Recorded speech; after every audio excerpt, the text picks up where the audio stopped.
We're going to start very soon. We are waiting for the minister to arrive.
This is so long.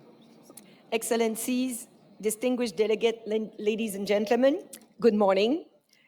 On behalf of UN Trade and Development, the CBD, the WTO Secretariat, and the UN Environmental Programme, as well as our thematic partners and collaborators, I would like to welcome all of you to this first day at CBD COP16, where trade and biodiversity come together to address one of the greatest challenges of our time, halting and reversing biodiversity loss while fostering sustainable development and making peace with nature, which is COP16 theme. I'm Chantaline Carpentier. I'm the head of the Trade, Environment, Climate Change, and Sustainable Development branch at UN Trade and Development, better known as UNCTAD. It is my privilege to serve as the moderator for this opening session, where we will start delving into the critical role that trade can play in this regard and explore pathways to trade-related policies to support delivering the goals of the targets of the Kunming Montreal Global Biodiversity Framework and promoting sustainable inclusive development. We've been told that the Minister, Luis Carlos Reyes, Minister of Trade, Industry and Tourism, is actually at the roundabout, and his team has said that he will be more than happy to do the closing remarks. So please stay with us, and we will start without him, and he will be joining. So apologies about that. As we gather here today, we recognize the intricate connection between trade policies and biodiversity conservation. Trade, while driving economic growth and prosperity, can also exert significant pressure on biodiversity and ecosystem. And many of you that were with us at the Trade Hub 2 days ago will remember that we've addressed many of these issues. Because at the same time, trade and trade policies have a crucial role to play as a tool for transformative change and wield significant potential as an instrument for the conservation of biodiversity while creating equitable economic opportunities. Indeed, the environment and the social must go hand in hand. Thus, trade is not just about creating and accessing market. It is about fostering inclusive economic development that eradicate poverty, promote social inclusion with the social and solidarity economies, entities, and actors, for instances, that protect nature for us. UNCTAD, along with key partners like the WTO, the CBD, and UNEP, has been at the forefront of demonstrating how trade and trade-related policies can achieve this and now support the GBF. The GBF underscored the urgency of systematically and meaningfully integrating biodiversity consideration into our trade policies and practices while creating a coherent trade and biodiversity enabling environment. This framework provides us with a unique opportunity to reevaluate our approach to international cooperation, aiming to harmonize trade and biodiversity objectives for the betterment of our planet and the current and future generations. Against this backdrop, this first leaders session of Trade Day is particularly important because it sets the stage for meaningful discussions on developing coherent trade and biodiversity policies framework that address the complex challenges and sustainable use and conservation of biodiversity, thus contributing to living in harmony with nature. Without further delay, I have the great pleasure and privilege of introducing our speakers for this panel in this opening session.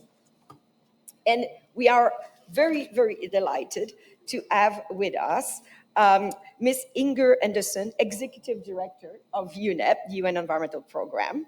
UNEP is the leading global authority on the environment for over 50 years now, and has worked with government, civil society, private sector, and UN agencies to address humanity's most pressing environmental challenges, from restoring ozone layer to protecting the world's sea and promoting a green economy. And to achieve this, UNEP drive a transformational changes by tackling the root cause of the three planetary environmental crises on nature, on biodiversity loss, climate change, and pollution and waste. Without further ado, Executive Director Anderson, you have the floor. Thank you very much and good morning.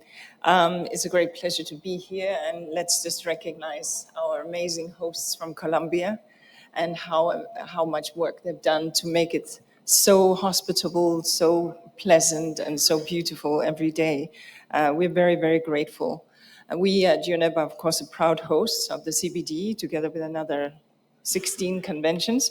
And so we feel very much a huge gratitude to Colombia, precisely because they stepped in the last minute and said, we will host this COP. So thank you to Colombia.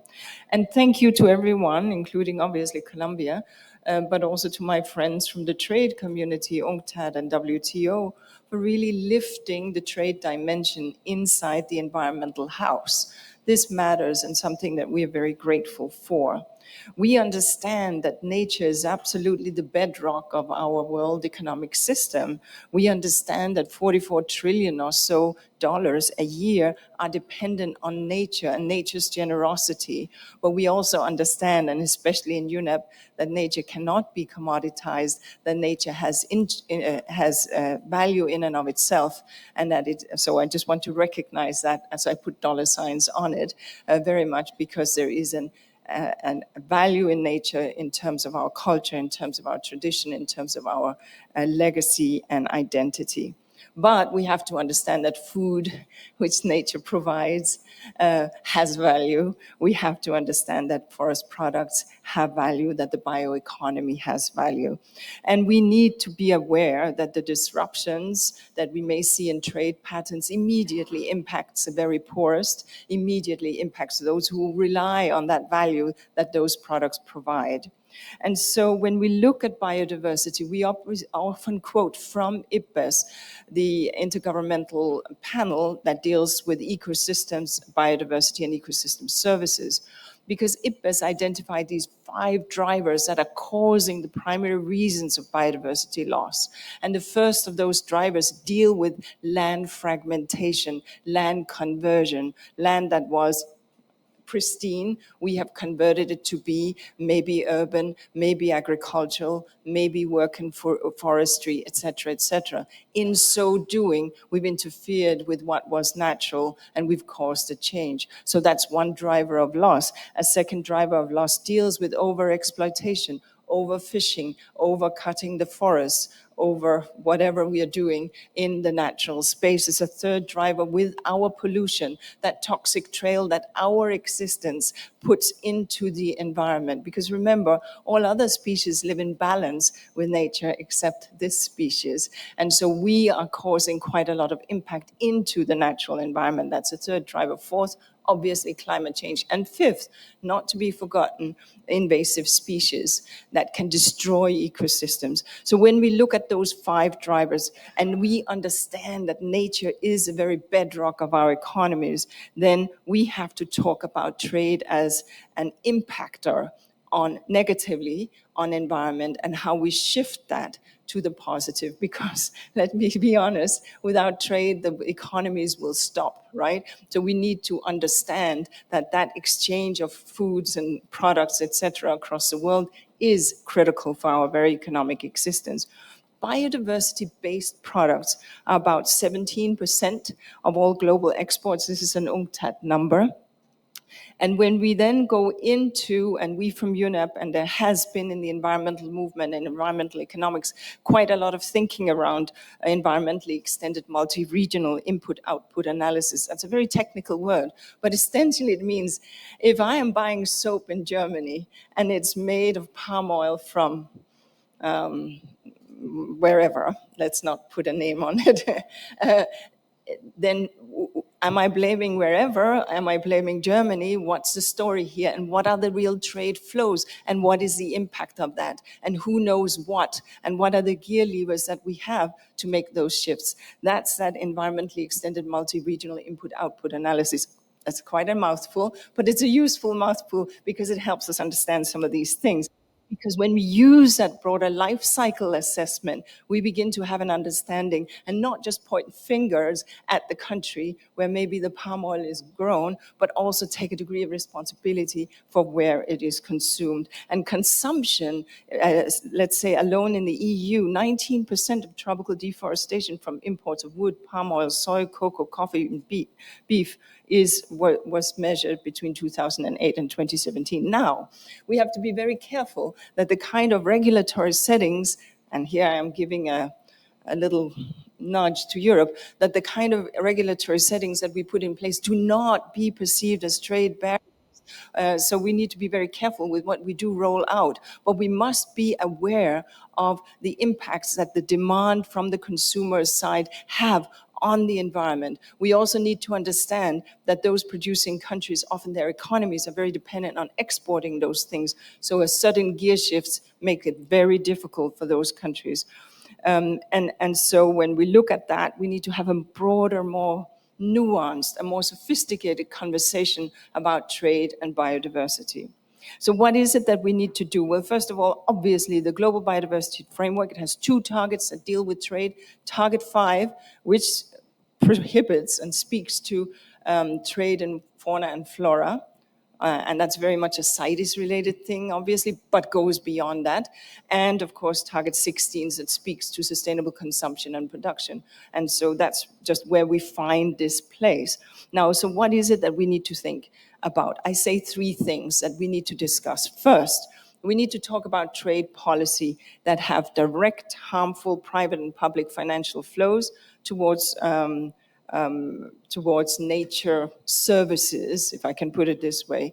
And that's where we see negative public finance flows, about 1.7 trillion in 22.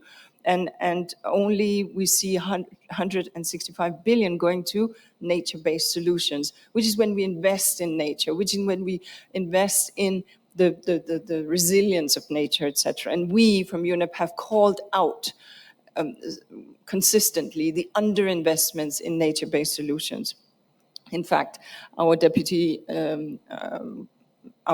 Secretary General, Amina Mohammed, yesterday in Washington was at a panel where she was speaking precisely about this issue on nature-based solutions for long-term sustainability.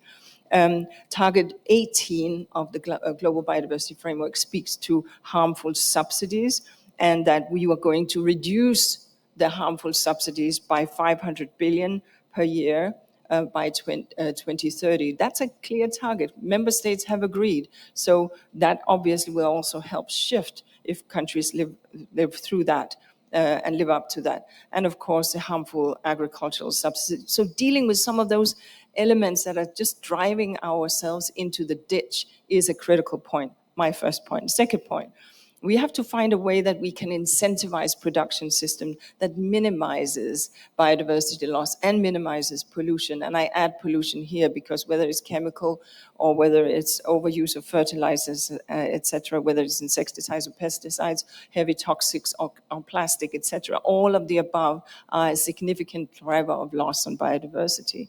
And so we need to make sure that we can look at what does preferential market access look like. And here I yield to my learned colleagues on the other side of the table. But let's talk about that so that justice and fairness are on the place and that we have not constituted what will be perceived as trade barriers. And if we do this, is there a way that financial flows can be directed to the origin countries rather than having it taxed at home?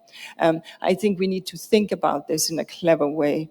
And so the more we can look about biodiversity positive incentivization rather than necessarily the negative.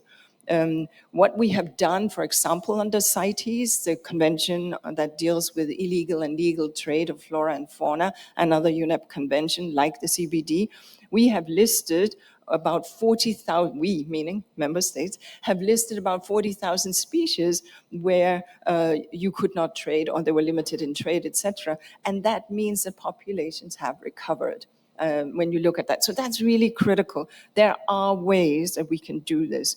And we know we're right now negotiating the plastic instrument, and we know that getting that instrument in place, it's only that we have to have a link to trade, because obviously plastic products are not just produced and consumed in one location, but cross international boundaries. We really applaud what is happening in WTO on plastic, and we are very, very grateful to WTO for the readiness that we have seen in terms of really try to get collaboration on trade-related policies.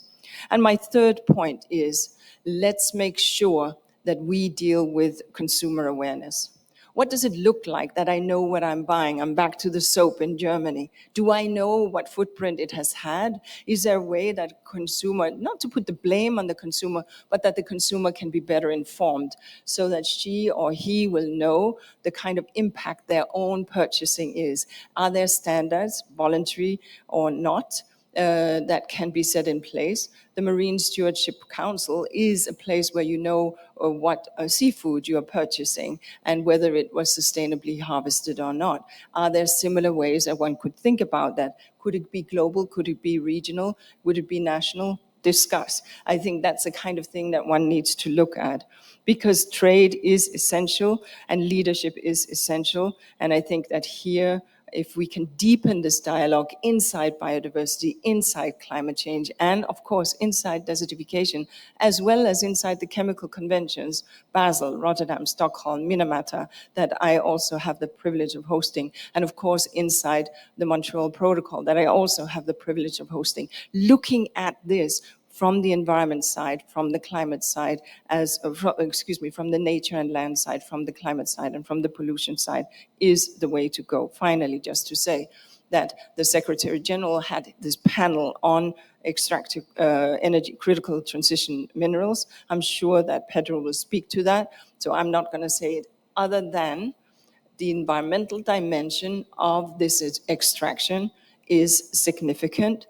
We at UNEP have dealt with mining for years, largely because mines get abandoned and just left like wounds on the landscape with toxicity remaining, and because, of course, illegal mining and legal mining causes damages to nature, damages to water, huge amounts of extraction, and of course mercury and whatever else toxic elements that are used legally or illegally. So mining has to always be accompanied by trade policies so that we can promote transparency. Finally, just very, very many thank yous. This is an important topic, and one that finally is, thank you for the leadership walking its way into our convention as a conversation piece, something that is sorely needed. Thank you very much. Thank you.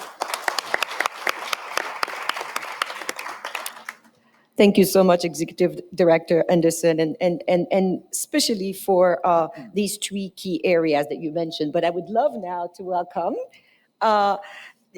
the Excellency Luis Carlos Reyes Hernandez, Minister of Trade, Industry, and Tourism from Colombia, our COP16 host to open the trade day. So Ms. Anderson did a very elogious thank you to Colombia when she, in her opening remark. So I'd like to share that with you now. Do you want a bit of time to breathe, or can you want to take the floor now? Or we give you some time to breathe, and then you can close the remark, this battle. I'm happy to do whatever you suggest. I mean, I could go right now if that's okay with you. I think we would be delighted to have you share with us from Colombia, from a co-host of this COP, your point of view. My pleasure. Thank you so much. So here we go. Well, good morning, everyone. It's such a pleasure and a joy to be here with you to host you in this event, and today for the trade day. We want to start right away by stating clearly and forcefully that we are against the common misconception that international trade is an enemy to environmental protection. There's this idea that avoiding environmental collapse is only possible if we stop exchange of products between countries. And this is not the case. Trade treaty negotiations, when conducted in the right way, they don't have to overlook the importance of placing communities and ecosystems at the center of decision making. The goal of President Gustavo Petro's government is to change the approach in which we conduct these negotiations, and scenarios such as COP16 allow us to discuss how we can contribute through foreign trade to protect our biodiversity and provide the guarantees to those leading community processes aimed at preserving the planet. Today, here in Cali, we which is often referred to as the gateway to the Colombian Pacific. We can contemplate this territory in the way that it leads in land care innovation. The people of Cali, the institutions of Cali, have understood that their relationship with the environment must be collaborative and not extractive. If you do have the time, I strongly recommend visiting Nuki, which is not far from here in the Colombian Pacific. It's one of Colombia's relatively undiscovered touristic wonders, and really, if you have the chance to go and see the humpback whales, do stay at my friend Chachita's Eco Lodge. I had the pleasure of visiting Chachita recently, and the story of what she did there is just fascinating. Her land was damaged, and she managed to recover the mangrove, to restore the mangrove that surrounds the lodge, and the work that she did is not only exemplary but also inspiring for others who have done the same. And it's the vision of tourism that we want to promote. So do go and see. She I have here in my notes that I don't want to forget this. She has also managed to have to install solar panels to have like completely sustainable energy, and this is something that we want to promote and expand. The way that she exemplifies this regional development linked to the protection of natural resources, linked to income from tourism, is the kind of initiative that we want to foster. Um, we do think that the goal of these discussions should be to take examples like these and apply them to larger projects, thinking rather rethinking our entire economy from this perspective. When we think of biocommerce, to refer to activities centered on biodiversity and the environment, in contrast to conventional trade, we shouldn't think of it as an exception. We think that all trade should be considered under this logic, and we strongly believe that we have to stop investing in proposals that diminish our chances of survival as a species. The conversations that are already taking place within multilateral organizations do give us hope. The WTO is advancing in its first trade, in its first agreement focused entirely on the environment, the agreement on fishery subsidies. This is an important, significant step forward for ocean sustainability in banning harmful fishing subsidies. We believe this is the right step. This is something that is hurting fish populations worldwide, and imposing environmental limits on countries that provide high volumes of fishing subsidies will address a crucial factor in global fish population depletion. We cannot ensure current development if it means the extinction of resources in the future. We don't want to have a future in which we have exhausted our means of subsistence, because then we will not have much of a future. This also leads us to consider the ways in which we must innovate in our sectors to focus on respecting the environment. We are currently reviewing the feasibility of constructing a green, a flat steel, green steel plant in Colombia. So currently, the production of steel in Colombia focuses on relatively low value added steel. So as an industrial policy, we're trying to bring more highly added value steel production here, but we don't want to stop there. We want to start producing green steel. There are some promising technologies out there to make this happen. I think we all know at some point in our maybe high school education that to make steel you need iron, and you need carbon, right? You need coal. But what probably most of us don't know or forgot is that the majority of the coal that you employ to produce steel is used to heat, to melt the minerals. And so you can in principle reduce something like 98% of the carbon that goes into the process. And so creating green steel is a challenge, and what we do want to incentivize is an industry that can readily adapt to these technologies as soon as they're cost efficient, rather than investing in the technologies of the past. And this is one way that we as a government and as an international community can work together with the private sector, not replacing it, but also not, but also working in a way that's different from the way that the private sector would work, right? From the point of view of a private investor, if you count, if you do the required bean counting, it may make sense to continue investing in coal-based steel plants. But if you think a little bit into the future, and that's where government can intervene and give a nudge in the right direction, we can get closer to green steel production much more quickly. And that's what we're trying to do, working together with industry, with international investors, and of course doing our part as a government. And this is what we hope will be the first in other initiatives that we are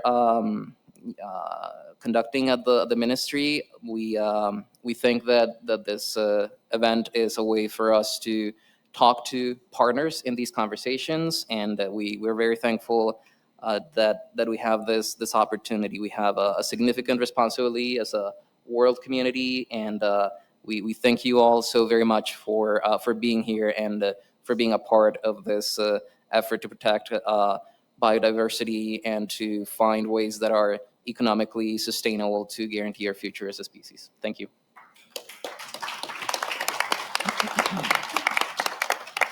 Thank you so much, Minister Reyes. It's a pleasure to have you with us. And indeed, you mentioned incentive, and this is something that Executive Director Anderson has mentioned as well. So let's make sure we provide the right incentive, as well as awareness of consumers, as well as make sure that the market and the trade work for us based on very good example we already have. And unfortunately, we were very delighted to have with us Executive Director Anderson, but she has to run somewhere else. But thank you so much for being with us, and good luck with those negotiations going forward.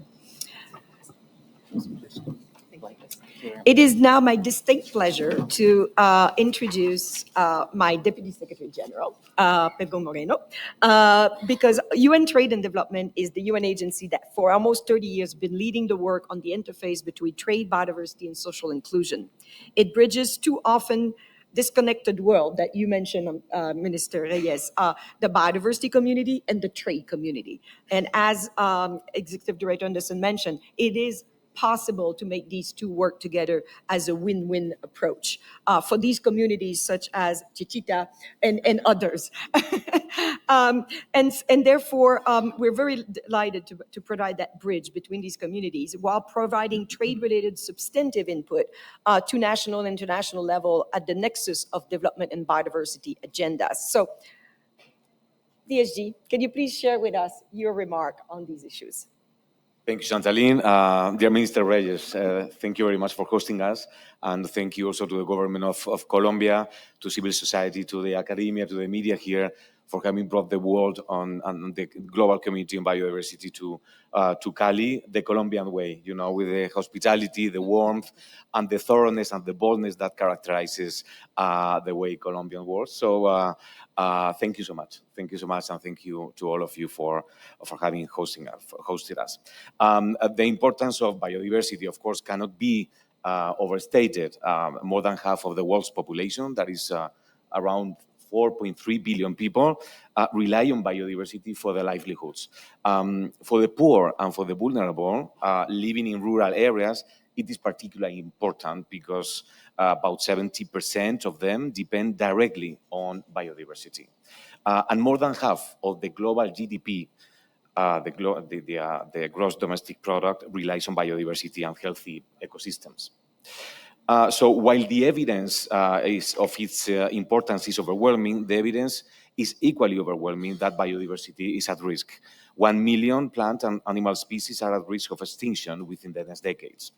The Pact of the Future, adopted by the international community in September, reminds us that of the extent to which we need to change our models and embark on a more inclusive and environmentally responsible path. Action 10 of the Pact actually calls for accelerating efforts to restore, protect, conserve, and sustainably use the environment, and notes the importance of the Kunming-Montreal Global Biodiversity Framework. With this trade day, actually, we have an important opportunity to reflect on the interlinkages between trade and biodiversity, and especially on the role of trade as a positive force for biodiversity, sustainable livelihood, and other sustainable development goals. By embedding the environmental and social dimensions of sustainable development into trade and trade policies, we can actually minimize the trade-offs between economic growth and environmental degradation. We need to be at peace with nature, which is actually the theme of this COP16. And I want to emphasize here 3 points with respect to trade and biodiversity. The first point is that trade and biodiversity-based products is very important. According to UNCTAD, latest available data for 2021, such trade accounted for 17% of global trade, amounting to $3.4 trillion. My second point is that the Kunming-Montreal Global Biodiversity Framework, the GBF, recognizes the need for a whole-of-society approach with Target 5 of the framework, especially relating to trade. The target calls to ensure sustainable, safe, and legal harvesting and trade of wild species. But trade has a broader role as it can support all goals of the frameworks by incentivizing social economic benefits, sustainable production, consumption, and trade. What is important is that the framework provides a framework for action. That is what we all want. UN Trade and Development is ready to support member states in implementing the GBF commitments and to collaborate with all relevant partners, especially the secretariats of the Convention on Biological Diversity and the WTO, as well, of course, as UNEP. With my third point, I want to provide you 3 concrete examples of how we are supporting developing countries in this area of work. The first example is the Biotrade Initiative, which was launched in 1996. And this initiative promotes trade and investment in biodiversity to further sustainable development. We developed biotrade principles and criteria. These are the sets of guidelines for the sourcing, processing, and commercialization of biodiversity-based goods and services.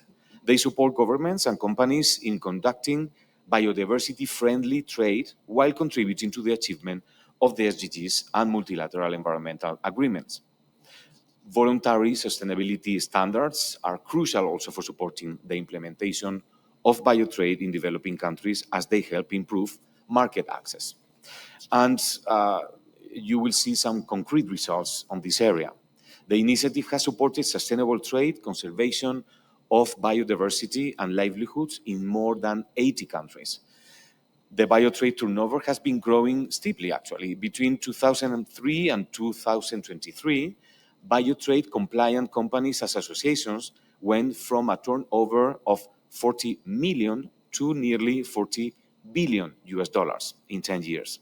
With growing consumer preference for biodiversity-friendly products and services, this market is, as you all know, expected to further grow. The second example is our work on using the UN guidelines for consumer protection for safeguarding biodiversity. These guidelines, of which UN Trade and Development is the custodian, set out principles on consumer health and safety to ensure that ecosystems are preserved for future generations. The guidelines offer a means to support behavioral change with respect to consumption of biodiversity-friendly products. We are working with consumer protection agencies and biodiversity entities to use that potential, strengthen collaboration, and raise awareness of relevant multilateral agreements. And the last example is our work, joint work with UNEP and FAO.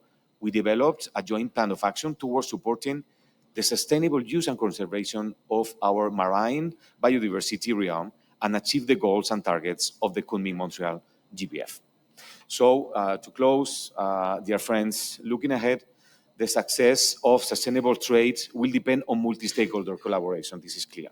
The multilateral arena is crucial for mainstreaming biodiversity into global trade practices. We must work together to develop, adopt, and implement trade policies that support biodiversity while fostering sustainable economic development. And for sure, the COP16 Trade Day offers a momentum for advancing this agenda. So with this, I close and thank you. Thank you so much, Deputy Secretary General of UN Trade and Development, Pedro Moreno. And indeed, there's a clear theme that comes out as trade, as you said, Minister, as a positive force for conservation and sustainable use of biodiversity. And indeed, there's a 10x growth in these products that we can leverage. Without further ado, I'd like to move on to our third partner for the day, which is, of course, the conventional biodiversity. So the achievement of the Kunming-Montreal GBF require all of us, from government, business, civil society, academia, but also consumers and producers, to join forces in halting and reversing biodiversity loss and live in harmony with nature.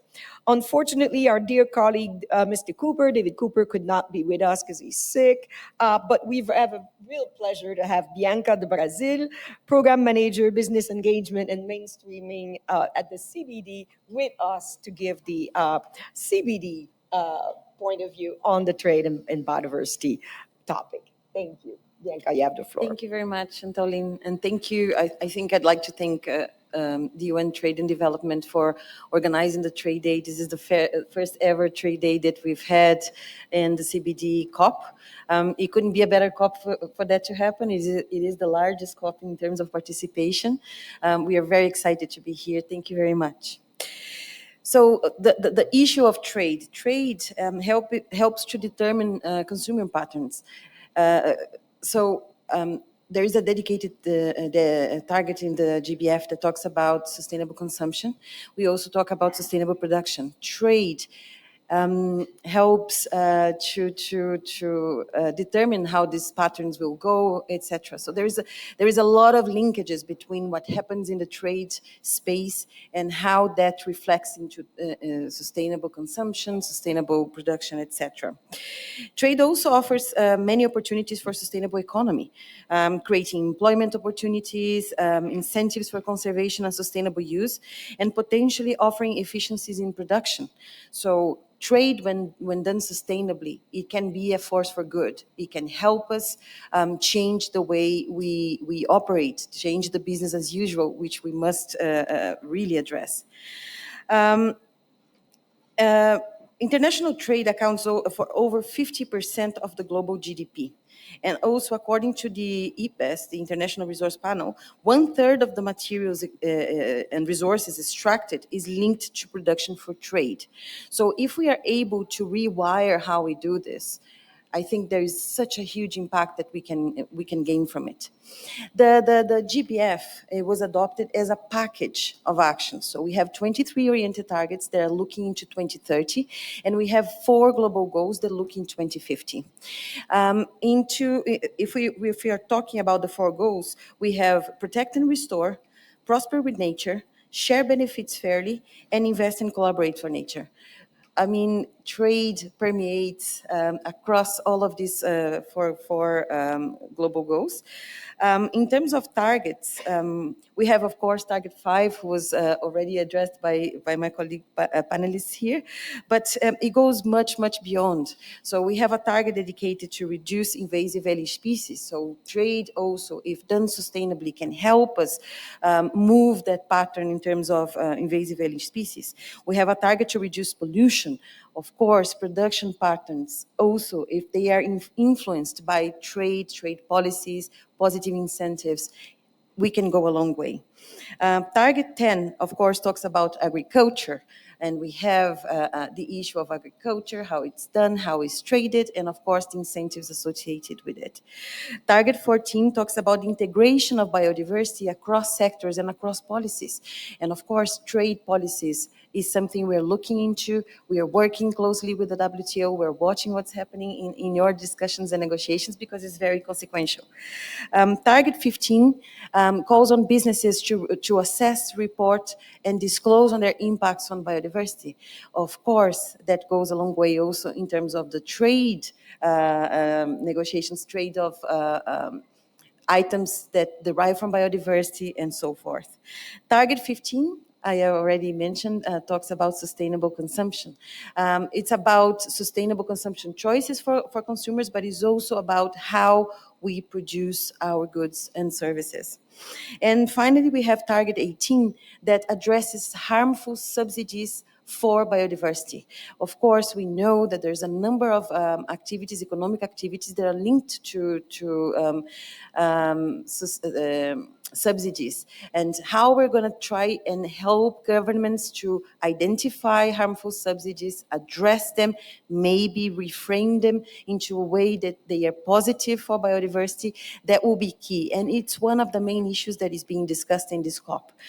So the issue of resource mobilization, of course, addresses very heavily and lies very heavily on Target 18 and how parties will be able to progress in addressing that target. So this is all to say that biodiversity and trade, they are very, very much interlinked.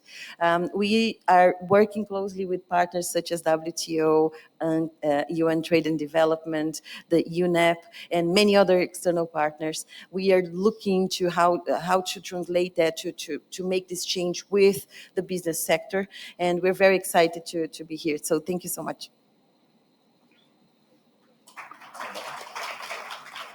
Thank you so much, Bianca, and it's such a pleasure to work with you. We've been working with the CBD for more than almost 30 years now on really advancing these incentives, and congratulations on these targets that are very powerful in the 4 goals as well.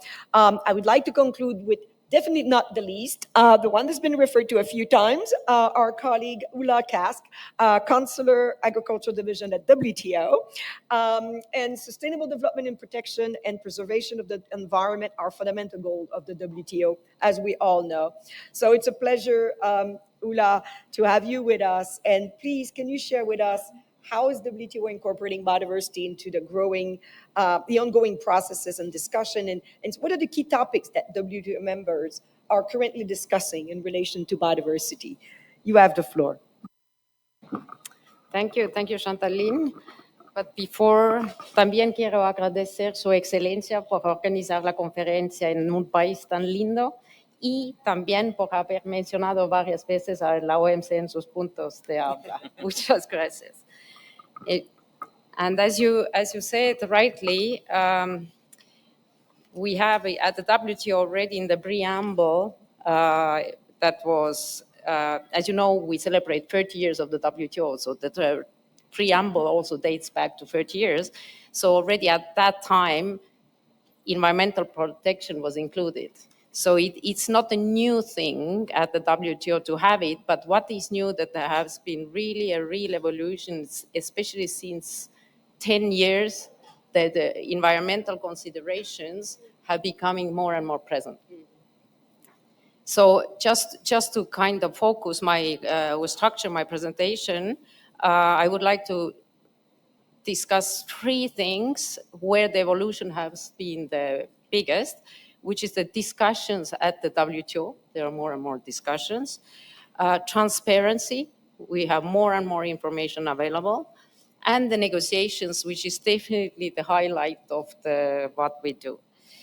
So the discussions over the last decade, we've seen major progress in discussions on environmental protection, on biodiversity. There is a clear shift away from, in the past, it was just considered trade that is bad for biodiversity, but now it's really members come together to see how the trade policy can help, to look at the trade policy from the positive angle. And this has gained real momentum, this conversation, since 2015, when trade was recognized as one of the means of implementation of the sustainable development goals. So to answer to your question, so we often, when we talk about biodiversity, we generally take the approach from the angle of sustainability and put it under it. So we have a lot of places where these discussions take place. So we have committees. We have Committee on Trade and Environment. We have a Committee on Technical Barriers to Trade. We have a Committee on Sanitary and Phytosanitary Measures. These are the key committees where discussions take place. And Committee on Trade and Environment being the most important committee, so and they don't have negotiating mandate, which makes that they can really have a real conversation. So they have been looking at how trade policies can help achieve sustainable development goals by discussing various aspects of the connection between trade and biodiversity.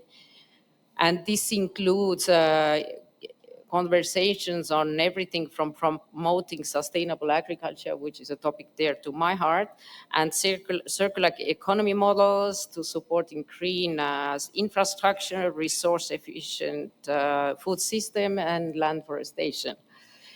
Another thing in trade policy review mechanism, as you know, that used to be also my previous life, now the policies affecting environment and biodiversity are more and more included.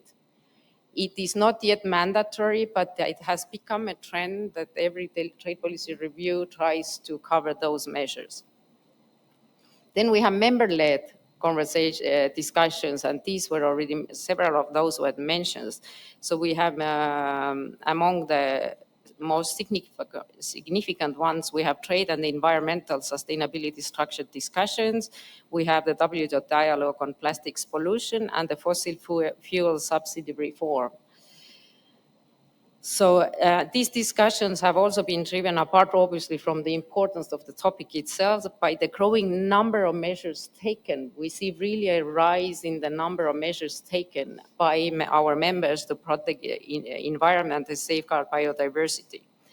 And these measures are notified often to the committees, depending on the committee, and then subject to discussion. So that generates also. This leads me to my second point about which is transparency.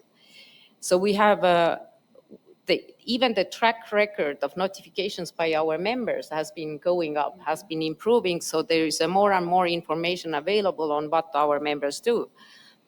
But we have also on our end tried to enhance our databases. So the databases are now much more clear, more easily usable, and include more information.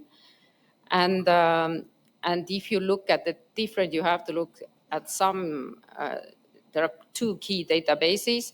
It really gives you a better view of the global landscape of trade and sustainability. So if we have researchers here in the room, there are more and more useful information available there. So just to mention the two key databases, we have the environmental database now that contains, I think it's 8,661 environmental related measures. In 2020, out of almost 6,000 notifications submitted to the WTO, 768 notifications related to environment. That's more than 12% of total notifications submitted to the WTO, just to show the importance. If we go by agreement, TBT is the technical barriers to trade. Agreement is the agreement under which members notify most of them environment-related measures. So they constituted like almost 60% of all notified measures, followed by SBS agreement, agreement on agriculture, agreement on import licensing, and notifications of quantitative restrictions. Going to agriculture market information database, probably the most interesting information there is subsidies. And we have the environmental programs label under which members notify all kinds of environmental support and often also support to biodiversity, to protect biodiversity, even though it's not singled out in the heading, but it's part of it. This reached up to $45 billion in the latest year for which we have information. And just not to mention any country names, but they are not necessarily, as you may think, the developed countries in the top 3.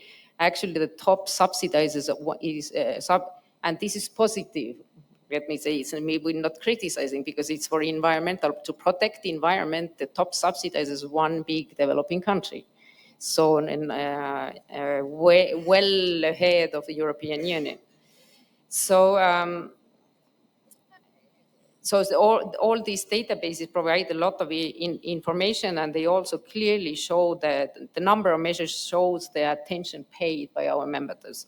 And now I move to negotiations, which is obviously the point among the three. And starting with the fisheries. So as you know, at the 12th Ministerial Conference, our members agreed to landmark agreement on fisheries subsidies. And it took them 1 decade to negotiate it. It's basically ends the subsidies provided to vessels involved in illegal, unreported, and unregulated fishing of overfished stocks, and fishing in the unregulated high seas. This agreement is a significant contribution to Sustainable Development Goal 14.6 and to targets 10 and 8. This agreement represents this agreement is absolutely, at least for us, very historical, very important, because it's the first ever multilateral WTO agreement with the sustainability at its core. Currently, we have 85 members that have ratified, so we are hoping to get before the end of the year, if possible, to 111, because this is required for the agreement to enter into force. And this agreement has very, very clear impact on biodiversity. Members are now currently negotiating Fish 2, and the Fish 2 agreement basically seeks to address subsidies that cause overcapacity or overfishing. Now, going to agriculture, which is my favorite because I'm actually the sustainability coordinator for the agriculture. So in agriculture, it is true we don't talk about biodiversity or environment per se. These are not the topics of negotiations, but they are part of the context. So whatever members do, proposals they put on the table, these issues are part of the context, and we now have more and more members who would like to bring sustainability into negotiations. We have even had recent papers on these topics. Also at MC12, we had this ministerial declaration on emergency response to food insecurity, and members expressed in that declaration their determination to make progress on sustainable agriculture and food systems. We are now again preparing our next ministerial, and subsidy reform is at the heart of the current agriculture negotiations. So many voices inside the outside WTO actually call for repurposing the existing subsidies. Just to mention the OECD numbers between 2020 and 2022, the direct support for farmers amounted to $630 billion per year, which clearly highlights that there is an opportunity for change. And useless to say that if we manage to do something with the agricultural subsidies, the reform, it would be a clear, very good contribution to target 18. So just to finish, I wanted to mention something more about our ministerial. We are here in Colombia, which is one of the most biodiverse countries in the world. And our next ministerial conference is going to take place in Cameroon, which is actually one of the most biodiverse countries in Africa. And given the strong link between agriculture and biodiversity, and given the importance of agricultural sector also for Africa, for Cameroon, for African countries, there are very high hopes for this ministerial that we can deliver something on agriculture. And this is really an opportunity. And given that we try to exactly subsidies at the core, this is a very clear opportunity to do something, our part, for achieving target 18. Excellent. Thank you so much for this.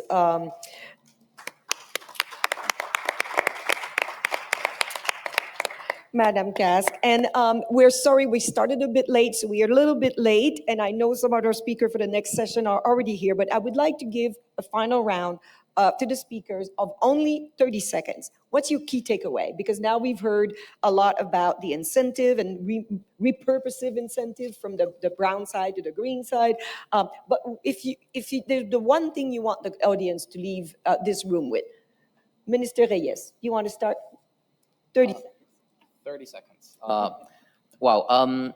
Well, so trade and development, right? The subsidies that so many of us don't like have consequences that vary country by country. And I want to mention that in Colombia, agricultural subsidies from other countries have an effect on small producers, which, this happens across the world. But here, with the internal conflict that we have worked so hard to solve, those subsidies have an additional effect of increasing inequality in the countryside, which is at the core, at the center of the Colombian civil conflict. And so that's one reflection that I would like everyone to leave with, right? Often, us economists like myself, we do tend to do this cost-benefit analysis and say, what's the big deal if another country wants to give us free milk, corn, or whatever, and that's, we can redistribute later. Redistributing is easy, and that's a false assumption in practice. The practice of political economy of redistribution is that it is so hard that we need to take distributional issues into account when we implement these policies, and in particular for countries like Colombia, where the internal conflict stems from the dynamics of the countryside. That was way more than 30 seconds, but I had to say it. But so important, Minister Reyes, and indeed, this is something that UNCTAD works closely on, is this idea of the linkages between empowering the actors, economic actors, to be able to make their own decision and be autonomous, and then not swayed by other opportunities that might be, such as conflict and others. So it goes back to the peace with nature that you meant, that is rightfully the theme for this conference. DHD. Well, I Moreno. would actually reinforce the message that conservation can also be achieved through biodiversity-related value chain that benefit local communities dependent on this biodiversity. That, I think, that is one of the main trade-offs that we should take from this session. And I would like to conclude with a quote that I think that captures very well what we mean here by our Secretary General Rebecca Greenspan in this year's Biodiversity Biotrade Congress, and she said, "Let us trade, yes, but in a way that enriches our forests, revitalizes our oceans, and purifies our air. So let us trade, yes, but not just trade, but biotrade." So I would leave it there. So 30 seconds. That was very good. Thank you. Bianca, from the CBD point of view, what's your key message? I think we must seize the opportunity to secure the necessary resources for the successful implementation of the GBF. I think this COP can help us achieve that.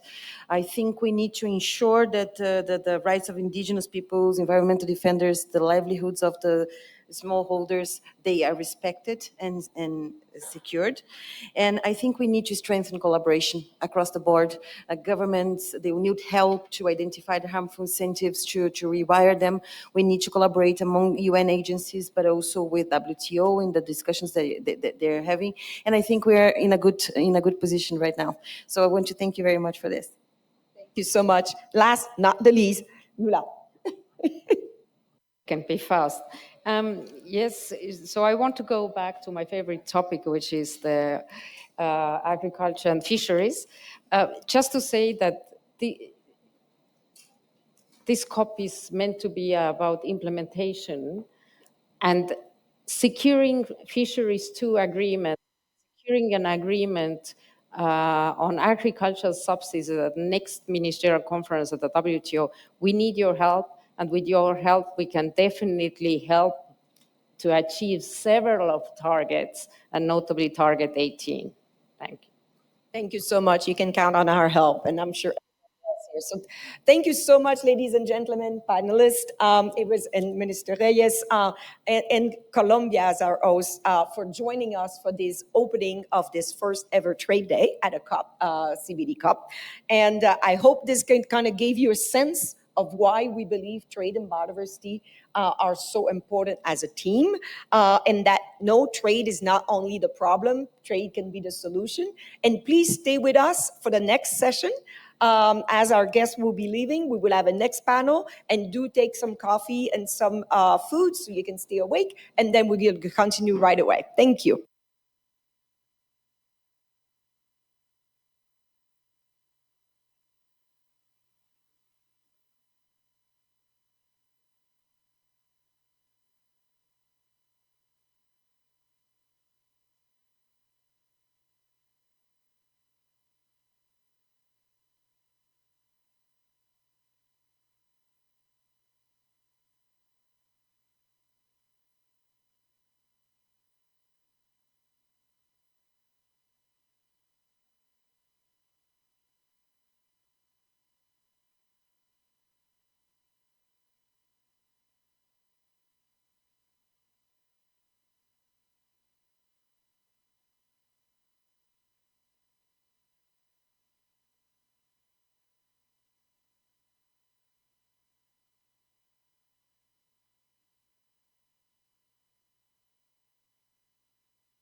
Colleagues, if we can take our seat, we're going to be starting the second panel.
Can I please ask everyone to grab their coffee, their little hono bread, and take a seat so we can get going?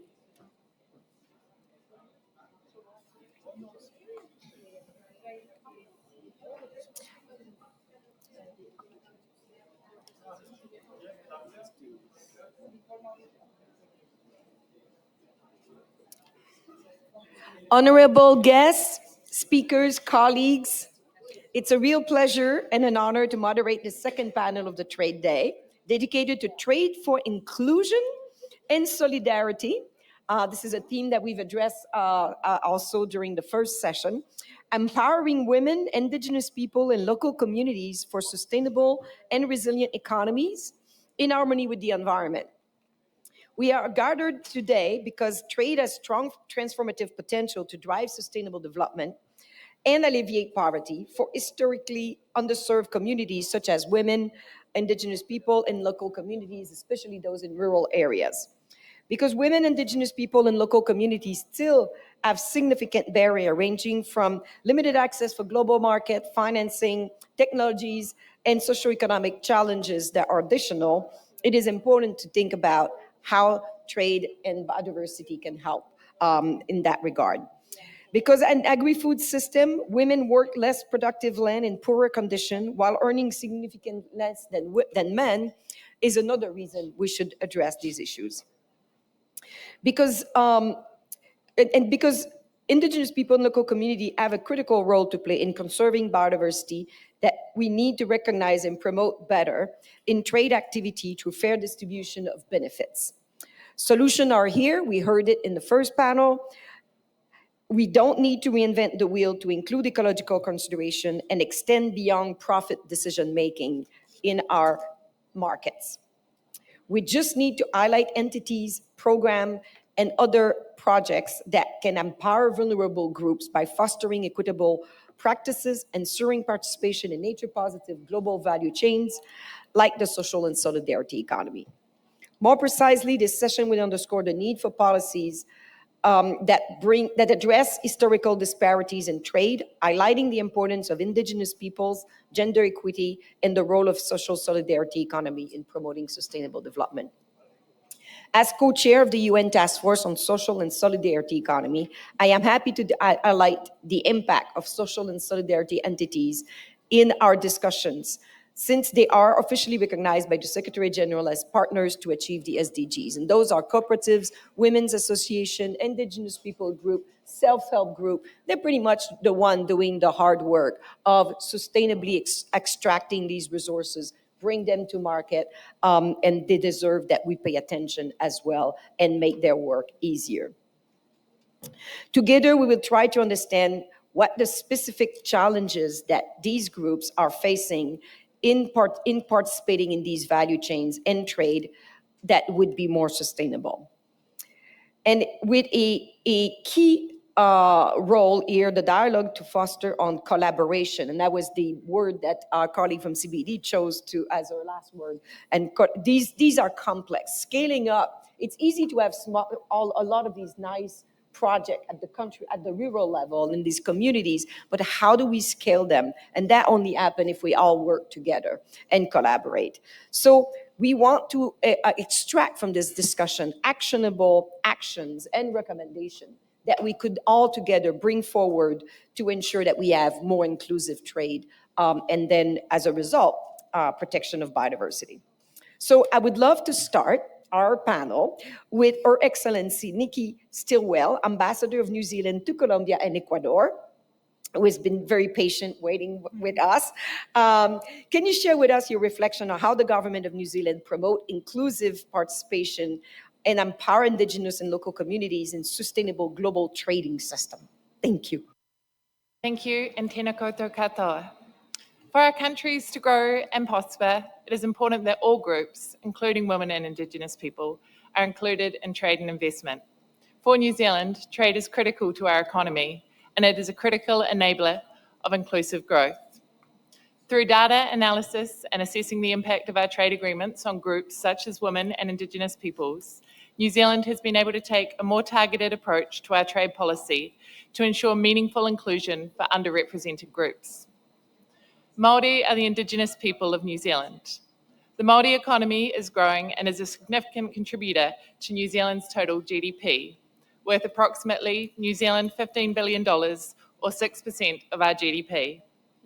Māori control over a third of New Zealand's agriculture, forestry, and fisheries sector. While Māori are relatively well represented in our export sector, they still experience large disparities in wages and firm leadership relative to other ethnicities. Māori have many avenues to influence trade policy in New Zealand. This includes highly structured mechanisms such as government consultation with Māori representative groups on issues of trade policy, or Māori providing input into the negotiation and implementation of free trade agreements. This engagement has led to the development of more Indigenous-shaped commitments in our most recent trade agreements that are a reflection of Māori trade priorities. For example, in our recently signed free trade agreement with the EU, there is a separate tariff line for Mānuka honey that sees tariffs on Mānuka eliminated faster than for other types of honey. This tariff line is also supported by a definition of Mānuka that recognises Mānuka as the Māori word used exclusively for the tree grown in New Zealand and its derivative products such as honey and oil. It describes Mānuka as a culturally important to Māori, as a taonga, a treasure, and as part of Māori traditional medicine. The protection of Māori interests and responsibilities in genetic resources, traditional knowledge, and traditional cultural expression is a key issue in New Zealand trade policy. We look to advance that protection in three ways. Importantly, we make sure that our trade agreements preserve policy space to develop our own domestic protections.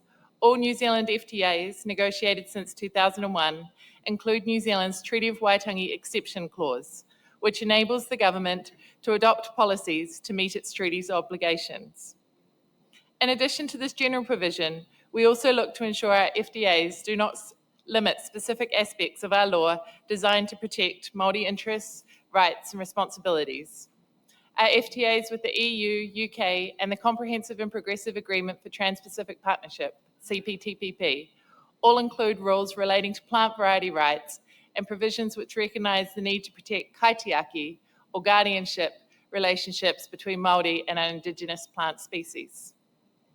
Recognising that protecting genetic resources, traditional knowledge, and traditional cultural expression is an issue that transcends borders, we also acknowledge the important work of the World Intellectual Property Organisation Intergovernmental Committee and have referenced that work in our FTAs. Where we can, we may highlight specific protections. For example, a side letter to New Zealand's bilateral FTA with the UK specifically recognises the kaitiaki, or guardianship, of Ngāti Toa Rangatira, a Māori iwi or tribe, to the haka kamate, a traditional Māori dance made famous by the All Black rugby team. Developing the agreements is, however, only part of the work. Accessing those benefits is key. Most businesses in New Zealand are small and medium enterprises. That is to say, 97% of New Zealand businesses have less than 20 employees. Through studies, we know that access to information and markets is a barrier for SMEs. Initiatives like digitisation and the availability of information, such as market intelligence reports, helps reduce costs and risks to these companies. Women are underrepresented in trade. Research shows that women-led businesses face more barriers to trade. The three main barriers are access to networks, access to finance, and access to information and knowledge about international markets. Women-led businesses are smaller and less likely to use FTAs than their male-led counterparts. These barriers are amplified for women in minority groups, such as Māori, rural women, or women with disabilities. We have a number of domestic trade promotion and export strategies to support women in trade. Over the past 30 months, the New Zealand government has hosted over 30 events around New Zealand to bring women together, to learn from each other, and to share experiences. The government has also supported regular online webinars. New Zealand also actively engages in multilateral fora such as the WTO, G20, APEC, and OECD to promote inclusive trade issues. New Zealand works with like-minded countries to build international architecture to drive forward the inclusive trade policy agenda and program. Some of this architecture includes IPECTA, the Indigenous Peoples Economic and Trade Cooperation Arrangement, which is a world-first international instrument aimed at strengthening the economic inclusion of Indigenous people through trade and investment, addressing Indigenous trade issues, raising awareness of Indigenous economies, and increasing economic cooperation between Indigenous people. ITAG and GTAGA, the Inclusive Trade Action Group, aims to work cooperatively to make trade policy more inclusive, and the Global Trade and Gender Arrangement supports trade and gender policies in order to improve women's participation in trade and investment and to further gender equality, women's economic empowerment, and sustainable development. New Zealand's prosperity depends on trade. We're working hard to expand opportunities and to improve conditions to allow New Zealand to compete in overseas markets. We're supporting the international trade rules, which, alongside other government policies, support sustainable and inclusive economic development. Thank you. Thank you so much, Ambassador Nikki Stillwell.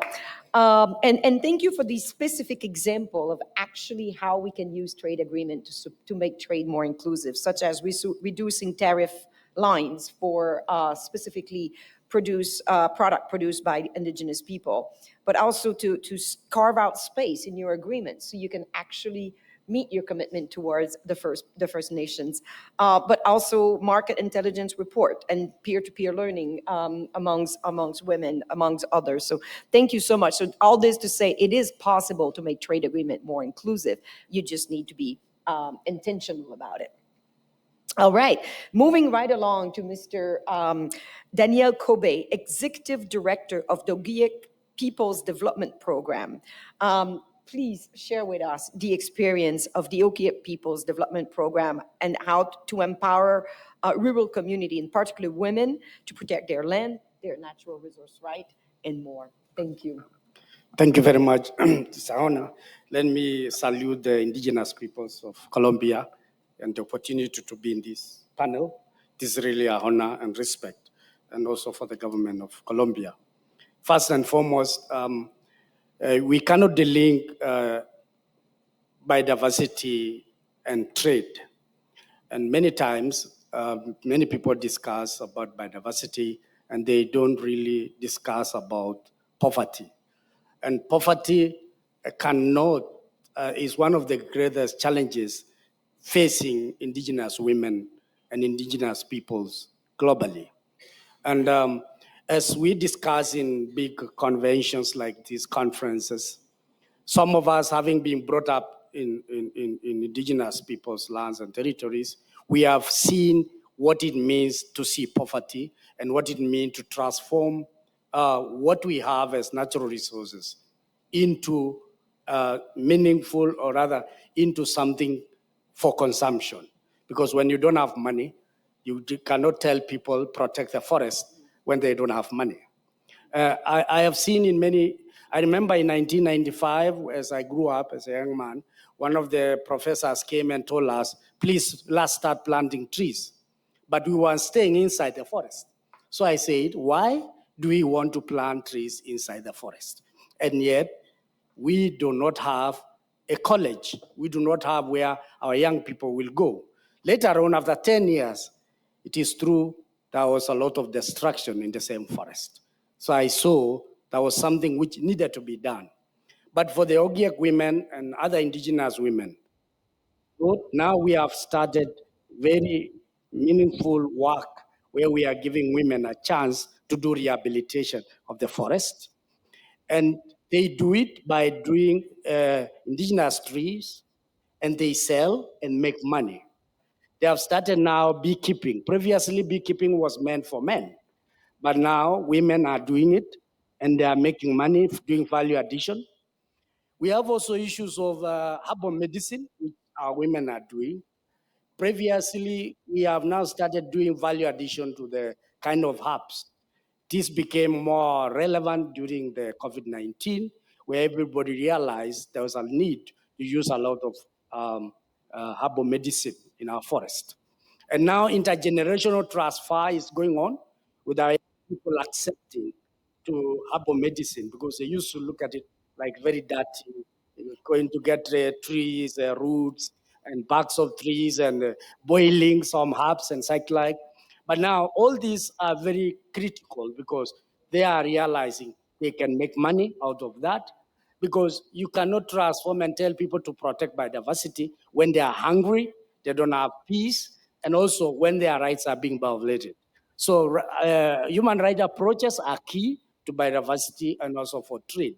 And I think this is a very important workshop or conference where we are talking about trade, because really trade is everything. Because if you do not have money, you could not have come here. If you don't have money, you cannot have food. When people talk of overconsumption, I don't know what it means overconsumption, whether it's too much or too little, or what it means. But in reality, there are problems in the villages, and now we are going into trying to treat our soil through what you call agroecology, to see that soil is healthy, because there's a lot of overuse of chemicals. And people are saying they want to see things which grow very fast so that they can sell and make money. And for it to grow fast, you must use chemical herbicides and such like. And later on, it is killing our people. So, because I have a lot of stories to talk about our women, and for sure, some of our partners across the globe, they are now supporting women from FEMI, FSC, and many others are trying to see the need to transform our women so that they become useful and they can speak also through their structures. Thank you so much. And indeed, this is why trade and biodiversity has to be done in synergy with the co-benefit of sustainable development. First goal of sustainable development is poverty alleviation. And indeed, you're not going to get conservation without alleviation of poverty. So these two shall go hand in hand. But also about the traditional knowledge sharing. It's so heartening that the youth was seeing the value. And we'll come back to question afterward. But let me move along now to Melissa DeCock, Deputy Director at UNEP WCMC. And you can tell us what WCMC is. And can you share with us what are the priority challenges and potential actionable pathways to strengthen the participation of these local actors while reducing poverty and at the same time implementing responsibilities? Thank you. Thank you very much. Good morning, everybody. So UNEP WCMC is a Center of Excellence on Biodiversity for UNEP, the Human Environment Program. So I was actually on a panel yesterday that was speaking about the integration of human rights and biodiversity conservation, and how essentially you can't have sustainable biodiversity conservation unless you take a human rights approach. So I feel that today is really a continuation of that discussion. So there's positives about trade. It helps countries develop, it can help poverty eradication, it contributes to sustainable development, but trade also has severely negative impacts if not done sustainably. Something like 70% of global environmental damage is done because of trade. So the other challenge with trade is that it often transfers the burdens from the developed countries to the developing countries. I was in discussion with somebody the other day who was speaking about harvesting of Zambezi teak out of Zambia. And the problem is that the teak gets taken out of Zambia in its raw form and sent off to other countries, and there's no value addition in country. So the Zambian government, and very importantly, the local people living with the teeth, don't actually get any benefits. They're just cutting down the trees, sending them out at a low cost, and somebody in another country is making a lot of money off this. So from a biodiversity conservation perspective and from a indigenous people and local community perspective, it's absolutely essential that social equity is considered. The other issue, of course, is that indigenous people and local communities, including women and smallholders, very often don't have access to markets. The UN Declaration on the Rights of Indigenous Peoples says that Indigenous peoples should be free to determine how they engage in the economy. The challenge is, of course, that if they don't have access to the economy and to markets, they don't get to make those decisions for themselves, and they often remain marginalized. So, just in terms of priorities or pathways to sustainable action, very importantly, I think that the greening of trade policies and trade agreements is absolutely essential. We need to make sure that they include environmental and social provisions, but we also need to include that the rights and obligations of Indigenous peoples and communities are respected, and that the value addition is made possible at the local level.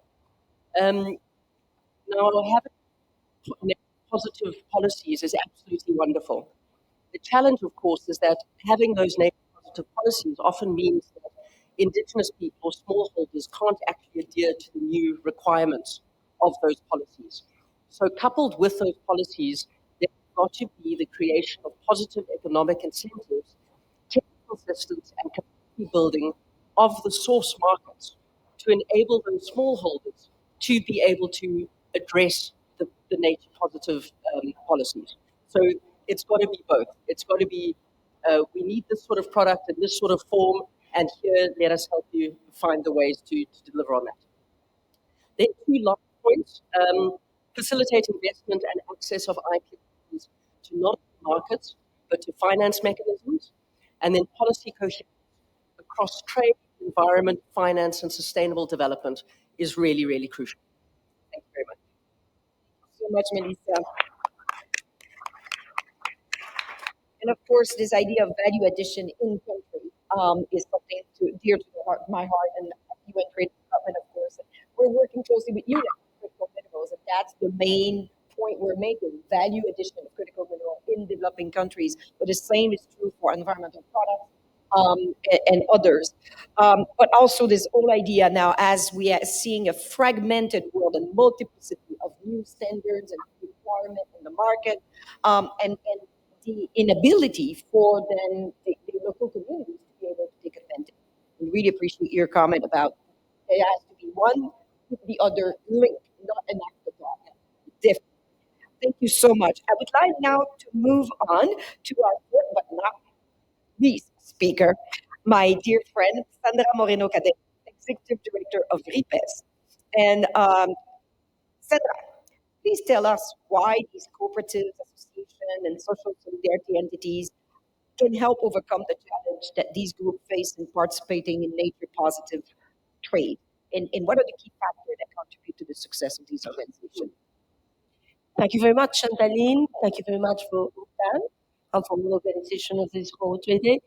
It's really for us a tremendous opportunity because we think that these are exactly the spaces where we have to create dialogue and we have to listen to all the actors. And this is the places where we can construct and build the really inclusive and move forward in terms of trade, by trade, as you said before. Probably, I don't know if all of you know about SSC, Social Solidarity Economy. Social Solidarity Economy is now recognized under the UN Resolution 27281. And just for being very brief, it talks about how we can share, how solidarity, social economies can put into the center people uh, through co-owned democratically entities where sharing benefits goes first than the profit. And this for us is a way to really meet the challenges of crisis today, but as well challenges that society are, are having in front of them. So, well, I think I don't know if we can, yeah. So in terms of international trade relations, the SSC movement has really long advocated in favor of localization. When we talk about global trade, we say let's localize, because for us it's the only way. Localize through sharing associations, through sharing entities, through cooperatives, because it's the only way in we policies that can prioritize local economy development is a way that does not, in a way that does not the entities overly rely on external imports for the local economy to function, which should bring us to the concept of autonomy, and where ties of solidarity and the development of beneficial relations between all the complementary economic actors within the communities and local territories is the way forward. Yeah. No, we know that when we talk about local communities, when we talk about indigenous communities, and of course women, as the last panel said, we are reliant to rural development. People organized, people in the civil society has already is given solutions and is being organized to bring to the UN agencies, to bring to the government policy frame solutions. One of them is the food sovereignty. Food sovereignty is a change of paradigm, is a change of the model, and is based in the sustainable, not just production, but as well distribution and consumption. It's the way in which peasant organizations, local communities, indigenous communities as well, has framed their proposals for an sustainable and autonomous people-based decision towards their food economies, toward their food policies. This week, last 23rd October, it has been voted inside the social food, the food security committee inside the FAO. For the first time, the document on the policies towards inequalities. And it is the first time that they have acknowledged that SSC is a response from organizations, from civil society towards the inequalities. We have this, we have as well the UN, of course, resolution, and we have in the last 3 years several resolutions from the ILO. The first one in 2022 that has recognized SSC as a driver for decent work. Then we have last year and another recognition on SSC toward just transitions. And what we said is that just transitions have to be a transition towards localization. And of course, when we talk about local communities, we are talking as well about agroecological practices. That is inside the framework of the food sovereignty. People as well have organized it, and they have given inside the UN framework 2 basic tools. And I think this is something that trade should meet. Trade should meet human rights. We cannot still longer continue to talk about trade without the framework of human rights. We have the UNDRIP, the United Nations International Treaty Declaration for the Rights of Indigenous Peoples, but as well we have the UNDROP, the United Nations Declaration for the Rights of Peasants and other people that live in rural communities, in rural areas, that live and work in rural areas. In those, we can find really tools that can help us to achieve trade within a human rights framework, where land is a right, is a human right, where seeds are a human right. And of course, when we're talking this inside or with other UN agencies or with WTO, it can bring us to several points of discussion, but there is no other way out. If we do not frame this into a human rights ecosystem with already existing tools and international instruments, it's going to be really hard that we can achieve a biotrade or a trade inside biodiversity standards. So let me just finish with probably two examples. One is associativity with the gender perspective in Guatemala, where we have our member, Adam, that is working with 10 organizations of indigenous women. Each organization has between 20 30 indigenous women, and they are centered in something that they call the associative solidarity economy. It's something that is called circuits, associative economy circuits, where they are working into three responses. And there are three responses that they have found that are their main call for moving forward. First, production, sustainable agroecological production. But not just that, they have to transform. They need small industry at local level that can help them give an added value to the products. And the third one is the commercialization. If they can achieve these three major steps, sustainable local production, and bring it into the transformation to process the food, and then bring it to local markets, this is the way forward for indigenous women to empower themselves and to anchor in their regions. We are working as well with we have this project with women that are in trans boundary. For example, women from Guatemala that migrates to Mexico and then migrates to the States. But as well, we have this project with ASEFA. ASEFA is in Tamil Nadu, in the south of India, where there is a big migration of women to other countries mainly in the Southeast of Asia. And what they have here, we have ASEFA that they work with more or less 10,000 villages. They are working with 25,000 women. And they are organized basically in many agroecological practices, but they have a dairy transformation process where they are now more or less bringing 67 to 70,000 liters of production per year and around a business volume of 12.35 million euros. Their production, the local production, goes to the local areas. I'm finishing. The local production, it doesn't go into the global trade chain. It goes mainly for schools, canteens, and every kind of public procurement. They are the ones who sell directly to the institutions at the local level. I will finish. I will give the word to Mauricio Rodriguez. Chantal is going to introduce. Thank you very much. Thank you so much, Sandra, and thank you for indeed.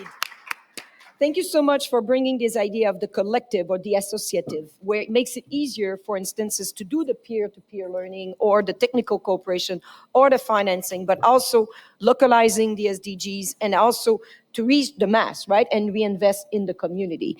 So without further ado, what we would like to do is the government of Colombia has been organizing a huge meeting called Ecovida that actually addresses the issues that we're talking about here, how to make the social and the economy more inclusive of all of the people. We're going to get the brand new, it's basically out of the press, conclusion from Ecovida from our colleague, Mauricio Rodriguez Amaya, director of the Solidarity Unit, and he's going to share with us in primer the outcome. He's going to be speaking in Spanish, but we will have slides in English so those that don't speak Spanish can actually follow. Mauricio, please go ahead. Share with us those outcomes. Muchísimas gracias a usted, Chantal Lynn Carpentier, por esta invitación. Un saludo muy especial a Nixie Stewell, embajador de Nueva Zelanda en Colombia y Ecuador. Al señor Daniel Covey, director ejecutivo del Programa para el Desarrollo del Pueblo, OGIEC. A la señora Melissa de Cook, subdirectora del Centro de Monitoreo y Conservación del Ambiente de Naciones Unidas, y a nuestra compañera Sandra Moreno Cadena, secretaria ejecutiva de la Red Intercontinental de Economía Social y Solidaria. Y un saludo especial para cada uno de ustedes que hoy nos acompañan. Las plataformas y los movimientos internacionales, nacionales y territoriales de la economía social, solidaria, popular y comunitaria, junto al Gobierno de Colombia, nos hemos reunido en Cali y hemos realizado el Encuentro Internacional de Economías para la Vida, Ecovida 2024, en el marco de la COP16, y hemos acordado impulsar un pacto internacional de economías para la vida. Este pacto nos compromete a articular e integrar y coordinar esfuerzos globales y locales para el fortalecimiento de las organizaciones de las economías sociales, solidarias, populares y comunitarias. Me permito presentar las principales conclusiones a las que hemos llegado durante el encuentro.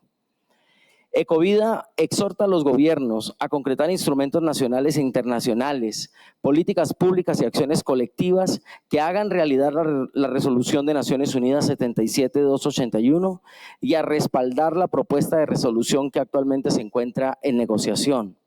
Nos comprometemos a acompañar y apoyar el grupo de trabajo interinstitucional de las Naciones Unidas sobre la economía social y solidaria, la regionalización de los procesos que emanan de este trabajo, a apoyar la agenda de la economía social y solidaria en la Conferencia de las Naciones Unidas sobre Financiación del Desarrollo y a promover un observatorio global de las economías para la vida. Nos comprometemos también a fomentar para los y las jóvenes la participación activa en espacios de toma de decisiones sobre políticas públicas para el acceso a servicios básicos y conectividad en las zonas rurales, a la oferta educativa y laboral digna en los territorios que habitamos, protección y reconocimiento de liderazgos juveniles y un sistema de educación popular e incluyente que genere pensamiento crítico con formación transversal en los modelos de la asociatividad solidaria. Las organizaciones de mujeres y diversidades de los distintos lugares del mundo manifiestan que los saberes ancestrales, la incidencia, la autonomía económica y la articulación de las políticas públicas con perspectivas de género deben transformar hoy los imaginarios patriarcales para avanzar en sociedades mucho más igualitarias. Destacamos la importancia de desarrollar un sistema integral del cuidado que fortalezca a través de la asociatividad solidaria esta práctica en todos nuestros países con instrumentos y políticas que puedan fortalecerlo. Es el momento histórico de los trabajadores y las trabajadoras del campo y de las cooperativas rurales, agrícolas, campesinas, de la economía familiar, de la chacra y de la milpa. Por eso este pacto impulsará la asociatividad de las organizaciones campesinas y rurales en todos nuestros países, como ya lo venimos haciendo, para promover la producción limpia, la producción de semillas, la agroecología. Las economías para la vida se instalan en lo que los pueblos de la Pachamama, los hijos y las hijas de Abya Yala vienen construyendo, sustentados en otras epistemologías y relaciones con la tierra. Por eso necesitamos modelos de educación que incorporen los saberes propios de nuestras comunidades y que fomenten la asociatividad y las prácticas de la cooperación. El pacto se compromete a impulsar una cátedra internacional de las economías para la vida de la mano de gobiernos y organizaciones. En ese sentido, la paz con la naturaleza también será un ejercicio pedagógico y didáctico que permita desarrollar y fortalecer estas alianzas entre gobiernos y organizaciones. Es necesario que los gobiernos y el sector financiero colaboren estrechamente para asegurar que el acceso al crédito llegue a las organizaciones de la economía social y solidaria, fortaleciendo la integración de ellas y avanzando en los proyectos propios de las organizaciones a través de la banca multilateral y de las bancas de desarrollo. Necesitamos fortalecer las economías sociales y solidarias como una vía para superar las desigualdades y exclusiones en favor del trabajo digno y decente, como ya lo ha manifestado la Organización Internacional del Trabajo. Y la reunión interamericana de los ministros de Trabajo realizada hace pocos días bajo la presidencia de nuestra ministra del Trabajo, Gloria Inés Ramírez, aquí en Colombia, en la ciudad de Bogotá. Y la economía social y solidaria es un vínculo para el acceso a puestos de trabajo decente y digno. Nos une el deseo de construir una comunicación transformadora que reconozca el territorio y sus culturas, sus lenguas y tradiciones, una comunicación que ayude a transformar el pensamiento para cambiar el modelo político y social existente. Por eso el encuentro nos exhorta a fortalecer las redes de la comunicación, de los medios de comunicación alternativos, tradicionales, digitales, solidarios, populares, que se pueden desarrollar en el mundo. Ante la crisis contemporánea, las soluciones colectivas son el único camino eficiente para hacerles frente, para tejer la solidaridad que salve al planeta y nos devuelva las sonrisas que alimentan la vida. Muchísimas gracias por este pequeño espacio.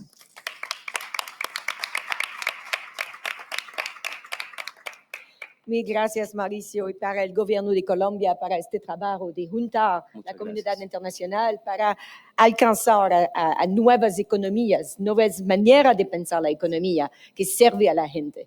Thank you so much for the work that you've been doing and that Colombia has been doing in bringing the international community together to rethink the economic models that we have, because we have more than one model, and that bring people at the center and the environment at the center, and also the role of the social and solidarity economy as part of that. And its actors, many of them that have been mentioned on this panel. So thank you so much. And Mauricio is going to go back. The president of Colombia will actually present these conclusion to the Ecovida conclusion this afternoon. So you actually heard it in primer before. So don't spill the beans. But this is very interesting work. So what I would like to do is I'm going to go back to my panelists to ask them a very quick question, like I did in the previous panel, but really like the key takeaway that they feel you need to have. But before I do that, because you've been very patient, do you have any questions for the panelists at this point? Yes, ma'am. Do we have a mic for the lady in the back there?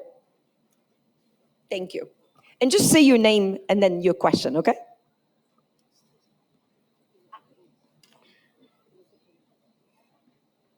Thank you. My name is Astrid Ferrero. My question is for the second panelist, Chip.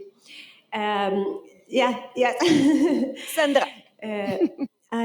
I think that we need to take in mind that all environmental solutions for protect environment, especially the agriculture strategies in the local levels, improve solidarity between the people, but it helps to reduce the environmental degradation, but it doesn't solve the problem because the agricultural border is continue extending because people is pushed by the global economic model to produce more. So we can create a local economy, but the people need to produce more and more because the consumption is increasing. And in this way, we are in some way promoting this extension of the agricultural border. So the question is, do you think we should focus on preservation of intact forests and try to restore the areas that already have intervened to make the protection of forests a viable, a profitable activity that can compete with the other activities? So in this way, make the protection of forests a viable strategy to stop environmental degradation? Thank you. And if we could bring the microphone to my brother from Papua New Guinea here, so we get a second question before we come back to answers. And maybe Melissa may want to also address this.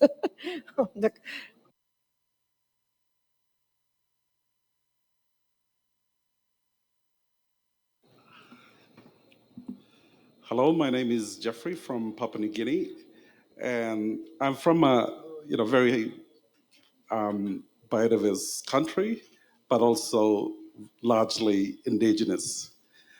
I work in a community context with rural people in the preservation of our natural forest.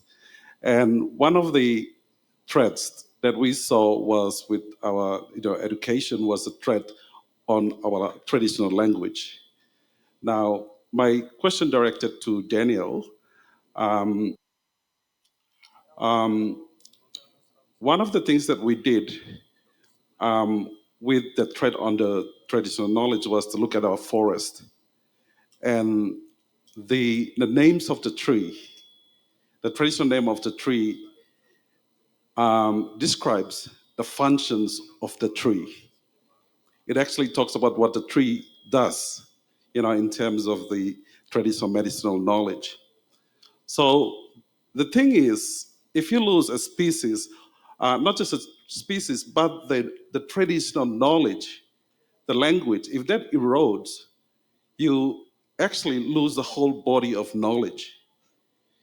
Whether it gets translated into scientific research, but it's a whole body of knowledge. And I think traditional knowledge is just not knowledge in itself, but also languages we speak.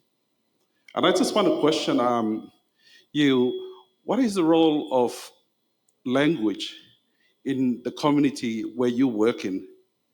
And also in terms of really catalyzing the shift into encouraging community-driven conservation of our biodiversity. Thank you, Jeff. Very good question. Do I have a third question before I move back to the panelists? I don't see any. Therefore, we're going to move back. So I think, Sandra, first question was to you, but I think Melissa may also want to address that. Then second question was to Danielle, but maybe that Ambassador Stillwell may want to address that. Yeah, Sandra, please. Yeah, thank you. Thank you very much. I think you were as well yesterday, the other day in the panel as well with the UNCTAD. So you said that, agricultural boundaries are increasing because we have to because the need for food is increasing at the same time. I think, we think that never in the history of life, people have produced so much food. And food is being produced. Food is being produced, but first, we have a big amount of waste, and we have as well to go and meet this challenge, because never ever in life so many waste have been produced, regarding food. So it's not about increasing boundaries, agricultural land, or changing the use of land for industrial purposes, cooperative purposes, because 80% of the food that is produced in the developing countries is produced by smallholders, okay? So we have to go and tackle all the kind of challenges that industrial production, industrial consumption, and industrial distribution is bringing to us. And the waste of food, is primary. So regarding forest, of course, we have a lot of SSC community organizations that are I'm talking, for example, in Malaysia now. Malaysia is palm oil. It's the first production. Is one of the first producers of palm oil in the world. This has driven communities inside Malaysia to be completely. They're not producing their own food, okay? And their forest has been devastated in such a big way that they don't have anymore this way to lead or to tackle with sustainable forest development, let's say. So Sandra, if we can go to a community-led organizations, community-led exploitation, let's say, but exploitation is not really the word, that can still help to local economies. This is the way in which SSC, at least from RIPES, is viewing this problem. Thank you, Sandra. Melissa, do you want to also address this? Thanks, I'll be very quick. So just to say that in my experience, conservation of forests and landscapes and livelihoods can be complementary. And one of the tenets of, one of the principles of the CBD is sustainable use. So it's not about preservation of forests, it's enabling sustainable use, where communities or smallholders can benefit from the forest and support their livelihoods. And again, in my experience, getting benefits from natural resources is the most significant way that you can improve conservation. Thank you. Thank you so much. Couldn't agree more, given that we've been working for 30 years on biotrade principle that tried to just do that. Danielle, you had a question directed to you on the languages and the linkages between biodiversity and the disappearance of these languages. Thank you very much. Let me also use this opportunity to talk about my solidarity for the African descendants, because they might have lost their language. And that alone is a big issue. So thanks to the government of Colombia for really reinforcing the issue of African descendants. I can for sure tell you that language plays a big role when it comes to talking about biodiversity. Many of you, if I ask you what is biodiversity in your language, in your mother tongue, for those who can have mother tongue, they might not say. And I remember last week we were taking people across my forest, and I was showing them some of the medicine in the Ogiek language. But very few of our young people can identify the name of these particular herbs. You ask them, what is the name of this one? They don't know. And then secondly, I have to tell them in the language. And the elders who were with me, they were saying, now, what is the use of this particular herb? And they know it in their language, in the Ogiek language. But fortunately or unfortunately, some of them also have lost the language. And we are trying to do a lot in revitalizing languages, some of the extinct languages in Africa, and not only in Africa, in part of the world. And for sure, biodiversity and language and issues of that are interlinked and interrelated. Thank you very much.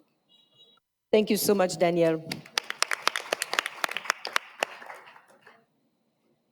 Ambassador Stilwell, I think from a New Zealand's perspective, you probably have something to add on this.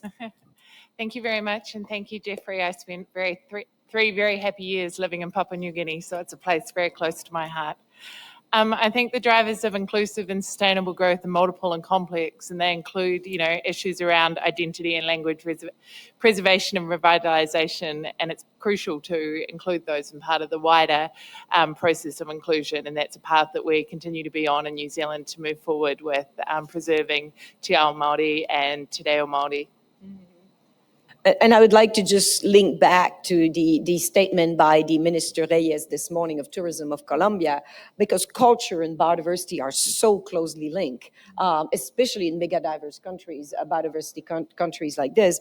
And he was giving the example, and I just want to make sure I say it right, of Noiki.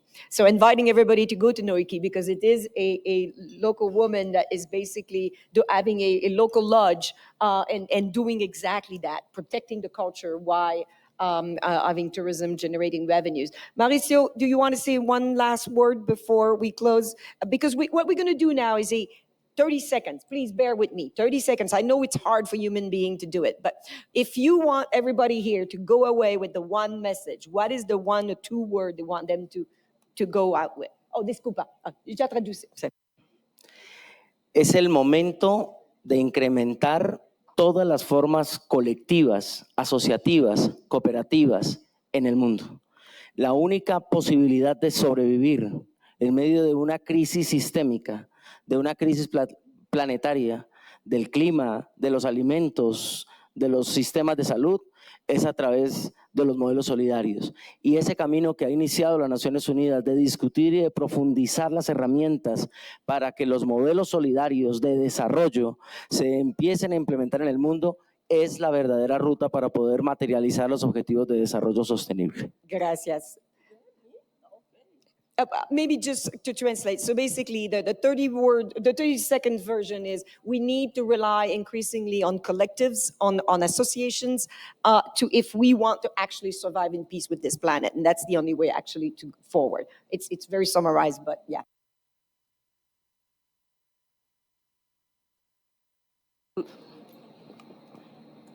Okay. Yeah, I think my message is quite very much linked to what he just said. We're in a special moment. I mean, we're in a special moment not just because of the systemic crisis, but as well because of the systemic responses that people organized at local level are giving. We just have to hear. We just have to link them We have all the elements. We have all the instruments. We have all the spices, the spaces. We have to combine them. The spices are well. We have to combine them because we are moving slowly, because we are going far, and we're not going to stop. This is my last message. We're going together, we're going to slow, but we're going to go far. Thank you, Sandra. Ambassador Stillwell. I think you summed it up really beautifully. We need to be intentional, and New Zealand will continue to examine the effectiveness of our trade agreements with respect to inclusive and sustainable outcomes. And we're building a depository of data and knowledge to improve our policies and practice to support those underrepresented groups. And we're listening to those groups. I think that's really crucial to learn more about their experiences and their challenges. Thank you. That's a very good point we've not touched enough. Like, you don't take people in consideration you don't have data about. And this is something in the UN Interagency Task Force on Social Solidarity Economy we're looking at. My colleague at ILO are leading the work there on the statistics about these collectives, these associations. Daniel, please. Yeah, so what I can say is for indigenous peoples and indigenous women, we should avoid forced conservation solution. Hear their voices, let them speak for you. Thank you. Thank you, Daniel. Melissa, you have the final word. Thank you very much. So my final word is that trade can be an ally in our fight to implement the GBF, but it has got to be environmentally sustainable and it has got to be socially inclusive.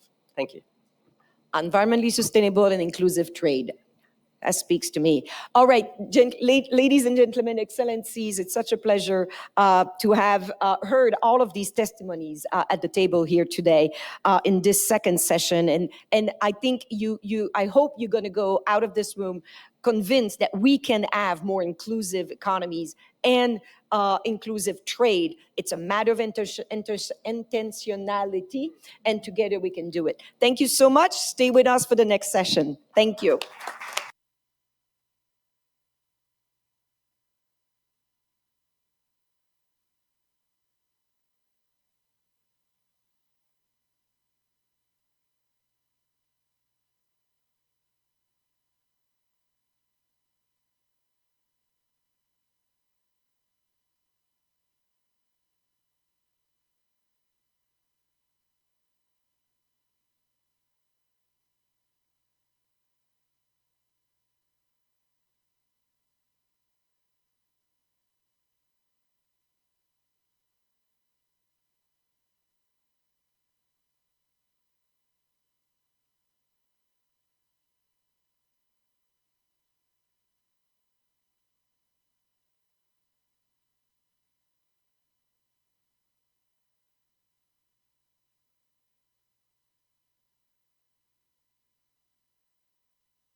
Hello, colleagues. Let's start our third panel of the Trade Day. So if we all get seated, those who are planning to stay, hope most of you are planning to stay, and then we will be diving into the topic of terrestrial ecosystems and the production of and trade in products that are coming out of those terrestrial ecosystems. So we are adopting now a lens that is ecosystem lens, and we in the afternoon are going to be looking at then trade and biodiversity through the lens of marine and aquatic ecosystems, in case somebody was worried that we would be forgetting the other very important element of our planet. We are not going to do that. So welcome to this panel, third panel of the first ever Trade Day, which is quite exciting, as the previous panels have already established. My name is Marianne Kettunen, and I'll be your moderator for this session. I'm from the Ellen MacArthur Foundation, and at the Ellen MacArthur Foundation, we focus working on circular economy. We are a civil society organization. We work a lot with businesses. We try to inspire them, help them to adopt circular business models. And we also work with policy and policymakers to try to advance policies that support circular economy. And I reckon you are now all asking, what does circular economy have to do with trade and biodiversity? And I'm going to come back to that in a second. But first, I'm just going to summarize very shortly what this session is aimed to do and what we, together with my fellow panelists, are aiming to do. So in this session, we want to be exploring the role that trade and trade-related policies have in impacting our terrestrial ecosystems. We will not shy away from talking about the negative impacts that have been highlighted already in the plenary panel as well, but we will, as the plenary panel and the panel before us set the way, try to steer our way towards the positive kind of trade that we want in the future, the kind of trade that will support biodiversity, the kind of trade that is going to be inclusive and fair, and the kind of trade that supports and builds on sustainable and circular practices in the production of commodities from terrestrial ecosystems. So that's the scope of the panel. Like the fellow organizers and perhaps people in the room as well, I do feel that trade is one of the underutilized tools that we have in our policy toolkit in addressing biodiversity. And that's the reason why we're having the Trade Day, and that's also the reason for this session as well, to try to see how we can use trade and trade policies better for biodiversity. You already heard me mentioning the word circular, so I'm going to explain a little bit the lens of circular economy into the trade and biodiversity discussion. So the reason why Ellen MacArthur Foundation is here and why we're really supportive and want to be part of these discussions is because in 2021, we established and published one of our sectoral flagship reports, the one on food systems and agriculture. And in that report, we created a vision what circular economy would look like for food systems and agriculture. And what we concluded was that if we would shift into circular and regenerative agriculture in the way that we design food, in a way that we produce food, that would provide us a lot of benefits, both environmentally and socioeconomically. So shift to this kind of circular regenerative agriculture and food system would, according to our estimates and study, reduce the farm-level greenhouse gases by 70%, while increasing the biodiversity at the farm level by 50%. And at the same time, increasing the farm level outputs by 50% and significantly also making farming beneficial for farmers. And it is quite an appealing future to look into, isn't it? That kind of food system, sustainable agriculture, farming that we would want. We're working together with businesses to try to get there. We're inspiring them to actually design these products, design these food portfolios that will show what this system could look like. But we, of course, need policies and we need trade to support the supply chains that deliver these kinds of food systems. So hence, to us, trade is a key element for shifting into regenerative and circular systems in the terrestrial ecosystems. But that is just to explain the vision that we have and to share it with you and also hear your comments. But enough from me, and we will be moving on to the panel and my fellow panelists. So today with us, we have Leanne Jackson. She's the head of division on agri-food and trade and markets at OECD. We also have Juha Siikamäki, who is the chief economist at IUCN. And to my right, we have Angela Pignati, who is the Chief Sustainability Officer at Natura. So we have international organizations combined with a concrete business insight. And between the four of us, we hope to share what could the future trade look like for terrestrial ecosystems. And also before that, really scope what the trade and trade policy instruments currently look like when we look at it through the lens of terrestrial ecosystems.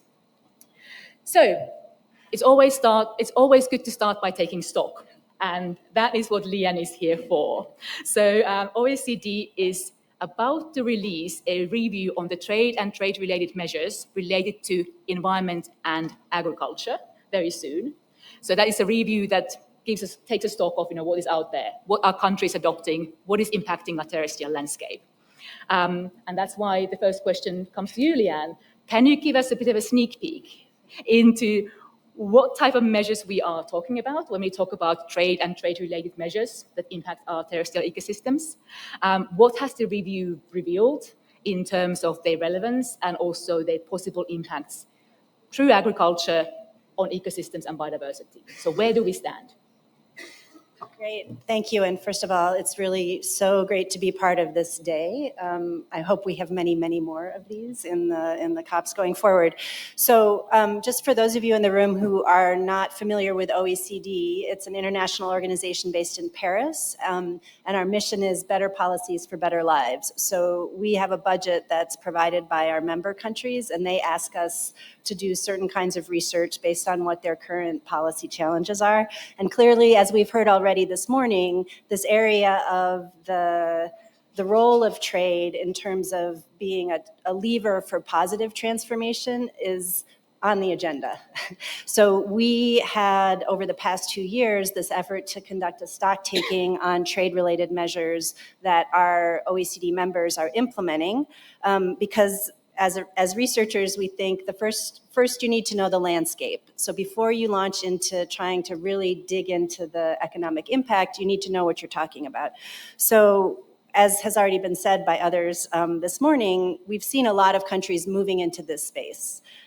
Governments are interested in thinking about trade and its role in creating positive synergies and navigating some of the trade-offs. And in our current work, we're doing this stock taking, which we're calling stock taking of trade-related measures. And here we're talking about tariffs and TRQs, but also environmentally related provisions in RTAs. And the scope is really OECD members because, as I said, they pay our budget, and so we're focusing for the moment on interventions that OECD member countries are doing. So we've identified in this stock taking 130 trade-related measures that are linking agriculture and environmental sustainability that have been approved that have been approved in 15 OECD members and the European Union between 1997 and 2024. This includes measures that have been approved but maybe not implemented. And we have 3 broad categories. There's environment-related provisions in regional trade agreements, and here a lot of them are focusing on cooperation, bilateral cooperation on agro-environmental issues and commitments. We have a second category that's environmental preferences, environmental trade preferences, where countries are giving trade or tariff concessions based on agricultural products that are meeting specific environmental criteria.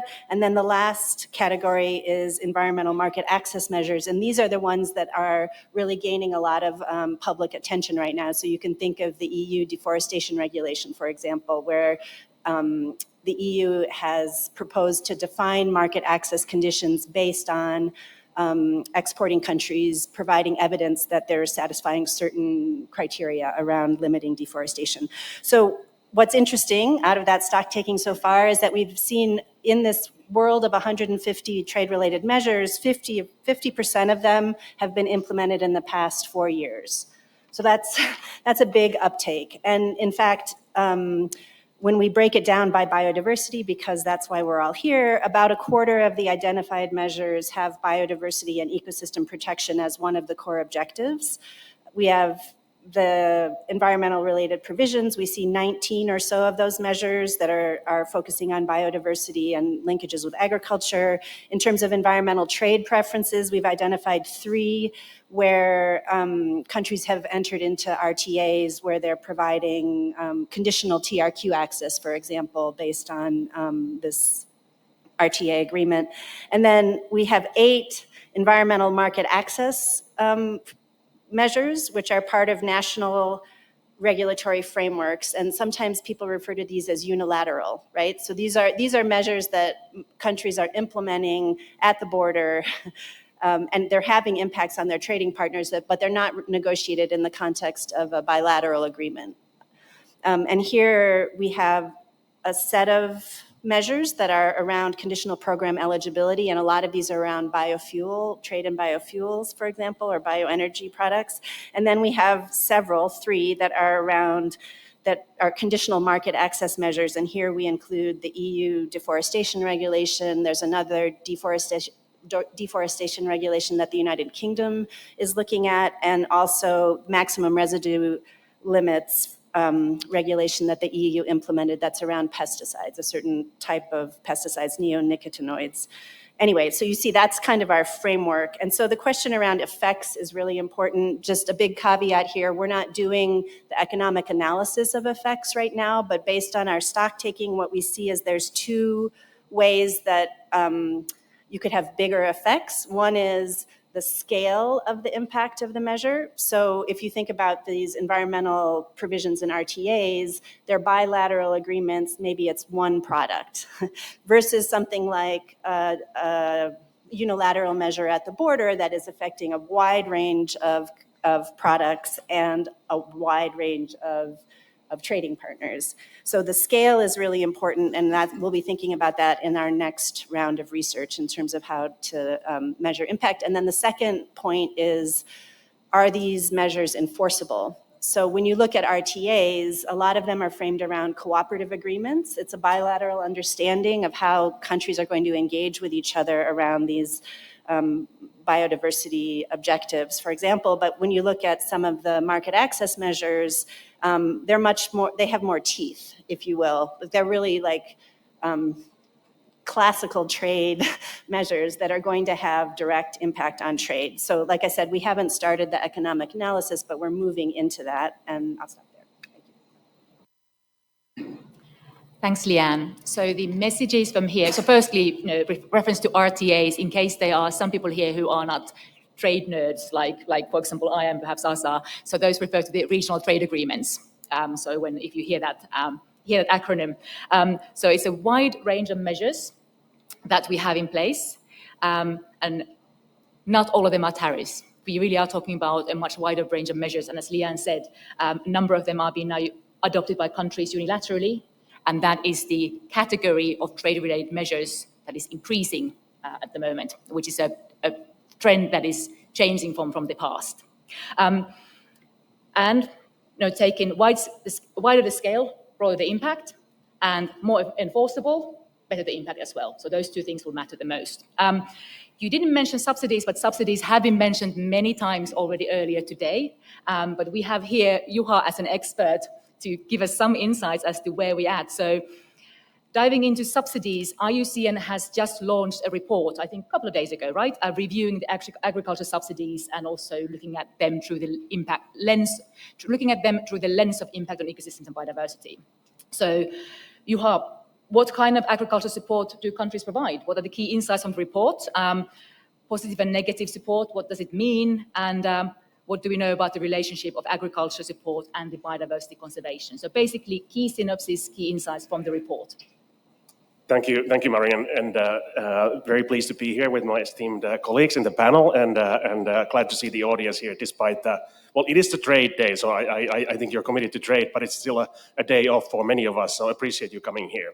So agricultural support is a key topic in the context of resource mobilization for the Global Biodiversity Framework. So this is the goal D in the framework, and in particular target 18 identifies that and actually have countries committed to identify, reform, repurpose, eliminate 500 billion dollars worth of negative incentives on biodiversity. And here, this includes harmful subsidies on biodiversity. Many of these subsidies are associated with agriculture. And what I'm going to go over in the next few moments is give you an understanding of the magnitude of current agricultural support. Overall, I'll say a few words about what we know about the linkages between agricultural support and biodiversity, and then I'll close by a few remarks on biodiversity and trade and agriculture.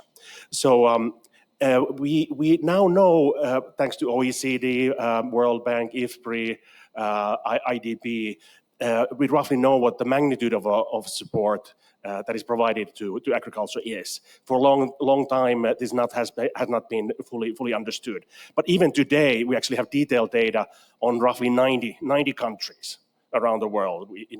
That's the kind of the scope here. That 90 countries, though, covers more than 90% of the total value of agricultural production. So from that perspective, coverage is quite good. The coverage is not so good when you take a look at the global map. For instance, regions such as Africa, parts of Asia, don't have very good coverage on knowledge and data on support. So in the spirit of what Leon noted before me, we're committed to providing data on this issue so that the countries and others know what we're dealing with. How do we actually go about thinking about repurposing support so that it would be better aligned with biodiversity? Thinking about agricultural support as a block, it's oftentimes divided into 3 areas: producer support, consumer support, and public goods and services.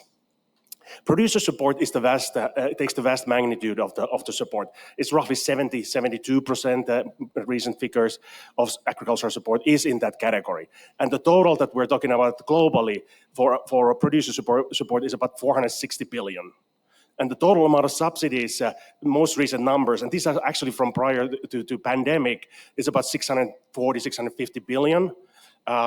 As of now, we know that number is already bigger. Numbers around 800 billion per year have been shown. So the magnitude is large. So agricultural support alone is greater than the target in the target 18. Consumer support is about 11%. Consumer support typically would involve measures to keep food prices affordable to especially low-income populations. Public goods and support, this is mostly research and development, a big item in the context of agriculture, but also infrastructure development, like water infrastructure. That's about 16% of the total support, a little more than 100 billion per year. Focusing a little more on the producer support, this is kind of where the key areas of support are, where that could be maybe perhaps better aligned with biodiversity. About 1/3 of the overall agricultural support, a vast majority of producer support, about 200 billion, comes in the form of trade barriers. And those trade barriers keep the domestic producer prices at the level that is different than the international price. When we talk about the positive support, that domestic price is higher than the global price, than the international price. When we talk about negative support, the domestic prices are kept actually below the international price. So there's effectively a tax on agriculture. And this often is comes with the objective of maintaining low consumer prices, supporting consumers effectively. And then there's still some support on outputs, based on output. So it's basically a support on a per unit of output production, and some input support, less than 10%. And then in the producer space, we have green subsidies or green support. So this is the category that is maybe most attractive, in terms of reforming support. As of now, less than 5% of total agricultural support comes in the form of green programs or green transfers. So the magnitude is large.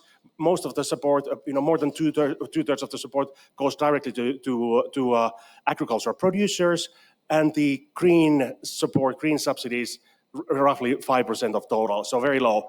But a lot of room for lifting up that green side of support if there's a political will and means to do so. Where does the support take place around the world? There's a long tradition of agricultural support in developed countries. So we're talking about the EU, North America, US, Canada, especially in Japan too. But we see, especially in recent years, that agricultural support is taking much greater magnitude in the developing countries. So here, Asia, China is a large source of support. India too, and many other developing countries. So the trend over time has been such that developed countries have either leveled off or declined the level of support and maybe moving away from transfers that are distorting, potentially harmful to biodiversity, whereas we see an increasing level of support arising in many developing countries and the developing world more generally. Negative support in general is a much lower number. We're looking at maybe perhaps less than 100 billion of total, and so the vast majority of support is positive. And then let me say a few words about what we know about the linkages between support and biodiversity.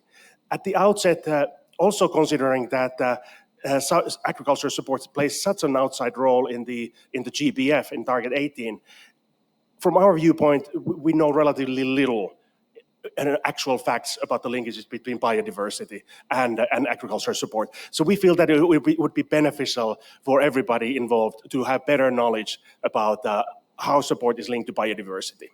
So that's been one goal for the work that Marianne noted that we've conducted and we published as a small part of the report, Agriculture and Conservation. We've gathered data from IUCN, or IUCN gathers data on species. IUCN experts have, for 60 years, assessed the species, what their range is, what their threat status is, and what are the kinds of activities that threaten them. These data are currently available on almost 160,000 species. All mammal species have been assessed, all birds, all amphibians, or reptiles have been assessed. We've collected those data and identified those species that have agriculture assessed directly as a threat. And we find that 34% of all species assessed actually list agriculture as a threat. So that's agriculture actually accounts as the highest driver of threats to species in general. That doesn't mean that it's linked to support necessarily, but we know that at the outset the link is strong.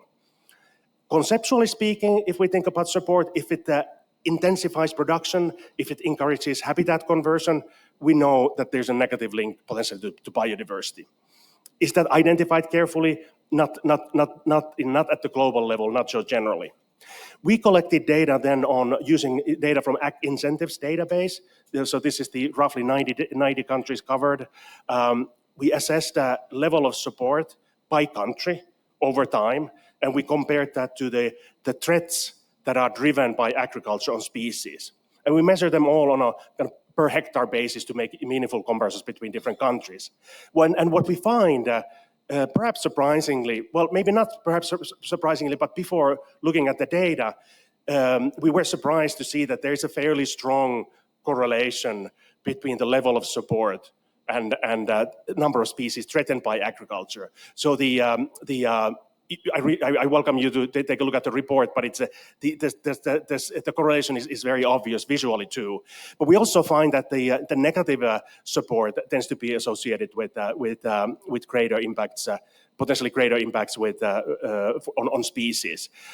When we assess whether these correlations are statistically significant, we find a fairly strong statistical correlation there. It's strong. We don't find a specific correlation on the type of subsidy, whether it's a producer subsidy, trade barriers, consumer subsidy. That link is not statistically significant. But I think it's fair to say that data puts its limitations there, that we may not be able to just empirically identify that link there. But we find that there is and I should note that this is, of course, correlation. So this doesn't mean that there's causation, that agricultural support would be causing threats. But we do find strong evidence that, for instance, those countries where there are many species threatened by agriculture have a great potential to take a look at their agricultural support programs, to perhaps repurpose them in a way that would be positive towards species. And I think that's maybe the one key finding there, that countries can themselves identify where do they stand relative to this situation. And then I'm gonna conclude by noting that trade, of course, is a transfers a great deal of impact on biodiversity that economic activities have, and we've assessed this at the global level with University of Sydney, and we find that roughly 30% of global biodiversity's footprint is embedded with trade.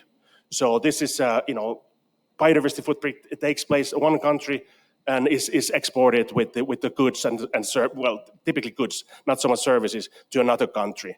And we find generally that the higher income countries are the ones that tend to bring in a biodiversity footprint with their exports, and then developing countries tend to be the ones that export their biodiversity footprint. So let me close at that. Thanks. Back to you, Marianne. Thank you, Juha. So that is quite a rich and very new evidence base in terms of how agriculture subsidies, agriculture incentives, support correlates, as you said, with biodiversity. And it's really quite unique and wonderful. So thanks, IUCN, for that. So Leanne and Juha have given us the picture, what we know at the moment in terms of what I call the landscape of trade-related policy instruments that impacts our terrestrial ecosystem. So kind of the high-level picture where we're at. So I hope that's giving you an idea.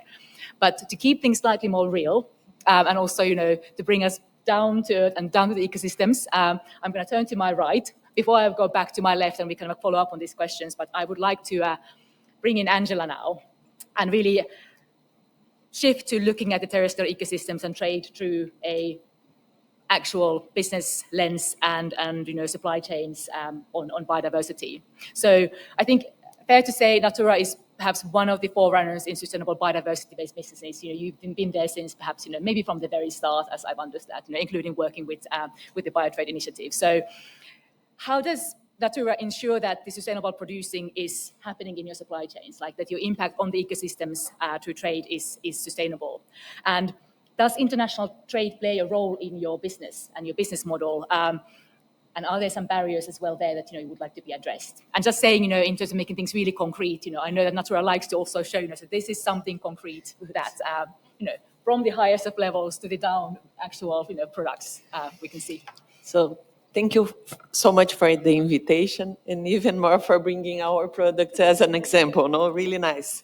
But for those who doesn't know Natura, Natura is a Brazilian multinational cosmetic company, owner of two brands currently, that's Natura and Avon brands, with a net revenue around $5 billion. And we are the South America largest cosmetic company. Most part of our business is based in direct sales. So worldwide, we have around 7 million beauty consultants that sells our products. But I would like to focus in Natura brand, and sustainability was always in the core of our company since the very beginning. That it was in 1969. We've been working with ingredients from Amazon Biodiversity, and around the years of 2000, we launched the Ecos line, that is this line, and this line is based in Amazon ingredients. So this one specifically is made of Brazilian nut or para nut for us Brazilians. And within that, we started a strong relationship with communities. Currently, we have relationship with 44 communities, which encompasses around 11,000 families, and we have around 45 actives in Ecos line, not only, but nowadays we have added these ingredients in now our portfolio in order to increase income for the families and for us to achieve our goals. So one thing I would say the basement for us to work with is that we have a biodiversity policy to really guarantee fair trade and the sustainable use of the ingredients. This is something. The second one, we have public goals that we call Commitment to Life 2030, in which I would share some of them to you. So, for example, we are committed to achieve 55 bioactives in order to increase our portfolio, but foremost, to share more value within these families. And so we think that we can also deliver another goal, that is to protect 3 million hectares of standing forest in Amazon rainforest. Currently, we have been protecting 2 million hectares of standing forests. Besides that, I would like to share some initiatives that we are just managing right now. That is the regenerative agroforest system for palm oil. Everybody knows that palm oil was responsible for the deforestation of most part of the forests worldwide. So we've been researching during almost 18 years an agroforest system in which we blended the palm oil together with 18 other species.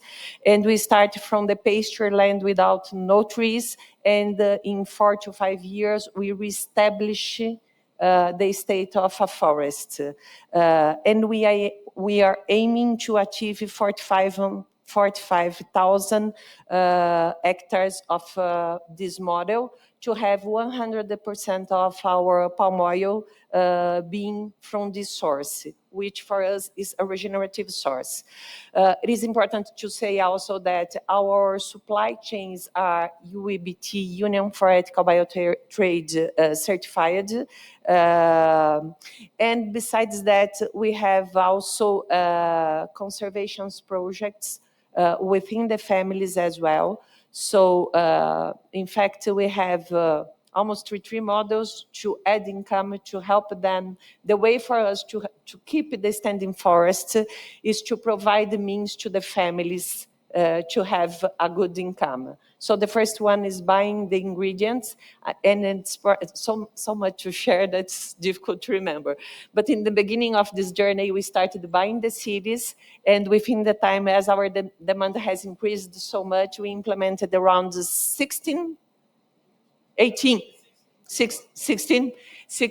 small factories in the cooperatives. So nowadays, these families, they do produce the oil and the butters for us, and we pay sometimes 60% more for those ingredients. No, the payment for the supply chain ingredients is one source of the income. The second one we are developing is the agroforest system.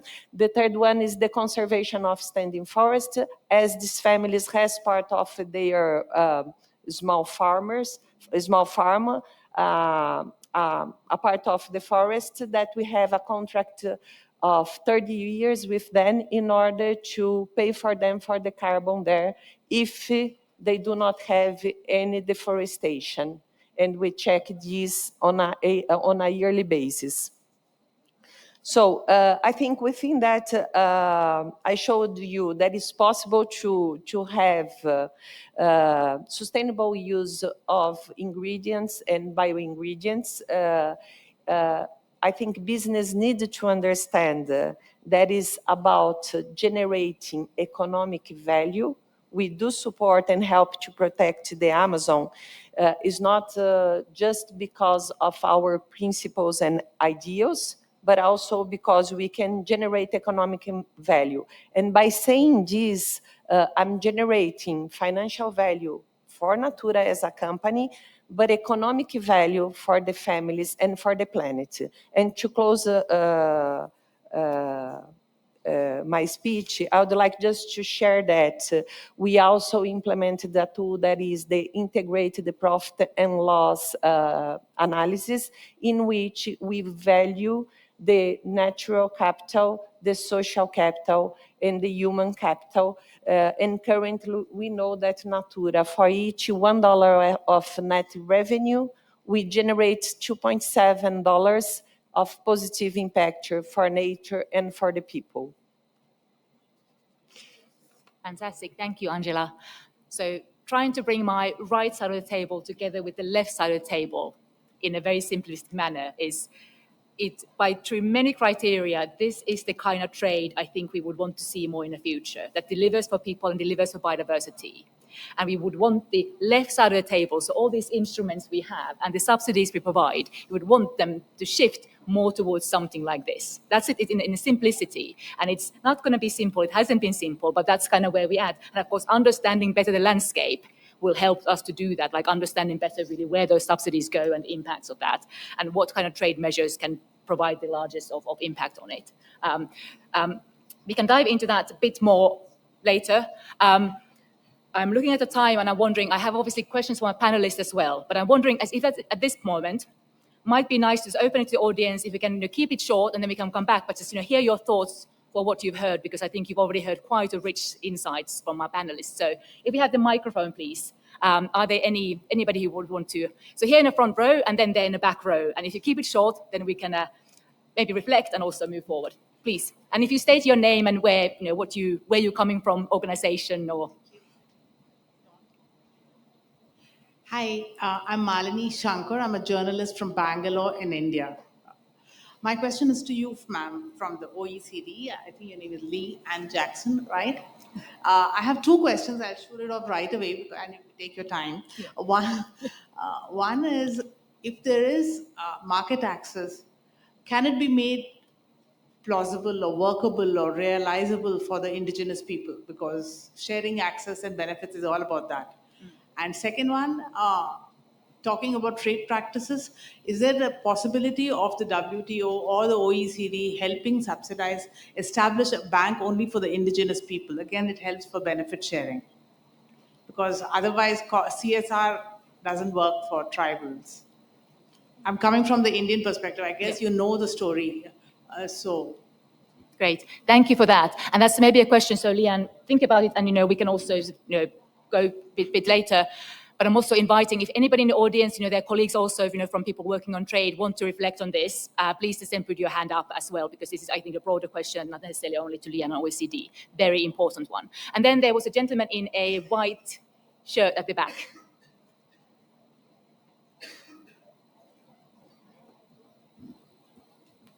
Thank you very much also for Leanne. I'm Pablo Neira. I'm the Trade Council of the European Union here in Colombia. So I wanted to ask you, how do we rank in your study the European Union and its member states? On all those measures you have studied, how many do come from the European Union? And the impact of those, will you tell us something more about that? Because you didn't say so much at the beginning. Thank you. Great. Thank you for those questions. Let me think. Leanne, you were next on my list, and I'm wondering, whether... is the question from the European Union something that you'd be able to kind of address immediately, while other question that I had for you was about the good practices? So do you want to give it a bit of a thought? So I don't have the number, like the complete numbers right in front of me. If I drill into, I said there were 3 categories that we were looking at: the environmental provisions in our TAs, the trade preferences, environmental trade preferences. If we just focused on the environmental market access measures, where we had 8, I think it's 3 or 4 of them are EU, so maybe 50%-ish. Yeah, I'll stop there, I think. Well, so maybe a quick effort, and we can follow up. Oh, okay.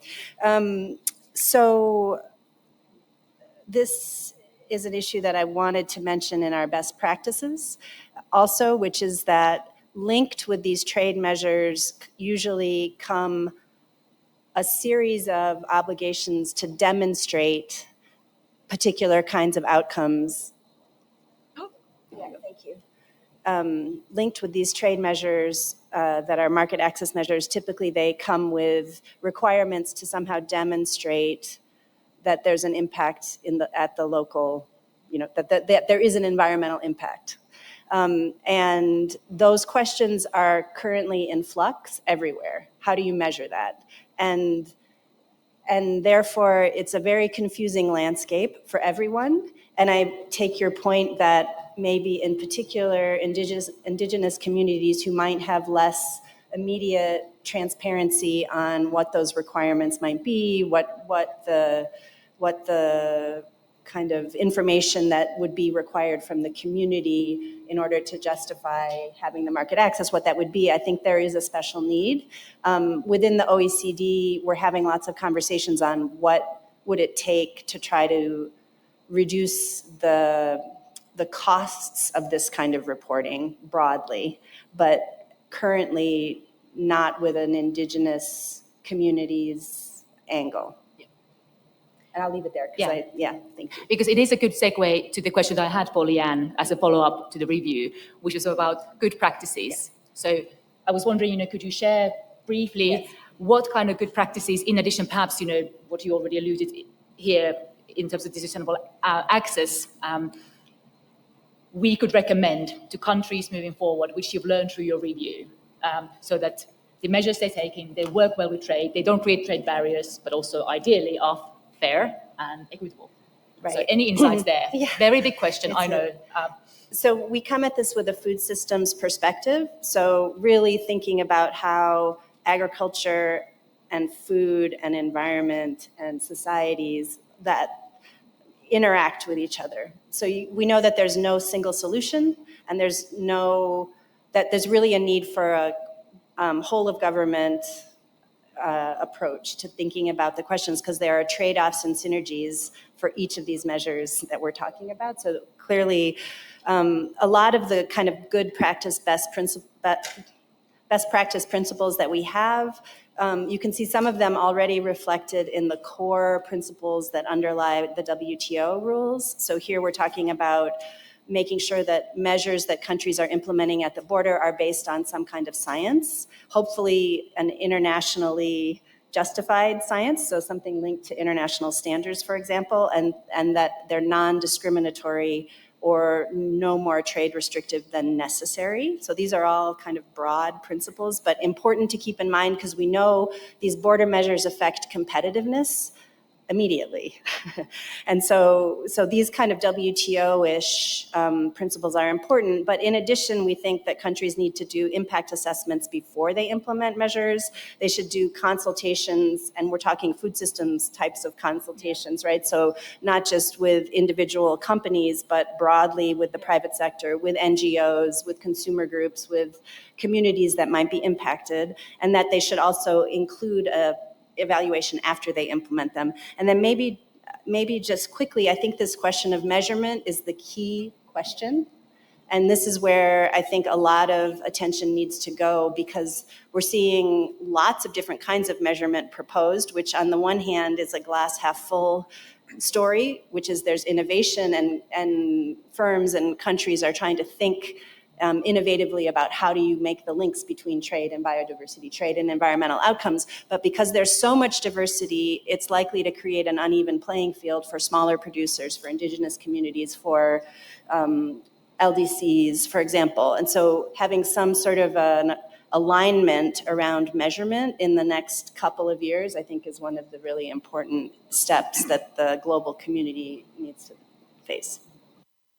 Thanks, Leanne. I think those were really quite excellent recommendations, even at the higher level. But we are still in a stage where we do need to say, assess your impacts before you implement, and make sure also that you assess those impacts together with the country that you are, trading with and working with as well, rather than from your own unilateral angle, I think as well.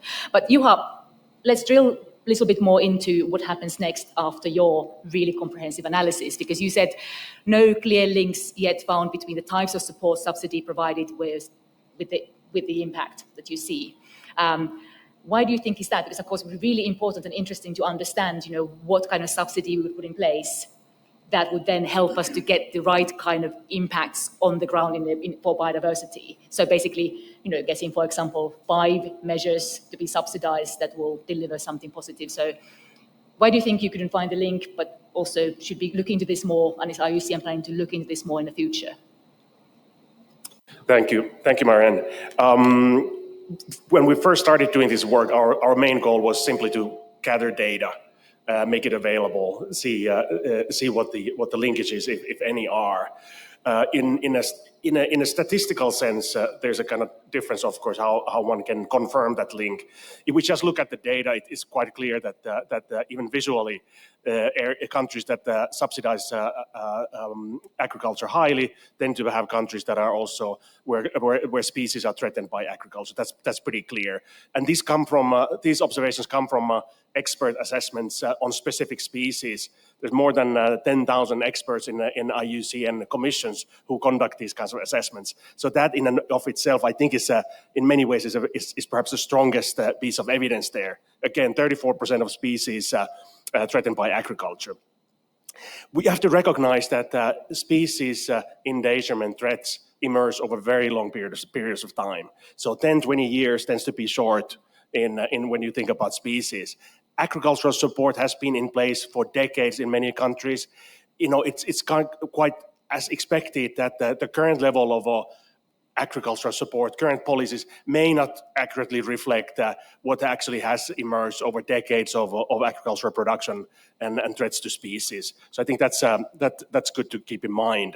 But I would still say that perhaps it is in order to make a difference, it would be helpful to actually go location by location and look at actual species and look at actual production and programs, and then start working your way through to reduce those negative impacts. Thanks.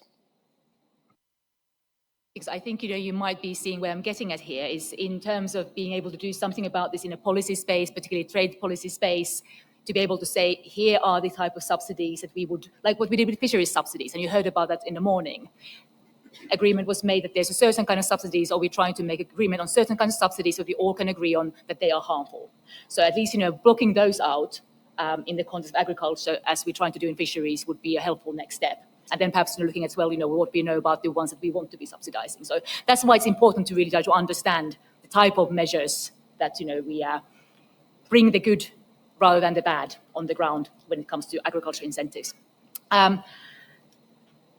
Angela, I'll turn to you, and then I'll turn back to the audience, and maybe we'll have a time for a quick lightning round as well. But I was wondering, first, of course, if you have any reflections on what you heard from your fellow panelists. I've seen you also nodding and reflecting, so please, provide some thoughts.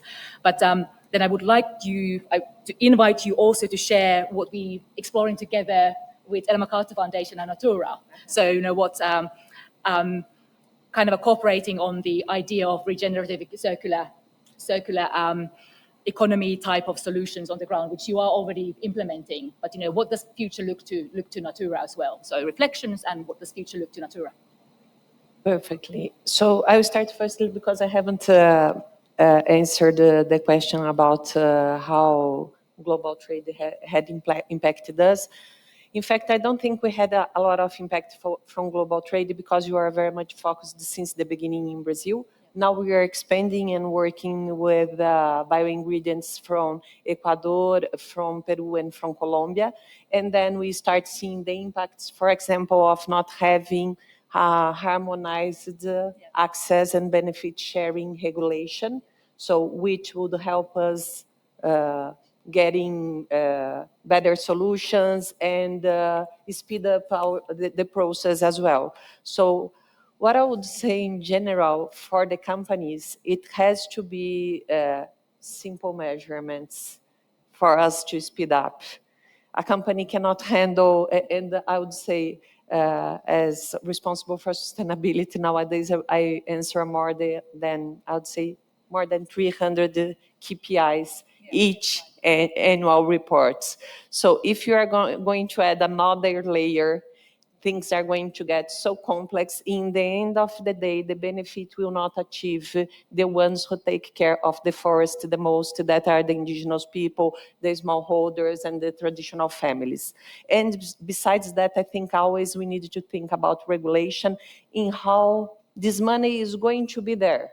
Because generally governments take some, we are going to have a mechanism, and companies will add the money in the mechanism, but it will never return to these people. So this is my point of view. Then talking about the partnership with Ellen MacArthur Foundation, we are very happy to have you exploring circular design for the Amazon. Once achieving a nature positive economy in this region requires a whole of society approach. It's not just one company, it's not just one institution, but we need civil society, we need government, everybody together, understanding the complexity that we already have to work on and to promote systemic change.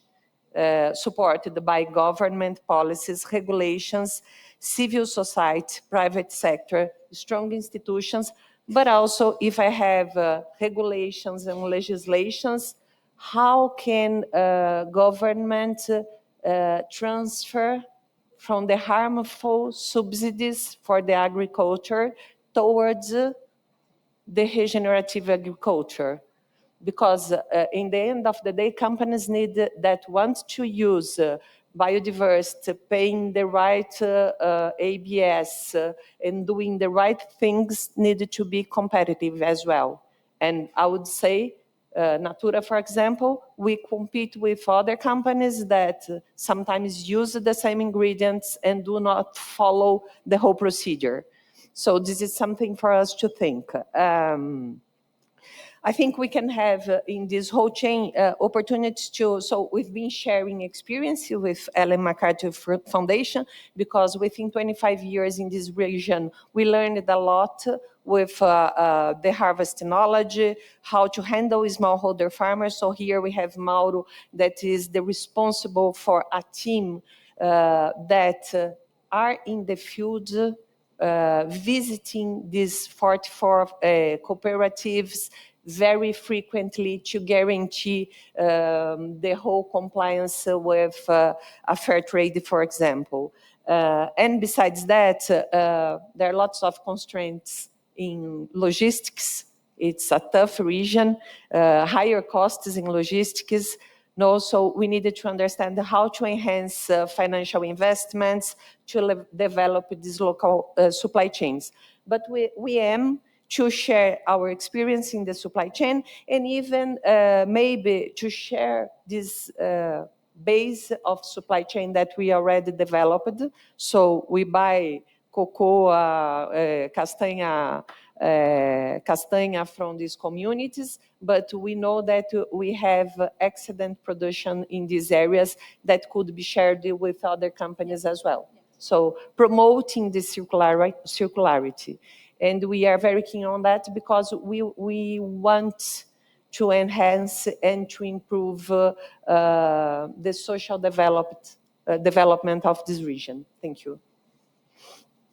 Fantastic. Thank you, Angela, for that. And really the reason for this question was to give the audience and us a bit of a vision what it could look like and, where we could together scale what Natura is and likes of Natura are already doing now. So like visioning the future, because if we don't know what the future could look like and envision that, we don't know quite, what type of tools we want to be putting in place to really get there. So that's why all this is also important. Back to the audience. Conscious of the time, fantastic, I have a hands up. So just to explain, we started a bit later, so I'm going to go 10 minutes over, and then we have a long lunch break. So don't worry about that. So we do have the time for the questions. So let's do that. So first there, lady in the green shirt, and then there was one further back. So we go here. Thank you very much for the presentation. My name is Gwen. I'm from Canada, Indigenous from the Northern Alberta region, Cree. I work with Indigenous nations in Canada. And one of the questions I had is, within some of the work that I do to support those communities, we think about Indigenous trade and thinking about some of the initiatives within the Canada-US-Mexico trade agreement to reestablish Indigenous trade economies. And one of the questions I have for you, I think, Angela, is when you talked about vision of the future too, Marianne, how was the Indigenous perspective on collaboration or informing that vision developed and implemented through the work that you're doing? So how much, another way to phrase the question is, how much of that in that trade mechanism of that circular economy was based on the set of indigenous theories or practices that had informed previous trade relationships or had been characterized as indigenous through your work with communities. Let's wait for the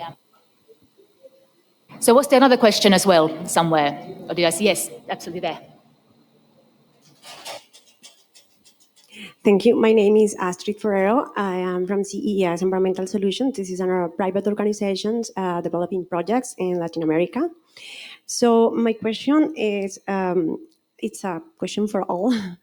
The deforestation rate in the world the last year, according to The Guardian, it was 6 million of hectares raised, but 62 millions of hectares for forest degradation. And that all obviously affects the biodiversity in the world. And this is a big threat. Even the 80% of the species are under threat because of deforestation. And some of this of deforestation that doesn't count as cleared forest comes from the agroforestry systems. And according to the European Union, that banned any product related with deforestation from 2020, the agroforestry systems count as deforestation because it is. I mean, I understand, I believe in the scientific evidence, of course, and it shows that the degradation, but I have seen how the cocoa crops and coffee crops, especially in Colombia, in primary forests, have affected big areas. Because the small farmers, for example, they have 5 or 10 hectares, each one, and with the agroforestry system, in most of areas in Colombia, they need shadow, cacao and coffee. But if you deforest 5 hectares or 10 hectares of one crop and one kind of tree to shadow, it kills biodiversity. It doesn't count as protection of biodiversity. And we don't count the amount of species, for example, in the cacao, monkeys, a lot of species, they eat the cacao. So the people is forced to hunt. Otherwise, the profitable of the cacao crops will go down because it could affect even the 50%. So there is no enough of alternatives for people in those areas to access to market. Because if we compare the agriculture and conservation, so you cannot tell to the farmer, please protect those 5 hectares of land or those 10 hectares of land, because the people need to eat. The people need to make this profitable, because we are in a global economic system that pushes everyone to try to make more money to have a better standard of life. So in this way, it's hard.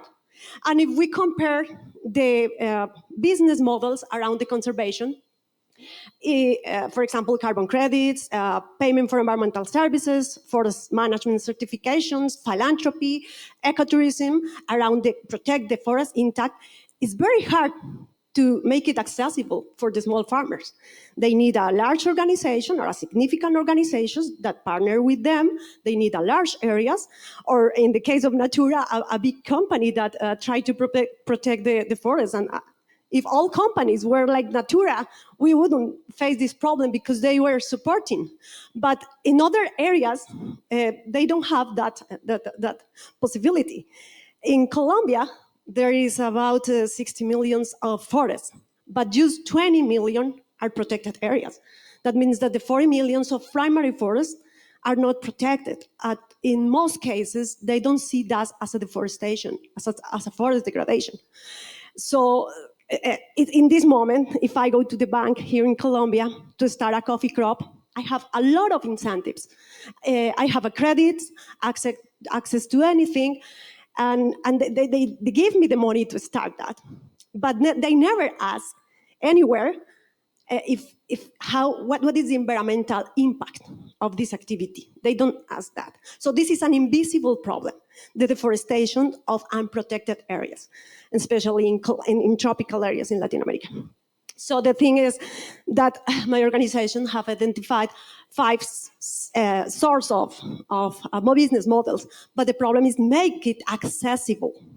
Make the farmers have access to a platform or to any infrastructure to trade the forest conservation. We are working on that, and I invite you to think about this, a new business model to make accessible the trading of protection of forests as to make it able to compete with the drivers of deforestation. The main drivers of deforestation: livestock, agriculture, mining, and illegal crops, especially in these areas. So yeah, this is the comment. Thank you. Thank you. Good point, and also, kind of bringing in the realism in a way, what the landscape looks like in the case of Colombia and here. We're going to go to Angela, because you had a specific question to you, and maybe then you can follow up on the second question as well, and then moving on to the fellow panelist on the left, reflecting perhaps the broader question, and then we will close. So Natura works with indigenous people in Brazil. In these 44 communities that I told you, in some of them they are indigenous peoples. So for example, I work with Deni in Médio Juruá, and they provide andiroba for us. They are supplier of this andiroba. We always, and then we have Cinta Larga in Mato Grosso with Brazilian nuts. And we always work via a cooperative or a group of people. We never have individual contract with the families in order to have a better infrastructure. But the key lessons that we've learned is that you gotta follow a whole procedure that we have already established. So, for example, specifically for Brazil, we needed to have an approval from FUNAI to have this relationship with the indigenous people. The second thing that we take in care is the free prior consent of this community in order for them to see if they are interested on and how we are going to handle this relationship. And one thing, and then they are going to follow the whole procedures that we have. So the whole certification of Union and ethical biotrade. But for me, a key element is to guarantee a long-term relationship with the communities, no matter if they are smallholders or if they are indigenous people, because everything is based, in the end of the day, in the trust between these two, the company and the communities. No, so I would say these are the key things. And besides that, so for these two that I gave as an example, we buy ingredients from them, but we have also developed the research with other indigenous people that I'm not currently buying the patawa, for example, but I pay for this community, the indigenous people, access and benefit sharing.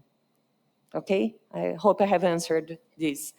And then on the second one, briefly, we can, but yeah, the second one, I would say we are trying to do our best in Natura in order to be a good example for other companies, showing that it's possible to have a robust business and promoting the development of people and nature at the same time.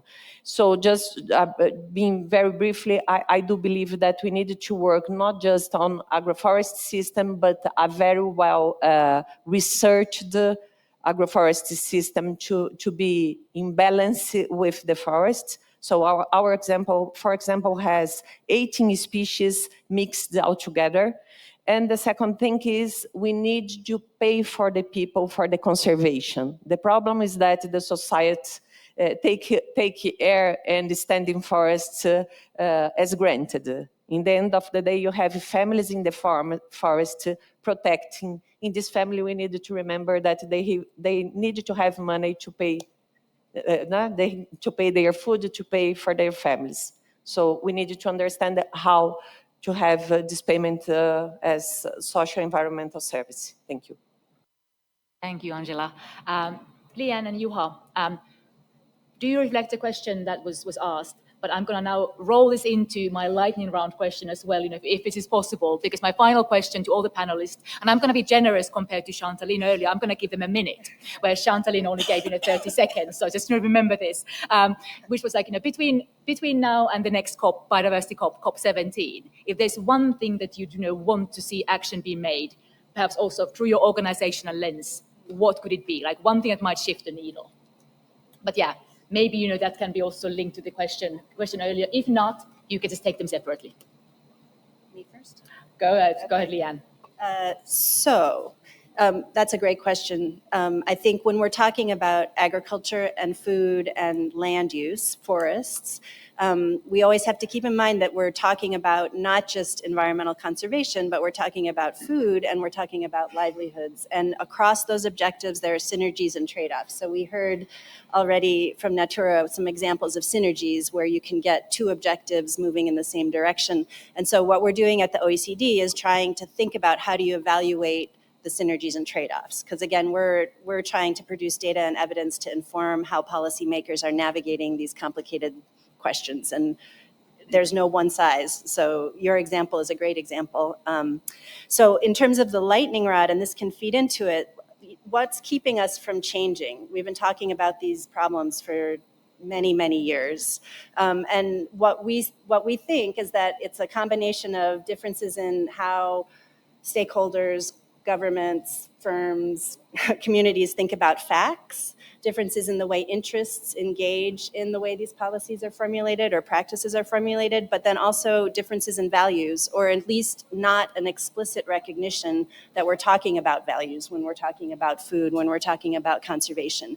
So my one ask is that we learn ways of having better dialogue in all settings in order to build up this trust, to have these kinds of conversations where we're recognizing that maybe there's a value component to this. It's not just economics, there's also value laden in there. And I think that there are little moments that we're seeing in my world and the international organizations we're seeing within our OECD communities. I think even in the WTO, within the Geneva context, there are new ways that these dialogues are happening. And I would give a shout out to another event that's happening in the Blue Zone on Monday in the evening at 6 o'clock that's being organized by the Montpellier Process, which is going to look again at international trade policy and try to think a bit about what are the actions that communities can take? What do we need in terms of the dialogue to enable these kinds of systems transformations? Great, thank you, Leanne. Juha, over to you. Thank you. I started by making a reference to Global Biodiversity Framework, and I'm going to close with that too. So going back to Target 18 that calls for countries to identify by 2025, phase out or reform incentives harmful to biodiversity in a proportionate, just, fair, and effective manner. So this commitment has been there since Montreal, and I would call for countries to live up to this commitment. This is, of course, at the high level, and as we hear, I'm going back to this very robust comment from Colombia, and very relevant comment, that this is not easy in any way when you start doing this in practice. The first step for countries would be to develop their national biodiversity finance plans that would then understand issues much better at the real and very concrete level, and then start integrating those issues better into their national biodiversity strategy and action plans. And so there's a strong commitment there and strong challenge there. But I would use that as a call for action. And then finally, in one key finding that we make in the Agriculture and Conservation Report is that there are very few, if any, one-size-fits-all solutions here. So also reflecting on the Colombian case, we call for location-specific, context-specific, scale-specific solutions, and that's the only way to make progress in a real manner. Thanks very much. Thank you, Juha. Angela, one thing that could change, and particularly if it comes to the trade policy side, is it the standards? Is it simplifying and harmonizing? What is it? Simplifying and harmonizing. I think we are working in TNFD, so help us to organize all the data. but it would be my proposal in 2 years really is to scale up agroforest system to 20,000 hectares in 2 years, because we know the impact that causes in family and in biodiversity. That's it. There's a target with a number, which is always good when we talk about targets, as we all know. With that, I would very much like to thank all of you who attended this first session and also who attended this morning of the Trade Day. I would warmly want to thank my panelists who wielded my questions and also your questions, and were happy to go with the flow. And I would love to therefore say we are breaking for lunch now, so please go enjoy the outside, enjoy the outdoors. We will be starting here 2:30 with the coffee, so please do come back. Bring your friends and colleagues, and then we start the next sessions at 3 o'clock. And in the afternoon, we will have 2 sessions. The first one is about the marine and aquaculture ecosystems, so shifting to another important... Yes, so we will be starting sessions at 3 o'clock. And the first session is going to be on marine and aquaculture ecosystems. And the second one will be then about biodiversity products, like niche products, a bit like what Natura does, that add value to biodiversity more specifically. So 2 sessions in the afternoon. Coffee, 2:30, sessions 3 o'clock. Bring your friends. Thank you so much.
Good afternoon, everyone. I think we can slowly start as people keep coming in, but I think we can start slowly. So thank you for coming back to our trade day. We will start this afternoon with a session on trade commodities with the focus on marine and other aquatic ecosystems. And we will explore more specifically the nexus between trade and marine and aquatic ecosystems and how exactly trade policies can serve to promote sustainable management of marine resources, safeguarding marine biodiversity, and also supporting livelihoods of that depend on ocean sustainability and on the ocean economy. So first of all, we are very happy to have today with us Dr. Teresa Mundita Lim. She's the Executive Director of the ASEAN Center for Biodiversity. And she will provide the keynote remarks for this session. Dr. Lim, thank you for being with us today, and please, you have the floor. Thank you, Svetlana. Thank you very much for inviting the ASEAN Center for Biodiversity in this session on this trade day panel session. So to our session host, UN Trade and Development, the World Trade Organization, to my fellow speakers, and of course, Svetlana of the Trade Division of WTO, a pleasant and warm afternoon to you and everyone here who came from many parts of the world to travel to the beautiful city of Cali. It is my honor and pleasure to be invited to keynote this session.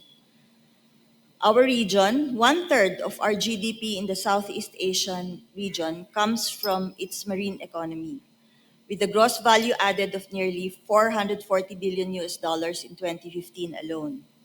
ASEAN's vast marine territories, 3 times larger than its land area, are home to a third of the world's seagrass beds, coral reefs, and mangroves, providing ecosystem services valued at approximately 480 billion US dollars. Trade had been and remains an important lever in the flourishing economy of the ASEAN region. Its oceans not only support trade routes but feed half of the world through rich fishery resources and sustain a diverse blue economy, including energy, tourism, and maritime industries, valued between 1.3 trillion US dollars to 2.5 trillion US dollars annually. ASEAN's fisheries trade totaled 13.7 billion US dollars in 2021, representing 22% of global production. However, challenges such as overharvesting, pollution, and ocean acidification, as well as exacerbated by gaps in governance, threaten this marine biodiversity. Mismanagement of marine resources incurs a socioeconomic cost of about 1 trillion US dollars annually, according to the UNDP. We must align economic policies to support marine trade while addressing environmental concerns through stronger, more responsive trade policies. The WTO's Committee on Trade and Environment has explored aligning trade and environmental policies, including eco-labeling, to balance economic growth with sustainability. In ASEAN, our collaboration with Helvetas, UNCTAD, and the Swiss Confederation found that voluntary sustainability standards, or VSS, for fair trade and joint standards for ethical biotrade have strong buy-in among businesses, fostering greater regulation, enhanced monitoring, and commitment to sustainable practices in biodiversity-based trade. However, VSS mostly covers staple crops like coffee and rice, with minimal focus on wild harvested species, underscoring the need to expand to marine and aquatic commodities. ASEAN's marine resources are critical for regional economies and food security. Building on successful biodiversity-based livelihood initiatives, we recently launched the ASEAN NMAPS project to strengthen marine protected areas and boost marine economies, aligning with the ASEAN's blue economy vision. As we proceed, key questions arise. Can a robust trade economy drive sustainable growth? What policies should national governments adopt to support this vision? I look forward to our discussion and the insights from this panelist uh, to enlighten us further. Thank you.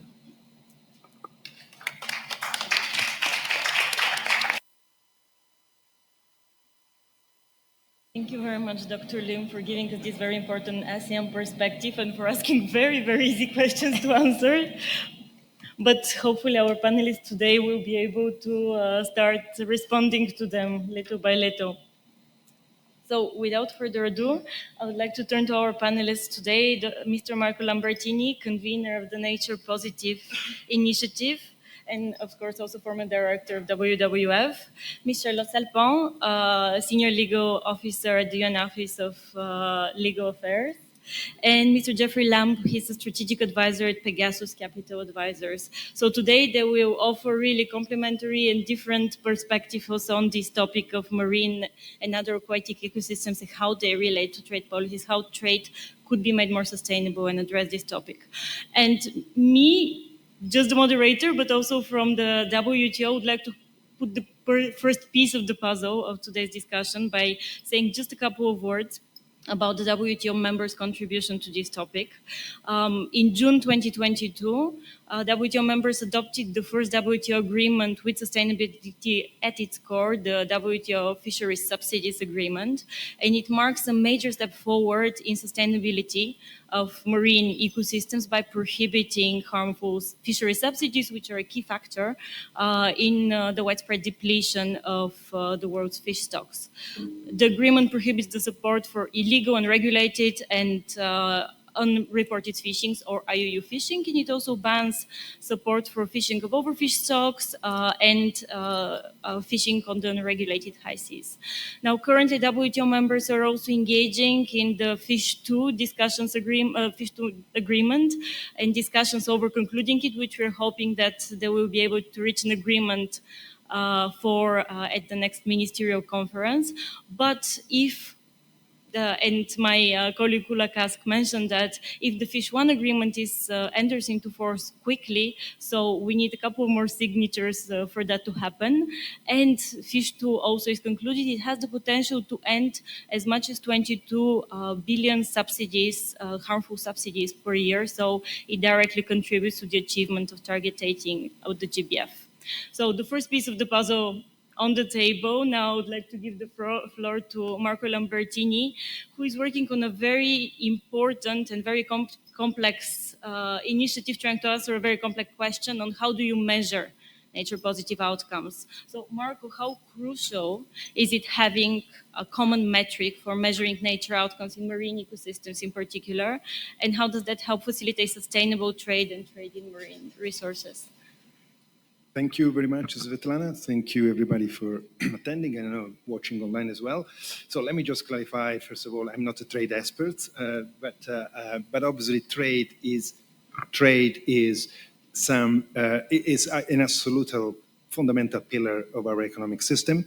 And allow me also to say that as the whole economic system of today, trade is driving a nature negative outcome. We need to call the spade a spade. That's the reality, not just for trade, but for the whole of the economy. But something has happened in the last few years, and that is that the evidence of the materiality of the loss of nature, that until now was considered more of a moral duty to coexist with the wonderful life of the planet. I was Director General of WWF, pandas, tigers, elephants, whales, talking about the ocean. That was, and it still is, a very strong driver for why we need to live sustainably in harmony with nature. This is the vision of the Global Biodiversity Framework of the Kunming-Montreal Agreement. But in the last few years, climate first, and now biodiversity as well, has assumed a material value, a material dimension to the economy. So there are material risks and impacts to businesses and consequently to trade and to economies, more broadly speaking, related to the loss of nature.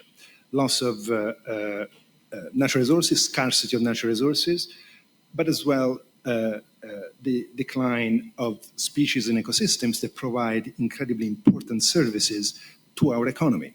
The obvious one, everybody thinks about, is pollination, but of course, wild fish in the ocean and wild fish in the fresh water systems are equally super important ecosystem service, the products of ecosystem services that benefits hundreds of millions of people in terms of livelihood, in terms of nutrition, in terms of health. By the way, there's a little stat that would surprise you. There are more species freshwater than in the whole of the ocean. So 51% of the fish is in the freshwater and 49% species in the ocean. And freshwater fisheries are always underestimated in terms of social importance and impact on the economy. So what I'm saying is that we are in a new level of awareness and really in a cultural shift in the way we look at nature. Beginning to appreciate the material value of what nature provides to us. And the reason why we're beginning now is because nature is declining so fast, that is weakening, is becoming more scarce, and we are beginning to appreciate the impacts. So that's a really important awakening, because it forces us now to begin to confront the reality that we cannot continue to develop economically at the expenses of nature, because we are undermining the foundation of our future development, and soon, potentially, we're beginning also to affect the progress in socio-economic terms that we have made until now. So now we have the Paris Agreement on climate, carbon neutral future, decarbonization below 2 degrees 1.5. We have the Kunming-Montreal Agreement, mission, halt and reverse biodiversity loss by 2030. These are the two global goals that really together, because they're super interconnected, as we know, nature is so connected to climate, are able to drive sustainable, safer future for present and future generations. We need to internalize those goals in other UN mechanisms, for example, trade. And so these are my two final comments. On one hand, organizations like the World Trade Organization that are really trying hard, and Svetlana, what you mentioned about the fishery subsidies is a really exciting example of the countries after decades of discussion really come together and agree on an initial step, on a first step to deal with harmful subsidies in the ocean space, on fisheries. And that needs to continue. No, we shouldn't stop where we got at the moment. But it's an exciting example. And WTO should really try to, the member states should really try to embrace these two goals of net zero emissions and net positive biodiversity, halt to reverse, nature positive, into the policies, the three policies they are discussing. I hope that one day in the trade system, we will consider unsustainable fishing or deforestation unacceptable as today it is slave labor. Because nature is not any longer just an ethical duty. It's something that impacts directly the health, the cohesion, and the future prospect development of our society. So measuring, therefore, net zero emissions and net positive biodiversity outcome is super important. Today, and I finish here, today I was reading, actually, just coincidental, I think it was published yesterday, there is a G20 communique of the trade ministers. And there is one bullet point, I have to say it's quite generic, the whole thing, but they're going to discuss it further in November. I hope they will become a little bit more specific. But there was one point that says science and quality evidence-based outcomes. And that's where the measurement of contribution to the net zero, a contribution to the net positive biodiversity outcomes embedded into the trade systems that legitimize trade of commodities which are not affecting climate and biodiversity is going to become increasingly important. Now, measuring measuring emissions is relatively straightforward because it's about CO2 tons. When it comes to measure biodiversity, it's slightly more complicated, but we shouldn't be hostage of perfection and complexity. And the initiative I'm coordinating with a lot of organizations from business, finance, standard setting, NGOs, etc. I've put out for consultation right now, you can find it on naturepositive.org metrics, a proposal to boil down the over 700 metrics on nature available today to a very minimum set that we think are good proxies enough and are accessible to companies and to other stakeholders. Because measuring the outcomes is the only way we can drive change and sustainability in the trade system as well as the economic system more broadly.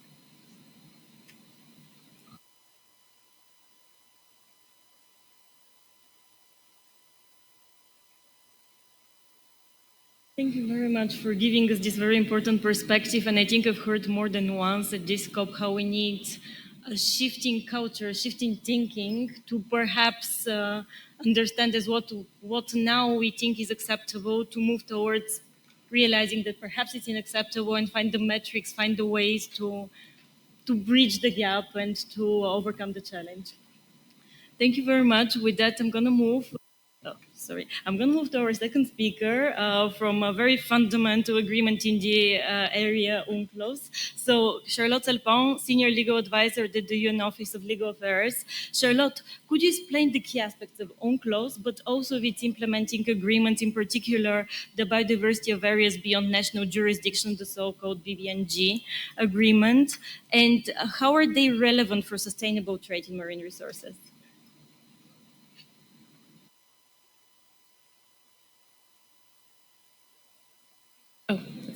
Thank you.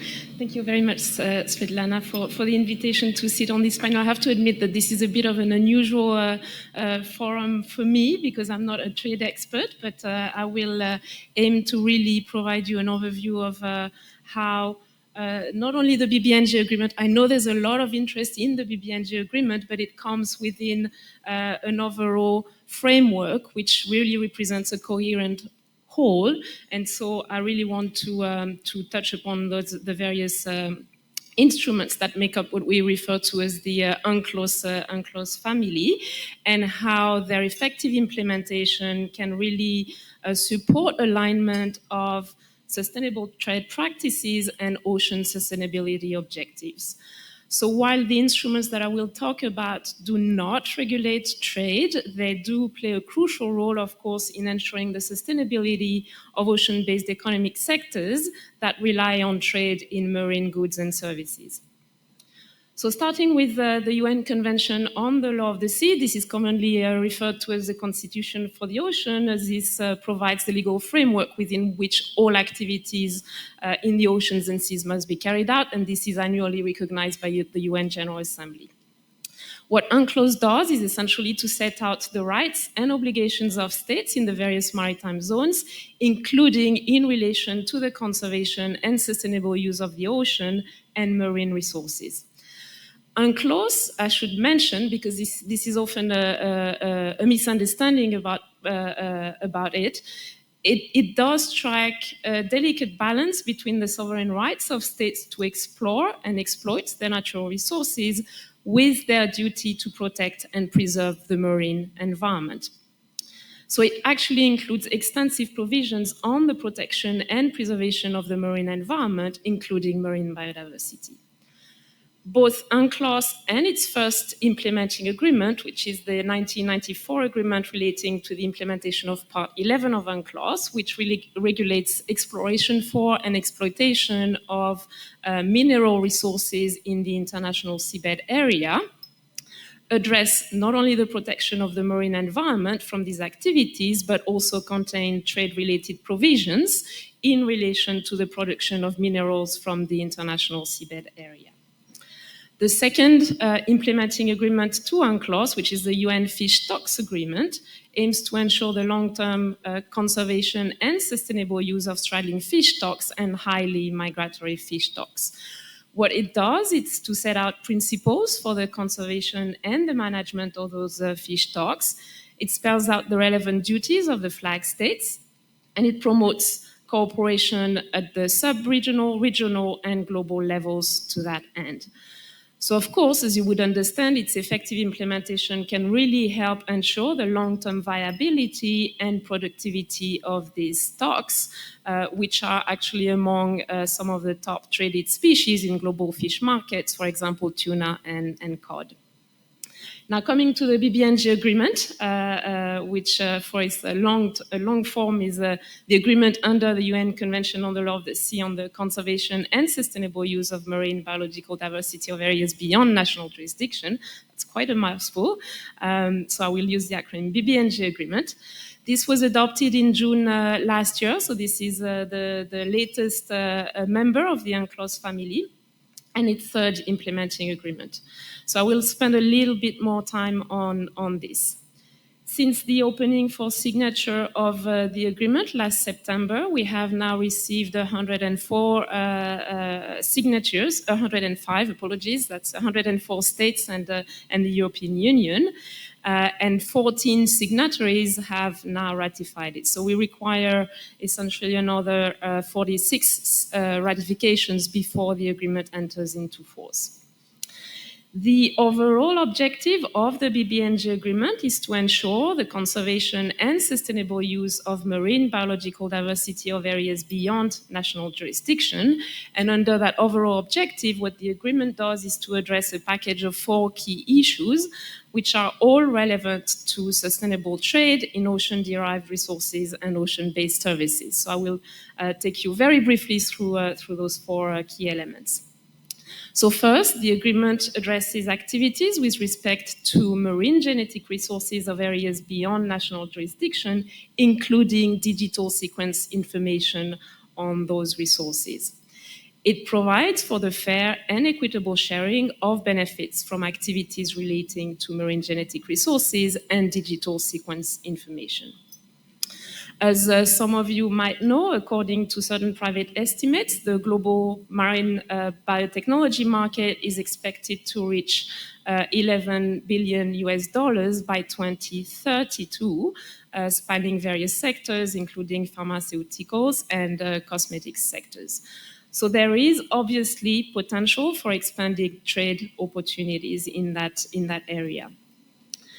So in that sense, the agreement should really help establish a greater level playing field for all states to both tap into and benefit from the opportunities that arise from marine genetic resources in areas beyond national jurisdiction. Second aspect of the agreement, it provides for the establishment of area-based management tools, including marine protected areas. And as we know, this is probably not new to this audience, these tools can really help enhance the productivity and health of marine ecosystem and strengthen their resilience. So obviously, in turn, this should really help support sustainable trade in goods and services that depend on healthy marine ecosystems. Third, the agreement sets out thresholds and processes for environmental impact assessments of activities taking place in areas beyond national jurisdiction or activities that have an impact in such areas. It also requires parties to consider conducting strategic environmental assessments for plans and programs relating to activities to be conducted in areas beyond national jurisdiction. So again, the activities that are subject to this requirement could potentially include trade-related activities. Last but not least, a critical aspect of the BBNG agreement, of course, and a very significant aspect of enabling the implementation of the agreement is capacity building and the transfer of marine technology. And here the agreement sets out specific modalities for cooperation in capacity building and the transfer of marine technology. So obviously, this can help enhance the capacity of states, in particular developing states, to carry out ocean activities, including those relating to trade, in a sustainable manner and in implementing relevant legal, institutional, legal and policy frameworks. So I apologize, I think gone way past the allocated time, but I really wanted to explain how the UNCLOS family plays an important role in supporting sustainable practices in ocean-based economic sectors and trade. Thank you.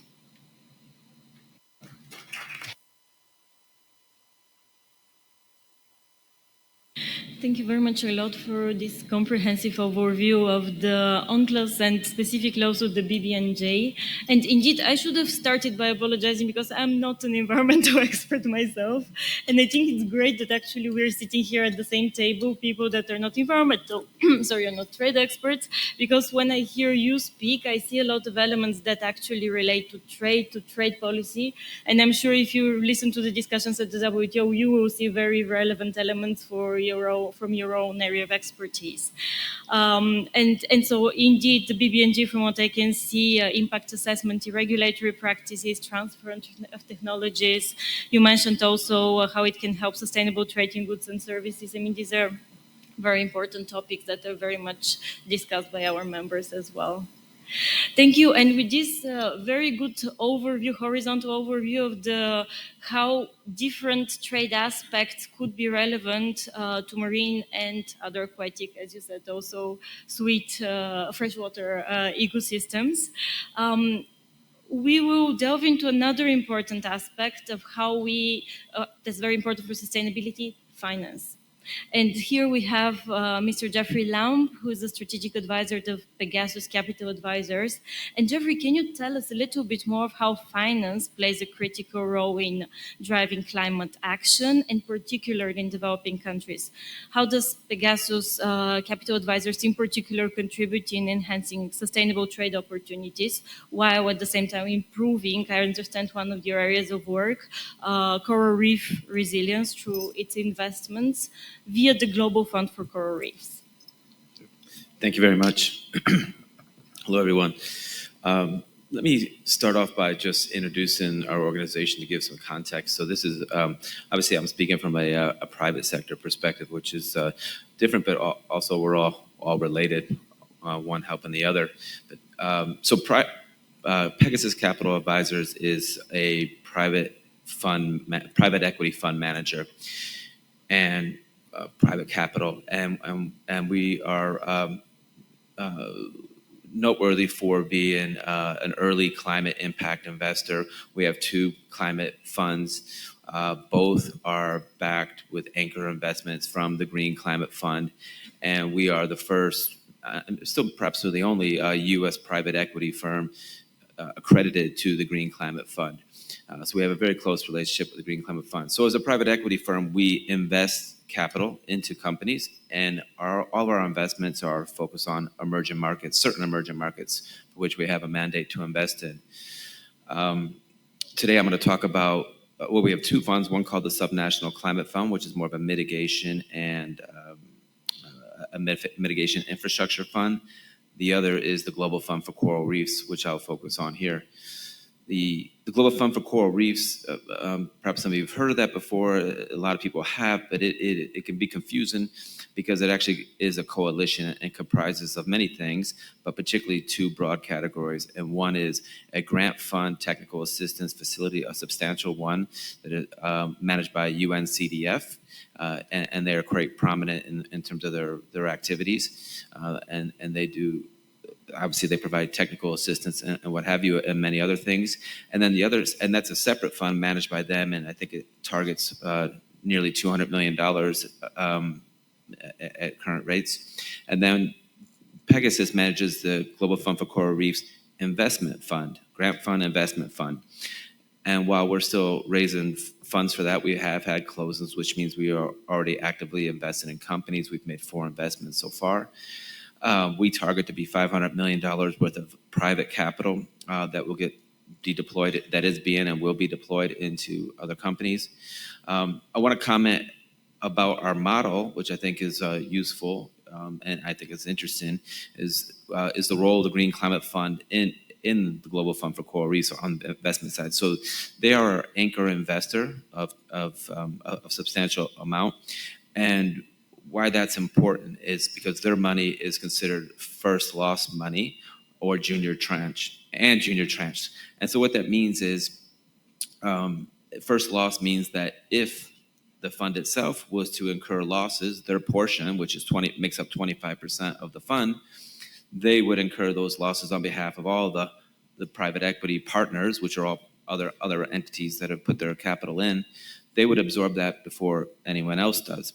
that's important to drive private. They do that to encourage other private capital to go to these types of investments in developing countries, which are considered high risk, in companies that would likely not be on their radar or be seen as attractive or they would be seen as too risky. So it's a de-risking mechanism that they do to encourage private capital, and it's a very good model, I'd say. And you're seeing more and more of it with other funds. They also take junior tranche, which means their returns that they get as a shareholder are reduced and redistributed, those portions that would be entitled to others, to encourage, again, private capital. Okay, so I wanted to get that out of the way because I think that's important. So for us with the Global Fund for Coral Reefs, we're investing in companies that their business model obviously has an attractive economic model for all those involved, creates jobs, has employees, is serving a purpose, but also their business model would, in some serious or direct and indirect way, be addressing the drivers of coral reef degradation. So, for example, we've invested in an agriculture company just recently in Brazil. A fertilizer company that has a different way of managing fertilizer that removes what would normally be farmers would use typical fertilizers that then run off and go into the ocean, the coastal community where the reefs are, and are contributing to the contamination of those waters, and therefore contamination of those reefs, contaminations of the fish, et cetera, et cetera. Another one is a offshore fish farm in Sri Lanka that is really seen as a really great model in aquaculture space. And they have I won't go into all the details, but essentially they're fish farm in barramundi, which is known as Asian sea bass. And by investing, so my point about both these companies, by investing in both these companies whose business model helps address the drivers of coral reef degradation, by scaling them, by investing in them, helping them become bigger, therefore their impact becomes bigger. We scale their impact, scale the economic, scale the impact. So that's the general idea. And on the fish farm, I should just say why that's attractive, because by scaling the fish farm and making that a bigger, broader industry, obviously it creates better jobs. It's creating an industry around the value chain. It's creating the trade for export. But it also is taking people away from who are normally employing people who normally would likely be doing dynamite fishing and destroying the fish, destroying the reefs. So wanted to mention those. So, I'll stop here in a moment. Just wanted to say that, to address the challenges of coastal communities in emerging markets, capital is a big one, but it's very difficult for investors, whether they're local or wherever they're from, to make that step because of what they perceive as risk or low rewards. Business models that aren't scalable with companies that haven't proven themselves at a broader scale, shall we say. So I think the work that we're doing is important. There's more and more companies or capital coming into this space to drive action. So this is our form of how we're driving climate action within coastal reef communities. Stop there. Thank you.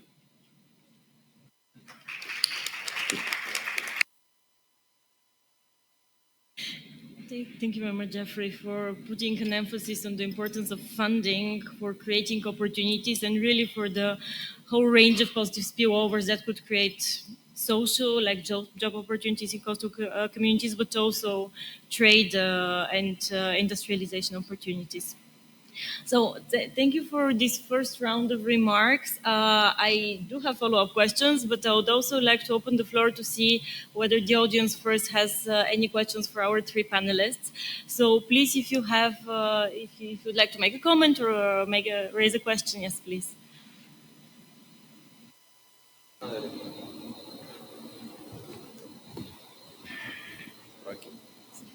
You go first. You go first.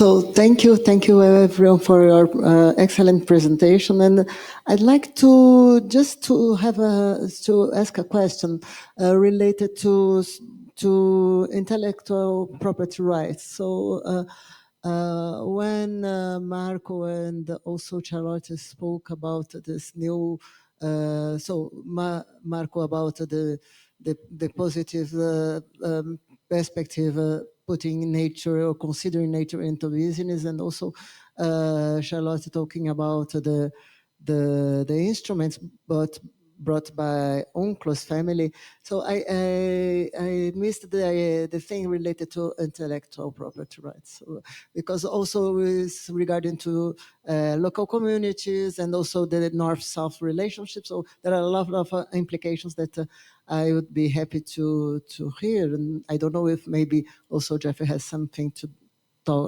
say about that.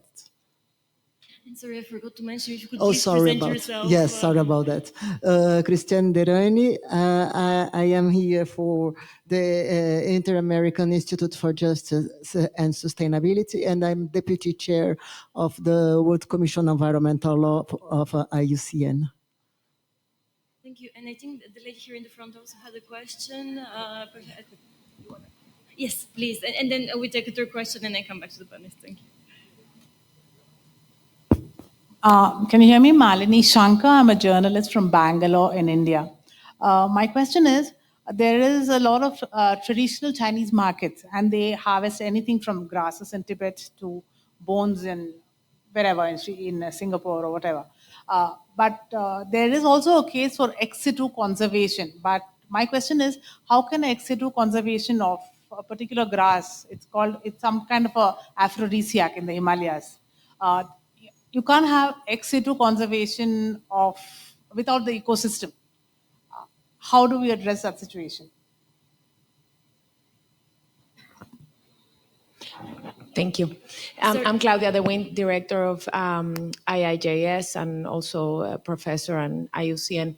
So my question, this week the chief economists of all the MDBs talked about a big concern, which is trade fragmentation and fragmentation in productivity, and how trade is no longer that driver for development and poverty reduction, or can be hampered, the role of trade in that regard. So here I'm wondering if tackling this nature risk in the context of marine ecosystem could be used as a driver to boost trade, to have solutions for those local communities. And I'm also interested in learning a little bit more about the enabling conditions for investment in these type of commodities. Because, for example, with the sargassos, which is a big challenge for, I'm from the Caribbean, Dominican Republic, the biggest concern that we have is, heavy metal pollution. When you think about, am I going to want to have this in fertilizer or in its cosmetics? Any thoughts on that? Thank you very much. I'll go back to our panelists. Maybe Marco, starting with you. Let us know which one of the questions you think. Yeah, no, I'm happy to answer, because I think your question sounds like answering itself in a way that, ex situ conservation is just not an option. I mean, what we need to preserve is the fundamental vitality of nature, the health of ecosystems that have been perfectioning their functions over 2.5 billion years. And they know very well how to provide us with a lot of services, resources, and everything we need. So protection of ecosystem, halt and reverse biodiversity loss, meaning ecosystem and species, is absolutely the priority. And that's what the COP15 agreed as part of the Commune Montreal Global Biodiversity Framework. So the measurements about defining a nature-positive economy, an economy that develops without destroying its foundations, or a nature-positive trade, are absolutely about conservation in situ, conservation of ecosystem and species where they are, and produce all the goods and services that we benefit from. Maybe I can take the first part of your question, because it's a difficult one. I think it's a difficult one because particularly the first part, because it is about somehow recognizing that trade is still a driver of economic development. But the way it is managed and the way it's generating externalities that affect, back to the justice issue, local communities, and where profits are actually generated and not remaining where the actual source of the commodity that is traded, that's fundamental problem. And back to the justice issue, fundamentally, we need to make sure that the communities, but also the governments or the regional governments that are looking after the resources that are and ecosystems that are providing the resources that are traded, receive the right recognition in economic terms as well. It's connected also to the DIS discussion here at the COP16. It's about intellectual property, but also it's about the right to be recognized, the right for conservation and sustainable use to be recognized in economic terms at source, not just at the end of the process. So I think that's a tricky one. It's not a tricky in terms of principle, it's tricky in terms of operationalization and making sure that legally stands in front of challenges that inevitably may come. So I don't have an answer to that, but just a couple of reflections. Thank you very much. Charlotte, would you like to take part of the questions? Thank you. So to address the question on the intellectual property rights, so that is not addressed in the BBNG agreement. However, there are two aspects, I guess, that would relate to your question. One is, and perhaps one of the other questions that was raised in terms of enabling conditions. One aspect, and I'll start with the transfer of marine technology. What the agreement does is to specify that the transfer of marine technology under the agreement shall take place, and that's the usual formula that's used in a host of other international agreements on fair and most favorable terms, including on concessional and preferential terms, and in accordance with mutually agreed terms and conditions, as well as the objectives of the agreement. So obviously, one would suppose that intellectual property rights consideration might be featuring in the negotiations of those various terms. Relating to the enabling condition question, what the agreement also does in relation specifically to the transfer of marine technology is to require the parties to the agreement to create legal and economic, or enabling legal and economic conditions to facilitate the transfer of marine technology. So notwithstanding the formula that I just read there is an obligation on the parties to facilitate as much as possible that transfer, including by providing incentives to various technology holders. One aspect, since you mentioned local communities, is that the agreement, and that relates specifically to marine genetic resources, also includes the concept of free, prior, and informed consent of indigenous peoples and local communities that hold relevant traditional knowledge. So I wanted to clarify this. Thank you. Thank you, Charlotte. And Jeffrey, I think especially on the enabling conditions for investment, your answer will be very helpful. Well, I wanted you talk about sargassum, and I couldn't hear the full extent of your question. So if I could maybe ask you to ask it again, because maybe you're aware or you're not aware that IUCN and Pegasus are partners on the Subnational Climate Fund. Okay, but when it comes, I'll just say a few things, and then maybe you can tell me if you have more questions about it. I'll just speak to what I know about sargassum. Actually, through our Global Fund for Coral Reefs, we've made an investment in a company. It was our first investment in a company called Carbon Wave, which is capturing the sargassum primarily in Mexico, or exclusively at this point, and has its proprietary methods for repurposing that into bioplastics and other things. There's a lot of research still going on how to turn that into commercial products. You mentioned how it was thought might be a great fertilizer, and now people have found out that it's not a great fertilizer because of the heavy metals. So I just wanted to comment that that is an investment we've made. We plan to expand that business quite a bit to really address that issue and really try to find more commercial opportunities for what to do with that sargassum. And also, I was just, in case you're not aware, through the SCF, Subnational Climate Fund, the fund that we're partners on, that we've commissioned a seaweed study, we're broadly calling it seaweed study, feasibility study on the various different types of seaweeds out there and what are the various different market possibilities that could be there. So it's really a focus for us, seaweed, sargassum underneath that as a firm. And last but not least, Dr. Lium, can I invite you to comment on any of the questions if you'd like to contribute? Actually, on sargassum, and because in Southeast Asia there are robust industries of sargassum already, and it's actually trade actually drives it. So it's important to be able to have to to also influence the the the importers and those that are demanding the products, the commodities, and because it takes a healthy ocean also to be able to propagate this. And I think science is also we need to also invest on science because we need to be able to know the thresholds.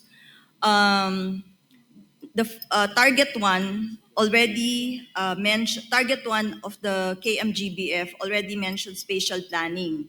So perhaps if this is something that can be considered so that we don't, you don't grow sargassum everywhere and then eventually affects the sustainability of our oceans. So if we have proper marine spatial planning, we will be able to know which areas and what are the thresholds to ensure that the ecological carrying capacity of the oceans is not exceeded. So this would need the help of both the market and the providers. And of course, in collaboration with the experts who will be able to tell us, based on scientific studies, how much really can be contained in an area, and then we are able to control the demand at the same, so that we are able to also balance the economics and make sure that we are protecting the oceans as well. Can I just, you made a comment there. You said you can balance the demand for sargassum. Balance the economic. Oh, okay. All right. I was trying to understand that. Okay. Thank you. Can I add one word on the sargassum? Because I think there is a general point. No, you triggered their interest. And that I said is a difficult question. But actually, let me be clear in what I think about this. So the bloom of sargassum in the Atlantic is not a good thing. It's actually a very bad thing. And it is the result, we know, of rising temperatures. So we shouldn't try, as we have done until now, to capitalize on any opportunity because suddenly there is a lot of sargassum, brilliant, there is a new piece of blue economy emerging from it. The bloom of sargassum is bad. The reason is climate change. We need to invest in decarbonizing to avoid blooms of sargassum, not try to make money out of it. If in the short term there are some opportunities, fine. But actually, it is a bad thing and shouldn't happen. Can I comment on that a bit? Yeah.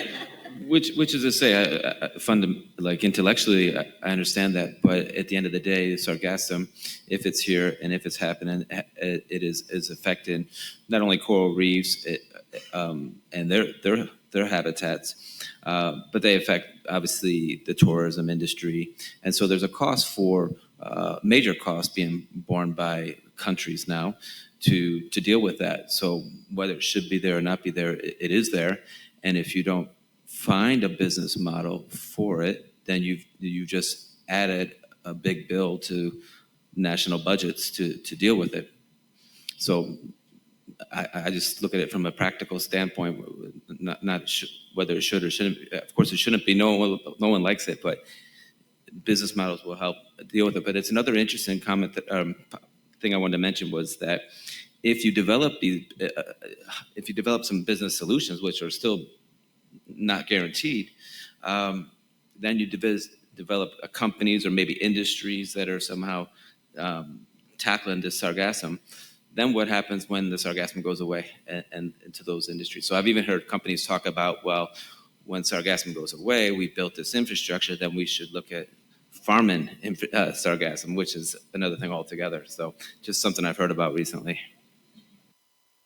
Oh, thank you very much for your answers. I'm actually glad the discussion is developing into a more concrete way of how, of concrete markets. And actually, we see that it's not an easy conversation. There are trade-offs between trade and biodiversity and opportunities, and this calls for more dialogue, coherence, cooperation. So I'm really glad that we're actually getting into the nitty-gritty of the topic.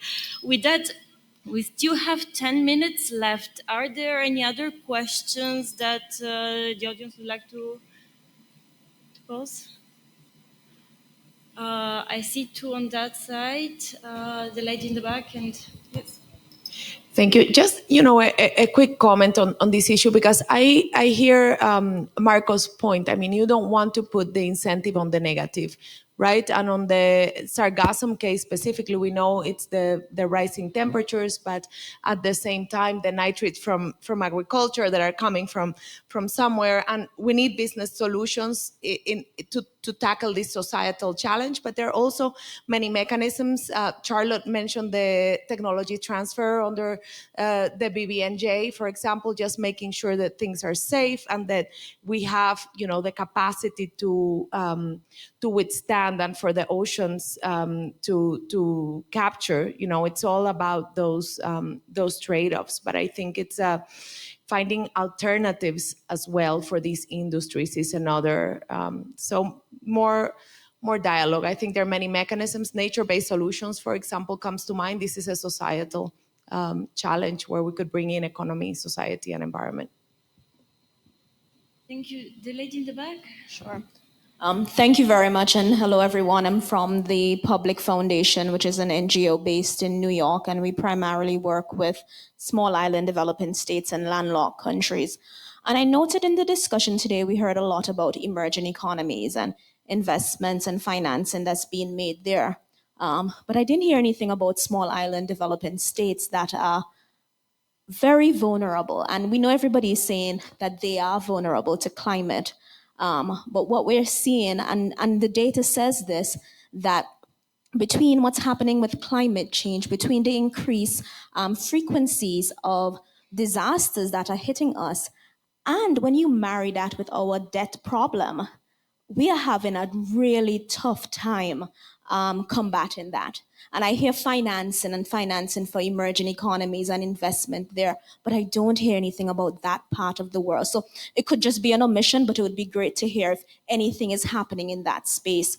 Equally on the trade side, and I speak about this as a trade specialist, how do we ensure that trade policies in this space and for countries that have relied a lot on their marine and aquatic ecosystems to sustain families and livelihoods, that those trade policies are not implemented in a way that will, one, affect the communities that depend so heavily on them, but also balance that with making sure that there is going to be a planet for not just my generation, but the generations to come. So opening that up to all members of the panel. Thank you. Thank you for that. Very important and not an easy question to answer.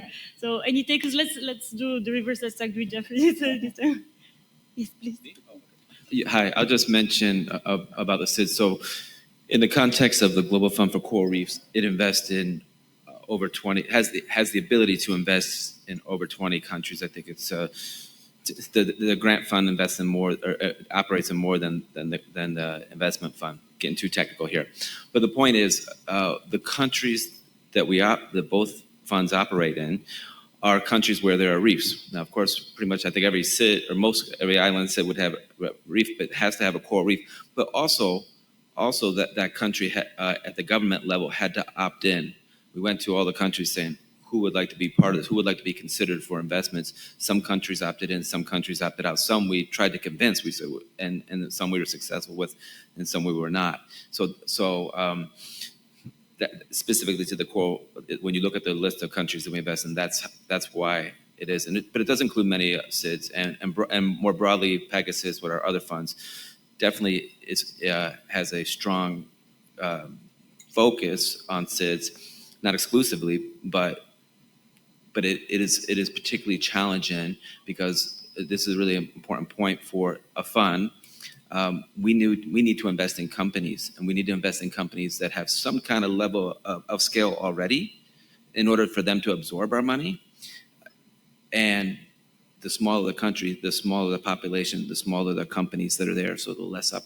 So to find a company that is big enough to take the money, wants money, but also is operating in a way that is dealing with, has a business model that deals with the issues, and they want to align to all the climate criteria that we have as a fund and take from the Green Climate Fund. So there's a lot of challenges, particularly a lot of challenges with that. Thank you. Thank you. Charlotte, would you like to? So on the SIDS issues, and again, reiterating that the BBNJ agreement is not a trade instrument, but I wanted to mention that SIDS actually played a really influential and critical role in the negotiations for the BBNJ agreement. So the special circumstances of SIDS are recognized throughout the agreement, in particular in relation to capacity building and the transfer of marine technology. I would also like to mention a project that our division in cooperation with UNCTAD jointly implemented. And this project aimed to strengthen the capacity of coastal developing states, in particular small island developing states, to develop and implement evidence-based and policy coherent ocean economy and trade strategies, precisely to promote sustainable trade and ocean-based sectors within the UNCLOS framework. So what that project did is essentially to support 3 SIDS, Barbados, Belize, and Costa Rica, through various activities, but including a sectoral analysis and legal institutional issues mapping, as well as multi-stakeholders workshop, to review and validate the various reports that were produced, including plans of actions that outline key objectives and areas for actions within selected sectors. So in Belize, just coming to the results of that project in Belize, the project and the follow-up actions enable the development and implementation of a multi-species and climate resilience management of more than 45 coastal finfish species. In Costa Rica, that led to registration of a collective trademark for sustainable fisheries and aquaculture. And in Barbados, this resulted in a shift toward more sustainable fishing practices with increased market intelligence for exports of swordfish. So there are activities ongoing to support SIDS, at least in the specific sector that I deal with. Thank you very much for the exhaustive answers. If there are no, I just wanted to come back in on Jeffrey's point,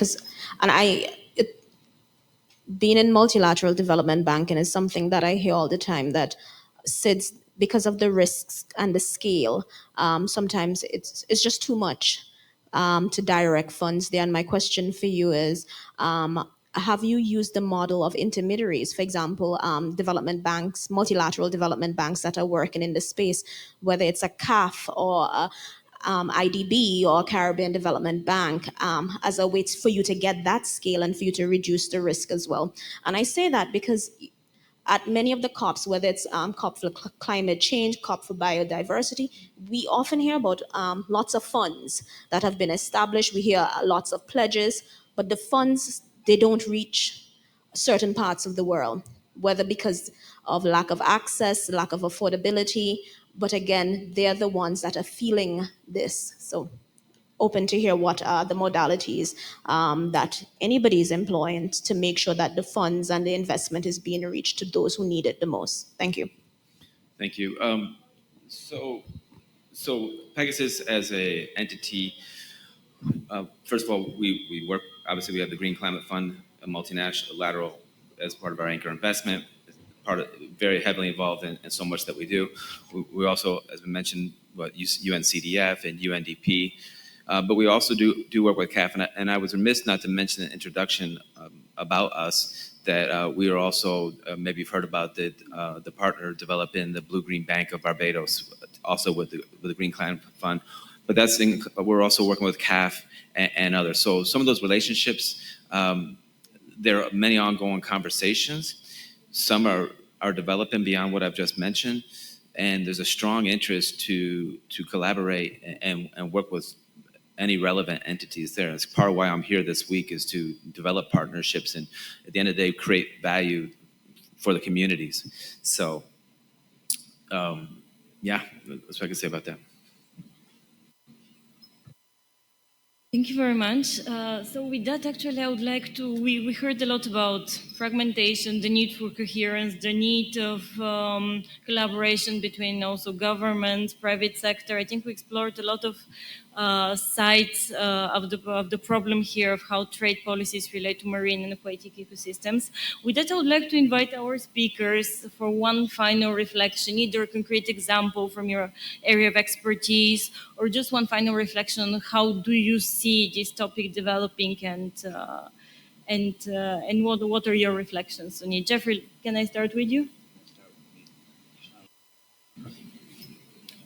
I've said a lot already. I guess I would just say that the need to get capital to these coastal communities and developing countries to address the issues, to create this a more vibrant economies, and therefore communities, and to drive resilience is paramount. And it's not going to come easily. It's going to take concerted effort through creative finance and investors who are willing to step up and go outside of what they might otherwise find palatable. Thank you very much for having me here today too. Thank you. Thank you, Jeffrey. Charlotte, please. Thank you. So I think in the specific sector of the law of the sea, we often hear the need to break down the silos and adopt more coherent and integrated approaches. And I think today's event was actually really useful to bring together the law of the sea and trade aspects to start breaking those silos. And I do hope that the conversation will continue, in particular in the context of the BBNJ agreement, because this is really the first comprehensive cross-sectoral agreement within the law of the sea since the adoption of the UN Convention on the Law of the Sea in the 80s. So hopefully that dialogue can continue in that context. Thank you. Thank you, Charlotte. Marco, please, you have the word. Yeah, so maybe a final comment is coming to what I started saying at the beginning, that I think trade, like honestly any other dimensions of our economy, needs to begin to internalize the two global goals that will secure a stable environment that is the foundation for our economy, the carbon neutral goal, the nature positive goal, and internalize them and translate them into trade policies that are delivering the socioeconomic benefits that trade is designed to deliver, but at the same time demonstrate through credible measurements that at the same time we do not affect the capital, natural capital that the whole economy depends on. Thank you very much. And with this, I want to come back to our keynote speaker and give her the opportunity for last word, Dr. Lim. Thank you, Svetlana. In my keynote remarks, I posed two questions. Can a robust trade economy drive sustainable growth? And what policies should national governments adopt to support this vision? And I'm glad that the panel and, of course, the responses to the questions were able to respond to that. Yes, a robust trade economy can drive sustainable growth, but with the proper safeguards. And then Of course, there are already international policies and tools out there that are available so that national governments can be able to support this vision. So thank you very much. Thank you very much. And on this positive note, I thank you also for participating, and I thank you very much for all of our speakers for joining us today.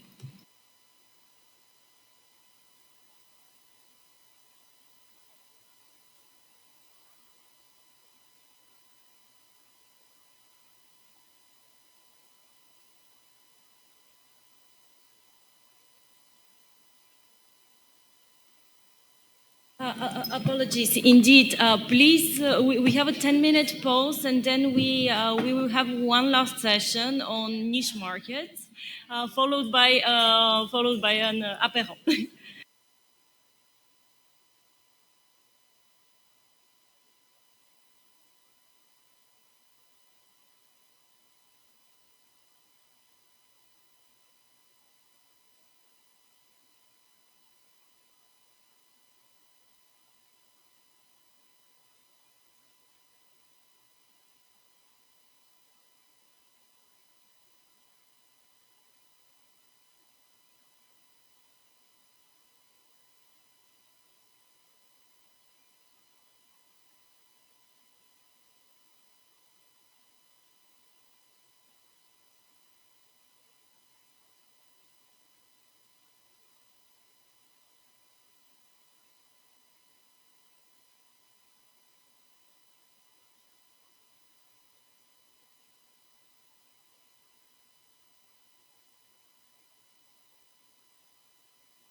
Alors, bonjour à tous.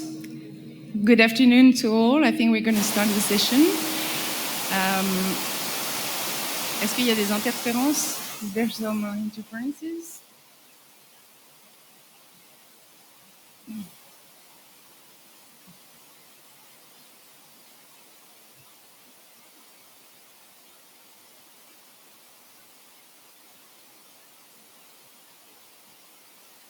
Okay.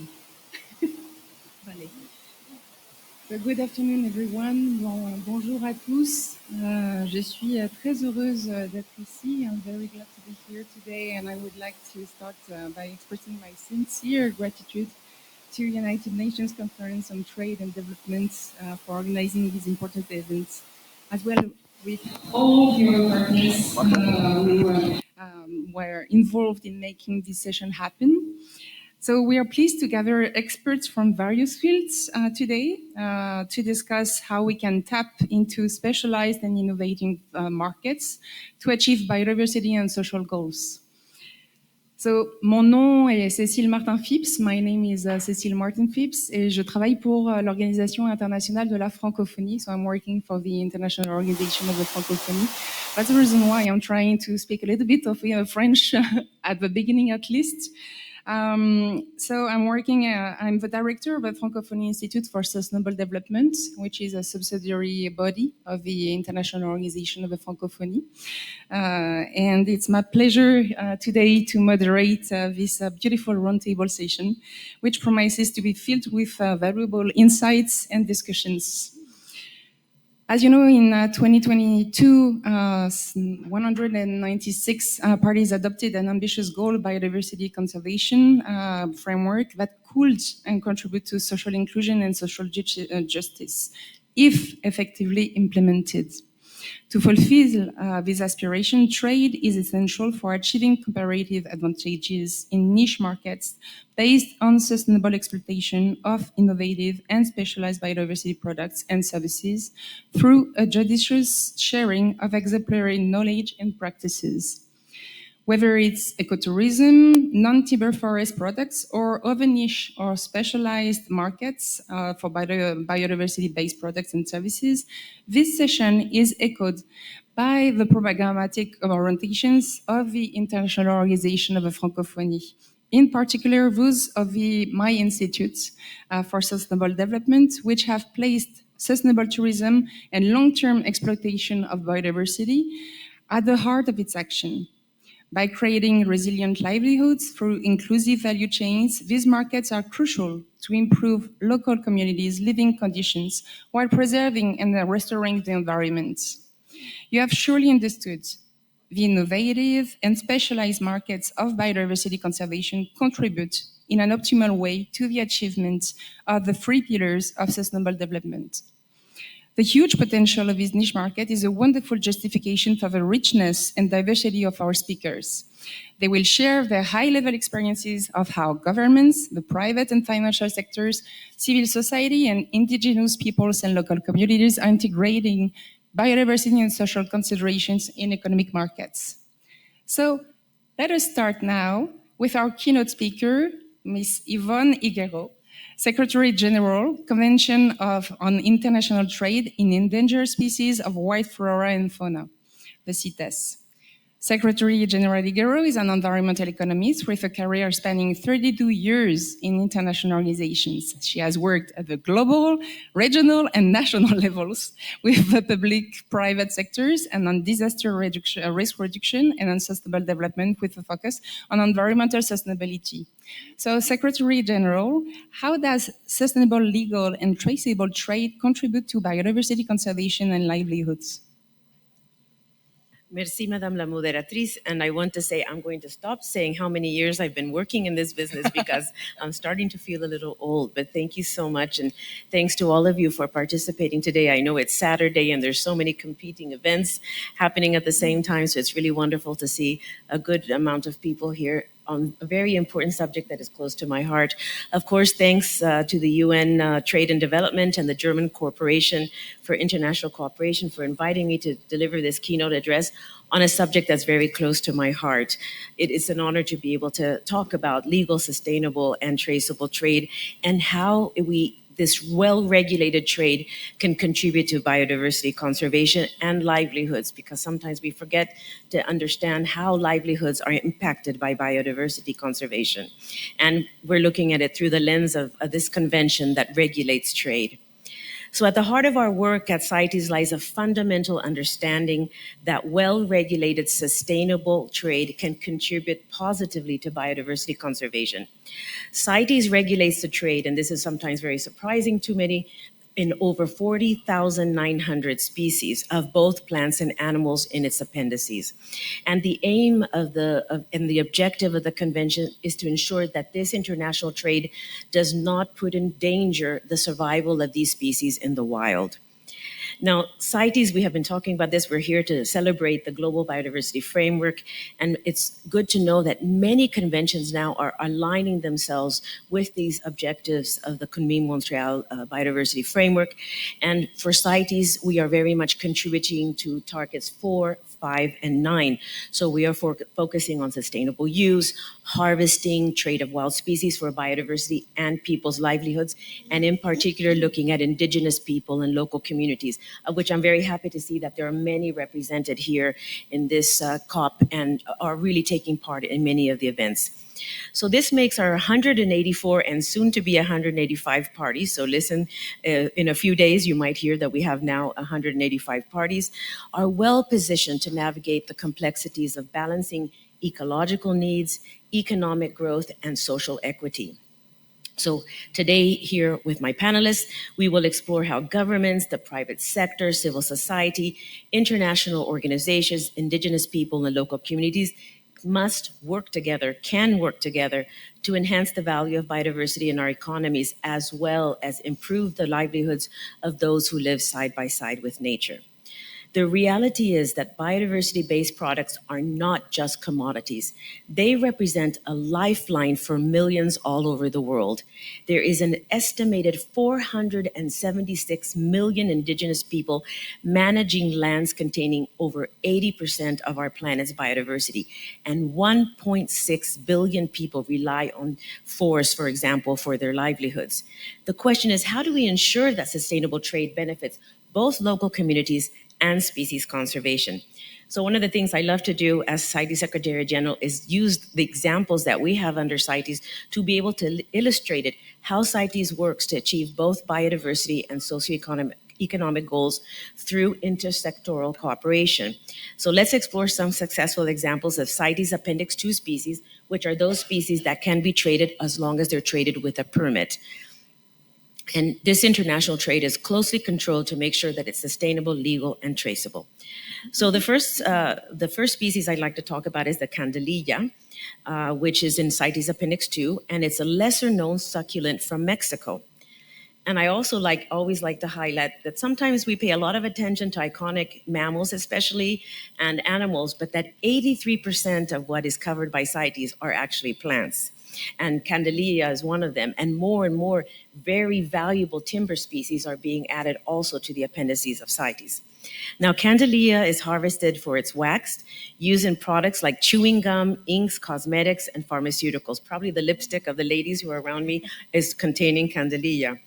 The candelilla wax industry is expected to grow from $160 billion in 2023 to more than $275 billion by 2032, indicating the growing demand for this plant. Now, candelilla provides income and employment for local people while preserving traditional knowledge. Without legal export opportunities, local livelihoods would suffer, as candelilla is essential to many families in the Chihuahuan Desert in Mexico. However, at one time, unsustainable trade and harvesting led to interventions from the CITES authorities in Mexico.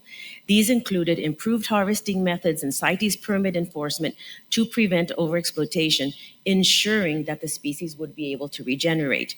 And they have been successful with their efforts, very successful with their conservation efforts. Another example is the Guayac wood or holy wood, which is in Paraguay's Gran Chaco region. And it produces fragrant wood used locally for medicine, handicrafts, and internationally in the perfume industry.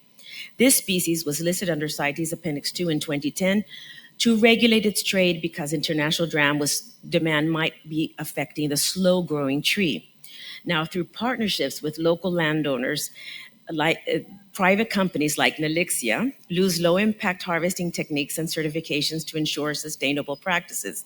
We'll be hearing more about this approach of Nelixia from the co-founder and CEO, Elisa Aragon, who is here with us today. This cooperation promotes forest preservation, conserves biodiversity, and demonstrates how natural resource management can also align with economic benefits through international trade, particularly important because there's little local trade in these wood products. Then finally, the African cherry, or Prunus africana, well known also in Appendix 2. And so we have to cross the Atlantic Ocean to Cameroon, where the African cherry tree is known for use in traditional medicine and is exported for pharmaceutical purposes. Locally, the bark is harvested and the tree is valued for its timber, both of which contribute to the livelihoods of communities in the region. To balance economic opportunities with conservation, state-private community partnerships have played a key role in supporting the development of management plans, training programs, and traceability procedures to ensure that it's legal. These efforts have aimed to ensure that the priorities of local communities are addressed and that they are actively involved in the development and implementation of sustainable harvesting practice. And why this is so important, because without those incentives, and that's why we have to very much talk about incentives for local communities and those who live side by side with these species, is that otherwise there could be land use conversion to other types of cash crops, for example, or livestock grazing. So ladies and gentlemen, we are gathered here just not as representatives of various sectors, but as stewards of our planet, united in our commitment to securing a sustainable future for our biodiversity and fostering social inclusion at every step of the way. We are fortunate today to be joined by innovators who are leading the way in the integration of social and biodiversity considerations into the global value chains. And as we move into this discussion, let us consider what untapped market potential could help us achieve the targets of the Kunming-Montreal Global Biodiversity Framework. Thank you very much. Thank you very much, Ms. Higuero, for your inspiring and very impactful remarks, and also for the very interesting examples that you mentioned. So I'm going to check on my lipsticks now. Your presentation has highlighted critical issues in biodiversity conservation through legal and sustainable trade, and it has perfectly set the stage for our upcoming panel. We will now continue with our panel discussion, and I would like to introduce the panelists now. Allow me to introduce you first, Ms. Ingrid Gabriela Oven, who is the Managing Director of Deutsche Gesellschaft für internationale Zusammenarbeit. Oh my God, my German is really from a long time back. So Ms. Hoven is a development economist with more than 30 years of international experience focusing strongly on sustainability and climate issues. And then you have Mr. Cecil Lefleur. I want to pronounce it the French way because it's beautiful. He's an indigenous leader and the chairperson for the National Khoisan Council. So the NKSC was established in 1999 by South Africa, former President Nelson Mandela, I believe. And then we have Ms. Elisa Aragon, who's the co-founder and CEO of Nelixia, as mentioned by Ms. Higuero here, and a leading Latin American producer of essential oil extracts and spices, right? Focused on ethical sourcing and environmental sustainability. And finally, I'm pleased to introduce here Ms. Julie McCarthy, co-CEO of Nature Finance. Prior to Nature Finance, Ms. McCarthy was founding founding co-director of the Open Society Foundation's Economic Justice Program. So thank you all for being with us today. And let's dive in.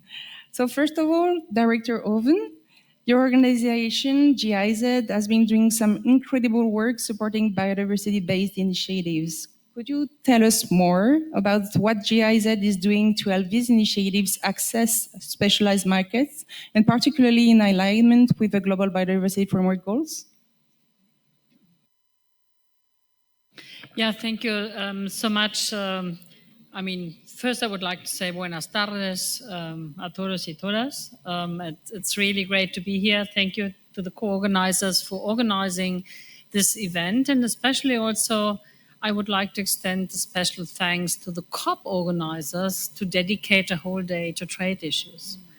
And I think when you look at it to core how important trade is to develop concepts, mechanisms that can be beneficial for biodiversity conservation, it merits a whole day. So many thanks to all of those.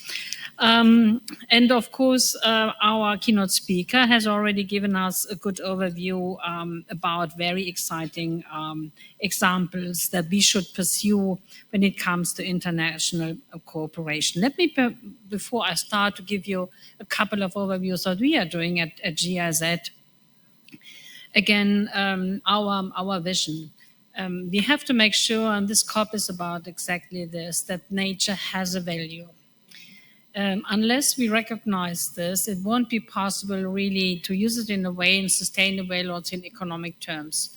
And we know that actually, if we solely stick to biodiversity conservation, as we have done this perhaps 30 years ago, it won't actually be fit for the purpose and the challenge that we have to face.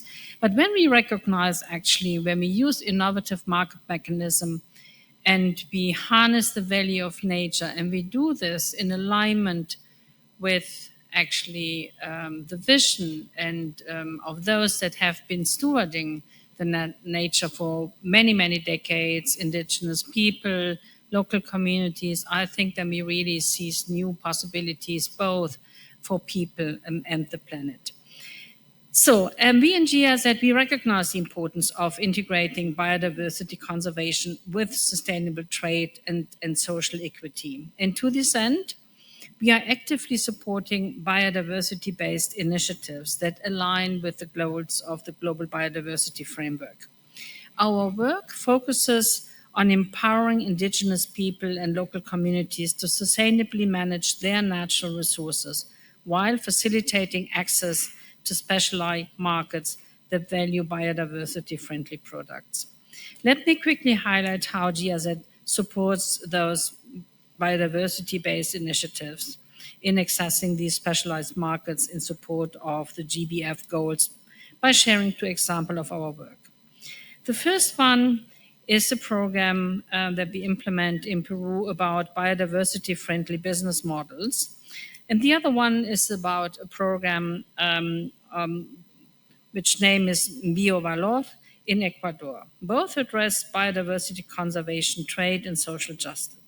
GIZ's main goal is to promote sustainable trade of natural products, such as medicinal plants and essential oils, while protecting biodiversity-rich ecosystems like the Amazon rainforest. We work to empower indigenous peoples and local communities, negotiating fair trade practices and ensuring equitable access to economic benefits. I'm coming back to this perhaps in the second round, how important it's not only to deal with the specific products and the possible value chains, but really to make sure that at the same side you really empower local communities so that they can become part of this new economic system. If you don't do this, you may actually perhaps create a new market, but the question is who benefits from the market? And this is actually often, when you enter into those value chains, the real challenge. And additionally, we have learned that if you narrow down your doing just to the value chain, you may actually leave some other people behind at the local level. So really to have an approach in place that is inclusive, that is really implemented in a very participatory manner that takes into account gender issues is Cohen Center. My second example that I would like to share with you is our project Bio-Innovation in Africa, another continent. We support African-European value chains in fulfilling international market requirements while at the same time working to reduce market barriers to trade in natural ingredients and products. In business partnership, we promote the conservation of biodiversity and the participation of the local population. Producer groups and business partners include international players such as Sunrise, L'Oréal, Givaudan, and The Body Shop.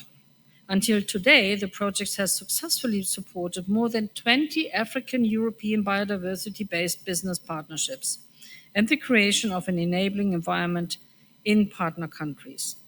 These partnerships cover new as well as existing value chains of more than 25 resources, including rooibos, marula, ilang-ilang, beeswax for healthcare, flavors and fragrances, and of course, food. What ties these examples together is a simple truth. Nature has value. When we recognize and harness that value through innovative market mechanisms, we can unlock new possibilities for both people and planet. These initiatives not only support the GBF's target, but also contribute to a more just and sustainable environment. By bridging the gap between local communities and international markets, we are helping to create a new model of trade that values the preservation of biodiversity and the dignity of those who steward it. So perhaps for a start, these are our experiences and examples we would like to bring to this discussion. And thank you so much. Thank you very much. Thank you very much, Director Oven, for these very interesting remarks and examples as well, and sharing also GIZ's impactful work in connecting, empowering first indigenous people and connecting also biodiversity initiatives to specialized markets. It's very inspiring to see such a tangible support also to the GBF. So now, shifting focus a little bit to another crucial aspect of biodiversity, but it's also connected to what Dr. Oven was mentioning, indigenous peoples and local communities. I'm excited to turn to you, Monsieur Lafleur, Chairperson of the National Koi and San Council in South Africa. So, Mr. Lafleur, we know that indigenous peoples and local communities and traditional knowledge holders play a vital role in biodiversity conservation. Could you give us a concrete example of how their role can be improved and better integrated into global value chains for biodiversity-based products?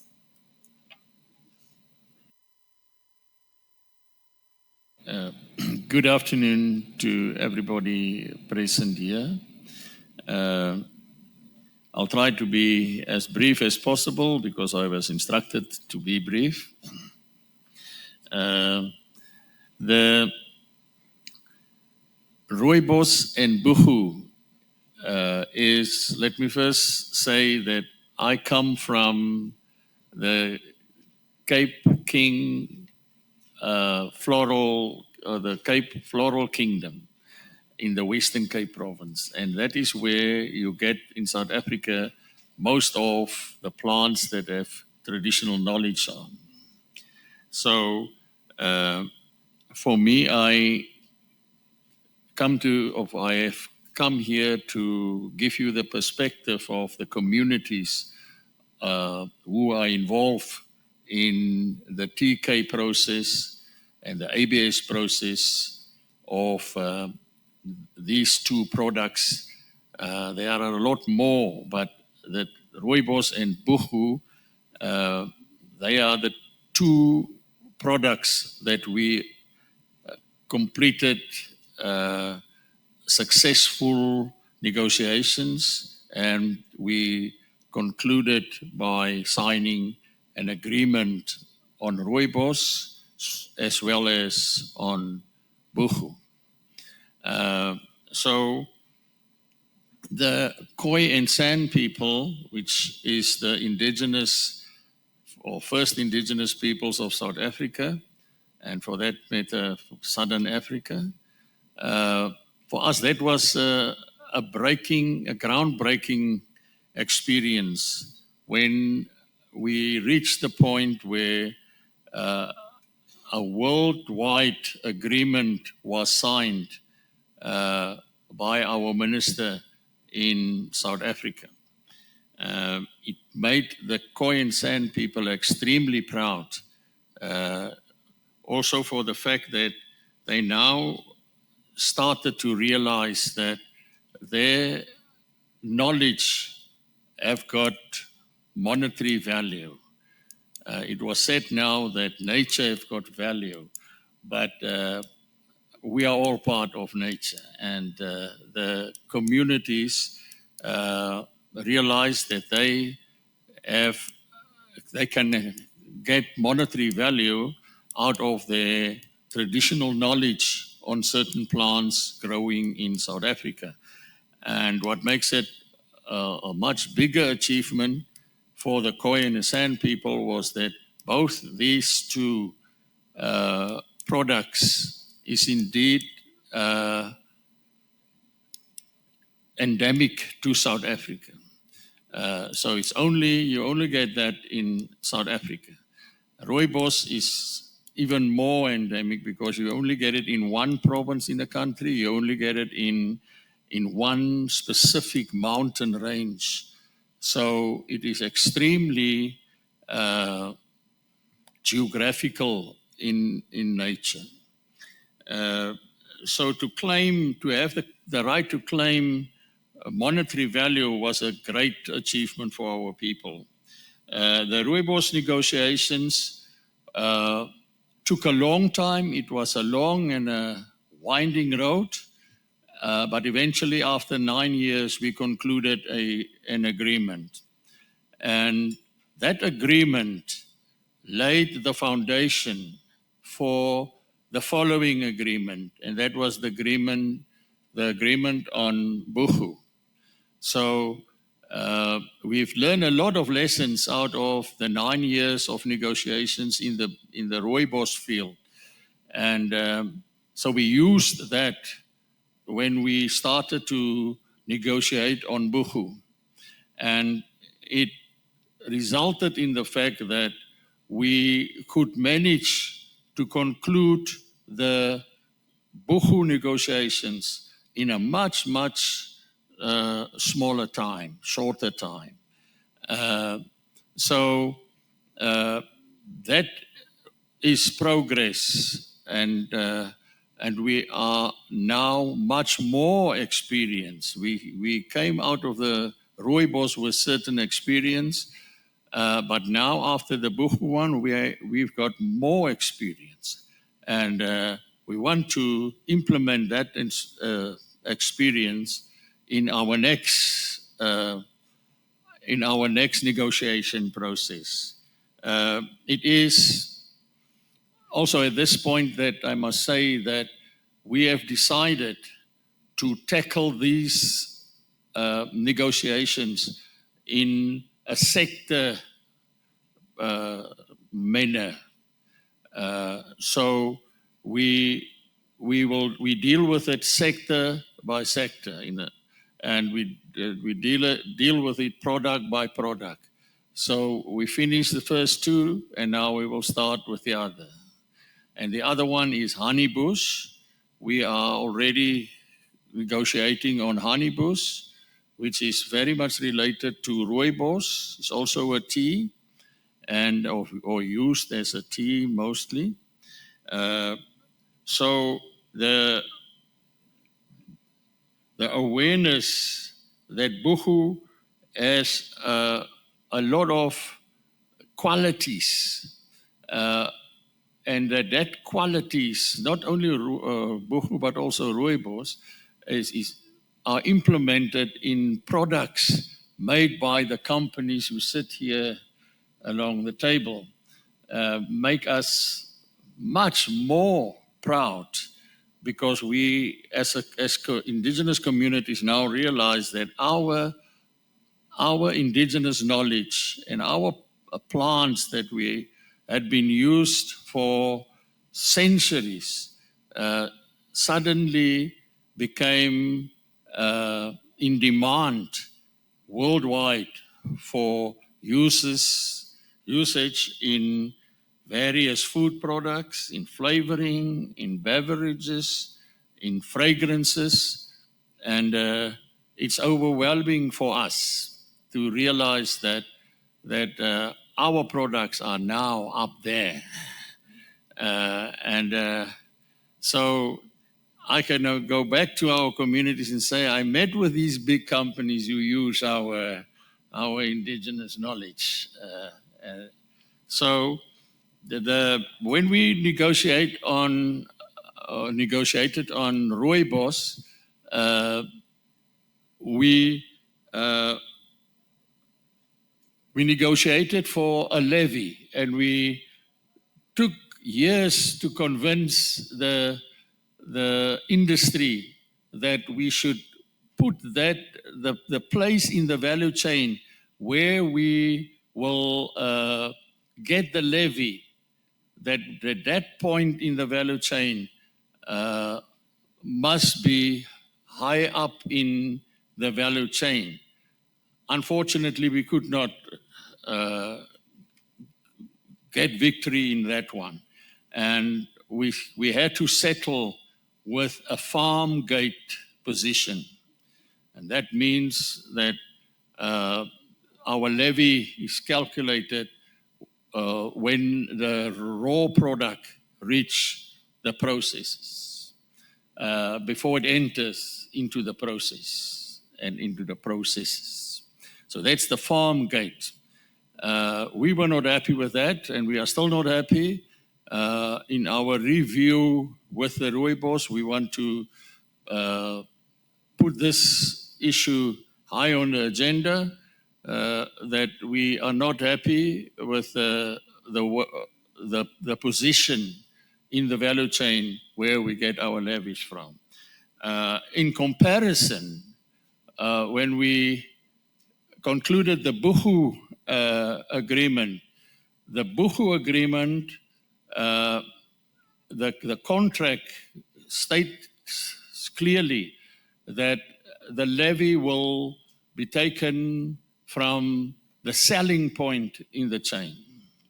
So it is the process, the product is already processed, and on the other side of the processes plants, the price will be, or the levy will be determined there at selling point, where the companies start to sell the product, or rather buy the product.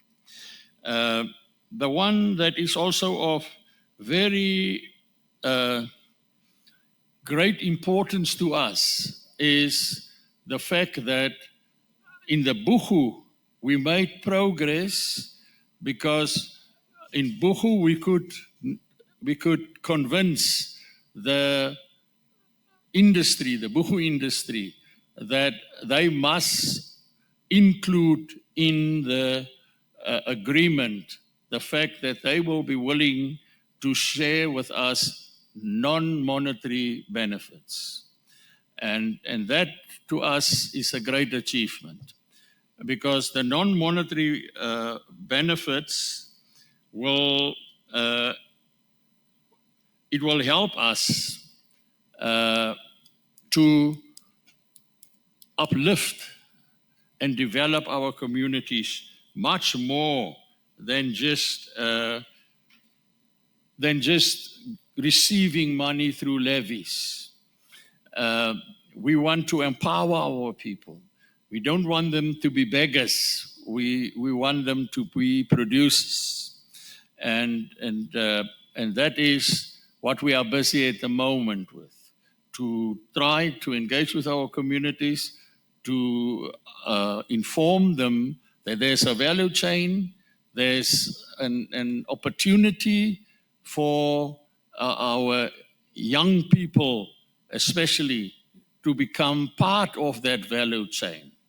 And in this instance, we think about education. We want our communities who are mostly rural communities to be educated, to give them access to better education, and to be part or to become part of this value chain.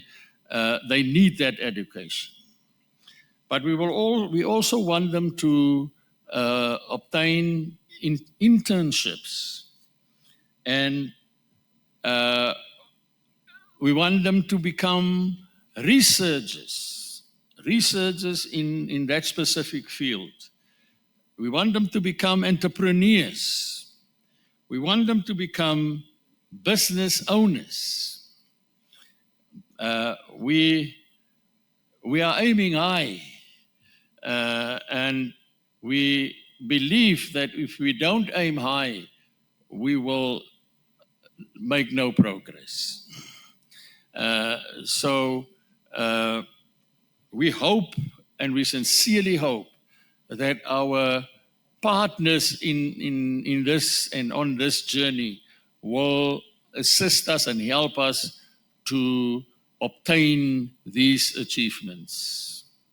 Although it may take long, we know Rome is not built in one day, but we will eventually come there. That's our belief. It is also important for our communities, and they already express this desire that the negotiators must make sure that the Khoi and San people, through a quota system or a BEE system, as we call it in South Africa, must get preference. They must be in front when it comes to the value chain, so that people that come from other cultures and other backgrounds must not be in front of them in terms of getting jobs, being uplifted, being educated, etc. The Khoi and San people must get that BEE, must get that opportunities to be part of the value chain. Then these, given the fact, and I mentioned it before, that this negotiation process was not an easy road to travel. But when we started this, we had three parties. It was the communities and their representatives, and the government as the second partner, and the industry as the third partner. And when we started, we sit apart.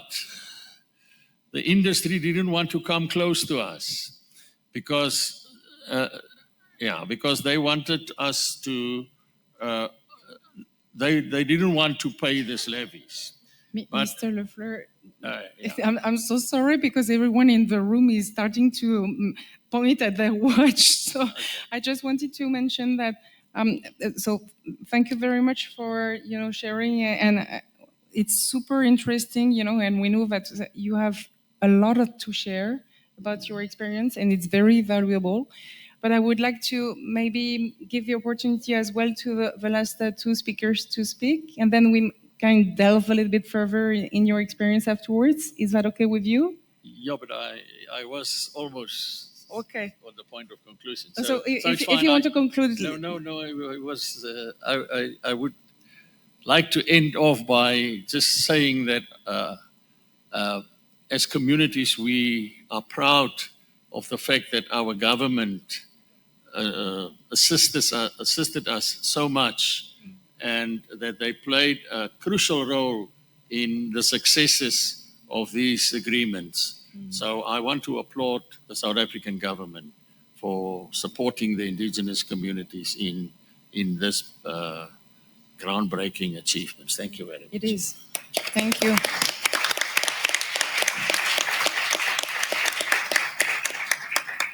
It's indeed a very groundbreaking achievement, and I'm very glad actually that you shared this experience to here today to all of us. Now I would like to turn to Miss Aragon.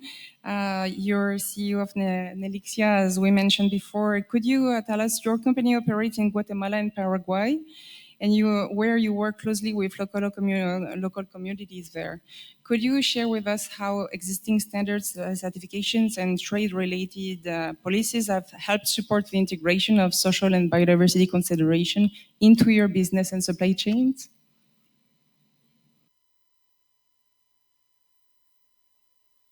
This one?